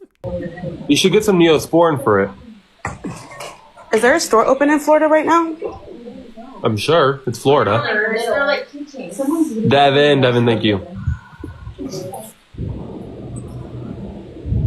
I really don't want to leave. Professional, welcome. People are saying mustard. I've never heard of that. So yeah, she was saying mustard because that's what my mom always said. Like mustard? What the? Okay, so apparently this is a Hispanic thing according to that. I need to look this up because that sounds ridiculous. It's fucking load of rubbish. You should not use mustard on burns because it can make them worse. Yeah, it's a Scottish thing to use ketchup. No, it's not. Yeah, it is. No, it's not. You should not apply ketchup to burns. No, it's not. You're lying to me. You're fucking having me on. Knob. That's her revenge for the way I was speaking to her earlier. See, we're even now. I'm cutting that out of the video.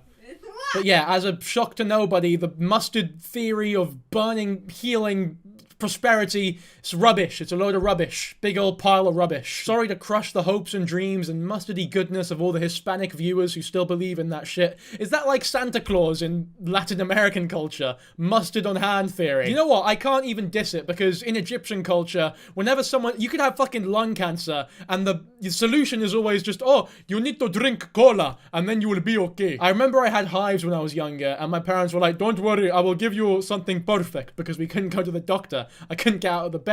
And I wake up and there's just 5 bottles of fucking Coca-Cola next to me. And my dad's like, it will make your stomach feel better. I'm not even lying. That's like the genuine type of shit Arabs get up to. All of you guys know what I'm talking about. Any Arab viewers watching this. So I can't even get on the Hispanic myths of mustard handy goodness. I clean that. hey, what could I put on her burn? Stop using the microphone, show you. Oh, her burn. I thought you said her head. I really think you should take her to urgent care if it is bad. Send me a picture of it. Then I'm gonna have to get a freaking Uber. Okay. I mean, just because you have to get an Uber doesn't mean you shouldn't take her to the urgent care. I know, but I have to get up early. Guys, I would collect that. I mean, that's fucked, obviously. You don't need me to sit here and tell you that that's obviously the wrong thing to say in this situation, but what I find interesting about this clip is the tagline, the watermark for the person who posted the clip, keeping up with Nunu. These are real words, this is a real term, real phrases, real fucking things that are actually happening in the world right now, where keeping up with Nunu is a thing that people just look past like it's a normal thing to say. Because, as shocking as it is to say, it has now become a genuinely normal thing to say. Anyway, predictably, she got a lot of shit for this, so let's say her justification for letting her daughter writhe around in excruciating pain from her burnt hand. Is that y'all down me as a mom, but in reality, Eviana, when something happens to her or she's going through something, she will text me. And like right now, she showed me her hand and it's better. And then she's like, do you think it'll scar? And I said no. And then she's like, when do you think it'll go away? Like she's trying, you know, like she's finding comfort and asking me, her mom, you know, the mom, because I'm her mom, the mom that has custody of her still, you know, because y'all think I lost it, but I didn't. Yeah. So she's finding comfort in asking her mom questions. She is sat there unironically bragging about her kid asking her questions. Now, I've been around children before, right? I used to babysit a lot of people. Even now, I go over to people's houses. They have younger siblings, younger cousins or whatever. I'm around children fairly often. They ask questions. It's a thing that they fucking do. Endless barrages of questions are a part of most mothers' daily lives, and they wouldn't even think about bragging about that type of shit. That's like bragging about giving your kid dinner winner. It's just kind of what happens. It's kind of what you're supposed to do. It's kind of exactly what you sign up for when you have children. It'd be like me as a YouTuber bragging about uploading videos. It's like, you're a fucking YouTuber. That's what you're meant to do. Guys, I don't think you understand. I'm like kind of a bit better than everyone else because I take showers. Although, you know what? I say that as a joke, but that would unironically make me better than 80% of YouTubers. Anyway, that's the burnt hand saga over and done with. Next on the agenda is Ashley's historic battle with Heifer. Yes, I know it's a shock. This is a monumental falling out process. This is like some Captain America Civil War type shit. And it started from the most Ashley Trevino thing ever. Ashley was angry because her top donator donated to Heifer on a TikTok live battle, causing a huge argument that seems to have ended their friendship. This is the fucking level we're on. And the worst part about it is that me explaining why the two lifelong friends have stopped communicating with each other, and it was that menial of a reason, probably came as a shock to absolutely none of you. And that truly is the saddest part of this whole thing. Marie! Thank you so much, baby. Marie, I appreciate you. Queen Lenny, thank you.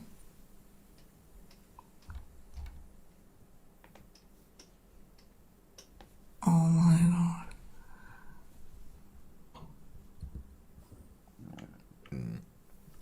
What's wrong? What's wrong? What?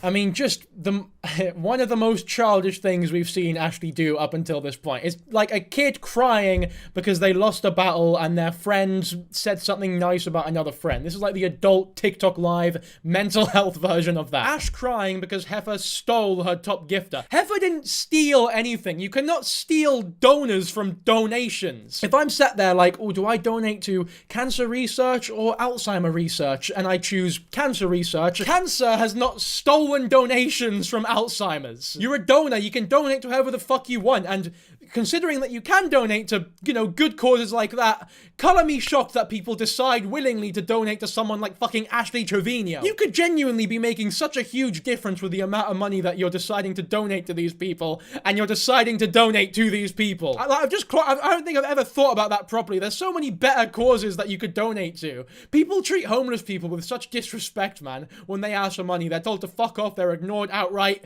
But Ashley Trevino, when she asks for money, people will just give her thousands upon thousands. It's insane. This is the world we live in, people. The TikTok ban, the more I think about it, should have continued. Australia, you're making a good move banning social media to under 16s. Genuinely, I mean that wholeheartedly. Why not push me into ranks?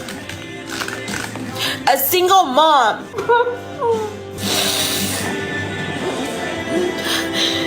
A single mom that doesn't have a dad for her kids. How about put that in the ranks, right? A single mom that doesn't have a dad for her, as opposed to what? A single mom that does have a dad for their kids? I mean, it's just redundant to add the part about you not having a dad for your kids. I know it's fucked up, like what happened, or it's but like it's just needless words at the end of the sentence there. I get you're emotional or whatever, but you know, stay sharp. I have no other support but myself. What about your grandparents that you admitted on the podcast that your kids are usually with? Most single moms don't even have that. And most single moms definitely do not have the amount of money that you're making by doing squats. I'm sorry, I just don't think you have the right to sit there and cry like this because someone donated to your pal instead of you. Because that is what this is all about. It's genuinely pathetic. I can't believe that this is actually a thing that's this is low even for Ashley standards. Do you think I asked God to take their dad from them? No, I didn't. I wish their dad was still here to help me with them. Do you think I said, God, please take their dad? No, I didn't. But he died, and that's what it was. This makes me mad. Mama, oh, I'm sorry. Don't cry. I know, I'm sorry. I'm okay. I mean, for her to try and use this genuinely horrific situation, which must have saddened a lot of people in this family, and even outside the family, to be fair, as a means of guilt-tripping her audience into donating to her instead of her pal Heifer, is frankly disgusting. Like, she's only doing this and doing this whole sob story because she thinks that it'll make her above criticism. People can't criticize me if I bring up this traumatic thing that happened to me and my family. It's like, fuck off. You're using it as some sort of weird defense mechanism, and that's grim. People are allowed to not give you money for no reason. It's this level of entitlement that leads to all the shit that you get. You just stole one of my biggest gifters, and I don't think that's right. Like, as a person that battles, your team should stay with your team. Their team should stay with their team, and she thinks it's okay. I don't understand what she means by she stole her. She's not like a masked bandit that crept into your house and tiptoed like some fucking cartoon character and took this bloke's money from him. You need to get a grip, man. I know I say this every video, but now more than ever, you don't have a grip. You're loose as fuck, right? It's like you've got oil all over your hands. Get a fucking grip. Because she's on podium. It doesn't matter if she's on podium. Like, it just doesn't make sense to me. She's a good friend, yeah. But in the battle world, no. And so to see my biggest gifter on her side and she thinks it's okay, like, her biggest gifters don't come to my side. They don't like me. And that's what she doesn't understand is, like, she tries to steal my gifters. And I mean, it is what it is in the battle world, but when your loyalty is with one person, your loyalty should stay with that one person. You know? Like, she comes from money. She has money. Her husband has a trucking company. I have nothing but this. She's acting like her husband of 20 years just fucked her best friend. It's like, this is not a cheating scandal. This is not anything. It's not serious at all. It's just someone decided to give somebody else free money for no reason instead of you. This might be the most pathetic thing that I've seen Ashley do. The genuine distraughtness that this has brought her, the actual sadness, because she's not acting here. These are real, genuine tears. These aren't fake crocodile tears that she does a lot of the time. These are real. Also, she keeps using the term "in the battle world." This is not Pokemon in the battle. This is not a real thing people say. Like, what the fuck?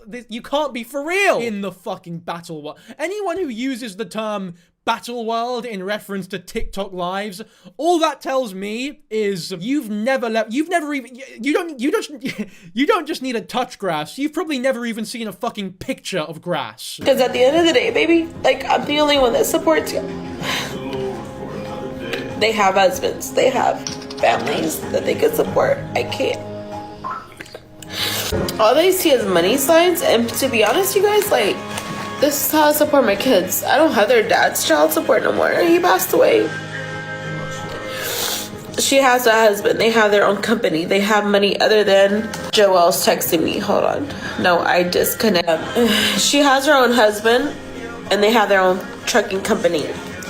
I don't have anything besides this to help support my kids. If anything, she is attempting to steal Heifer's donors from her. Like, this is actual stealing, if you want to call it that. This is the closest thing to stealing donors that I've ever seen on TikTok, because she is literally sitting there making a case for why you shouldn't donate to Heifer, but you should donate to her. It's just very ironic when you're complaining about her stealing your donors when she's done nothing but just sit there and do what she usually does, and Joel or Joel, whoever the fuck you're talking about, decided to donate to her because he's a real human being with actual free will, and he's a fucking idiot, don't get me wrong, for being your top donor, but he's a human being with free will nonetheless. But anyway, let's hear what she says to Joel or Joel or who, I don't know how it's pronounced. Let me listen back. Joel's texting me. Joel. So it was a mix between Joel and Joel. Or maybe she's mispronouncing it, who fucking knows. But for the sake of the video and to respect Ash Trevino's wishes, we'll call him Joel. Why not? I wasn't gonna have you getting against me anymore because she has her husband. She has gifters that don't come to my side to support me against her. So I told her, keep you. I don't need you. I'm good. I don't make shit. I'm good. That's what it is. So I disconnected the live, and you can continue to shoot for her. Like, it's no harm against you. I'm not going to tell you what to do with your money, but again, I don't make shit on this app. So you're one of my biggest gifters, so you can stay on her side. I'm good. I just told that to Joel.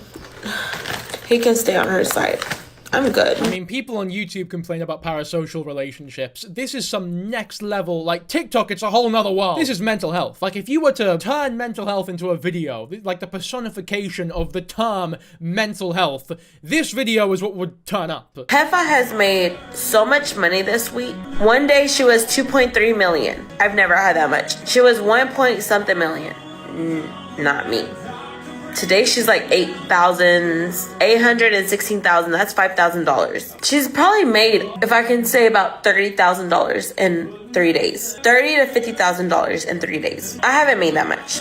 I've literally only made like 1,000. She said on the podcast that she made 12K during 2.5 hour stream once. Like, you do not have the right to complain that you are not making enough money on TikTok Live when you're reaching those kinds of fucking numbers. Like, the entitlement is insane, man. You should feel lucky. You should feel like the luckiest fucker on the planet that you can sit there for 2.5 hours doing fuck all whilst there are actually people out there working their bollocks off, slaving away to provide for their children, whilst you sit there not taking care of your daughter who's burnt their fucking hand, and you have the audacity to complain that you're not getting enough thousands of dollars from kind people, kind idiots in fact, who decide to donate to you for some fucked up reason. You are, without doubt, the silliest woman that I've ever come across.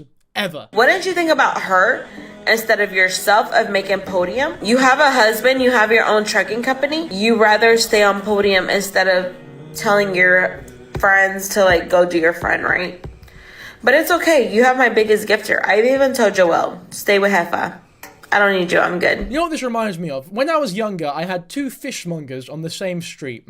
And when COVID happened, one of the production companies for the fishmongers went out of business, or it stopped temporarily, right? So the 2 fishmongers obviously were using separate production companies. It'd be very weird if they had the same company providing for the 2, you know, different fishmongers who are on the same street, like 10 meters away from each other. But one day during COVID, when one of the fishmongers production companies went out of business, the 2 ended up using the same production company. And this caused a lot of drama, as you can imagine. And the reason that this drama started is because the fishmonger that just, you know, signed to this new company that was originally using a different one was getting the fish from the van first before the one that had been with that company for years before that. And when the other fishmonger caught news of this, they stormed over to the van. I was there for this. I'm so lucky that I saw this in person. And they banged on the window and fucking yelled at this person. And they got into a fight, like a 3-way fight. The 2 fishmongers plus the van driver were genuinely fighting for their lives, and it was mental. Like, there was blood.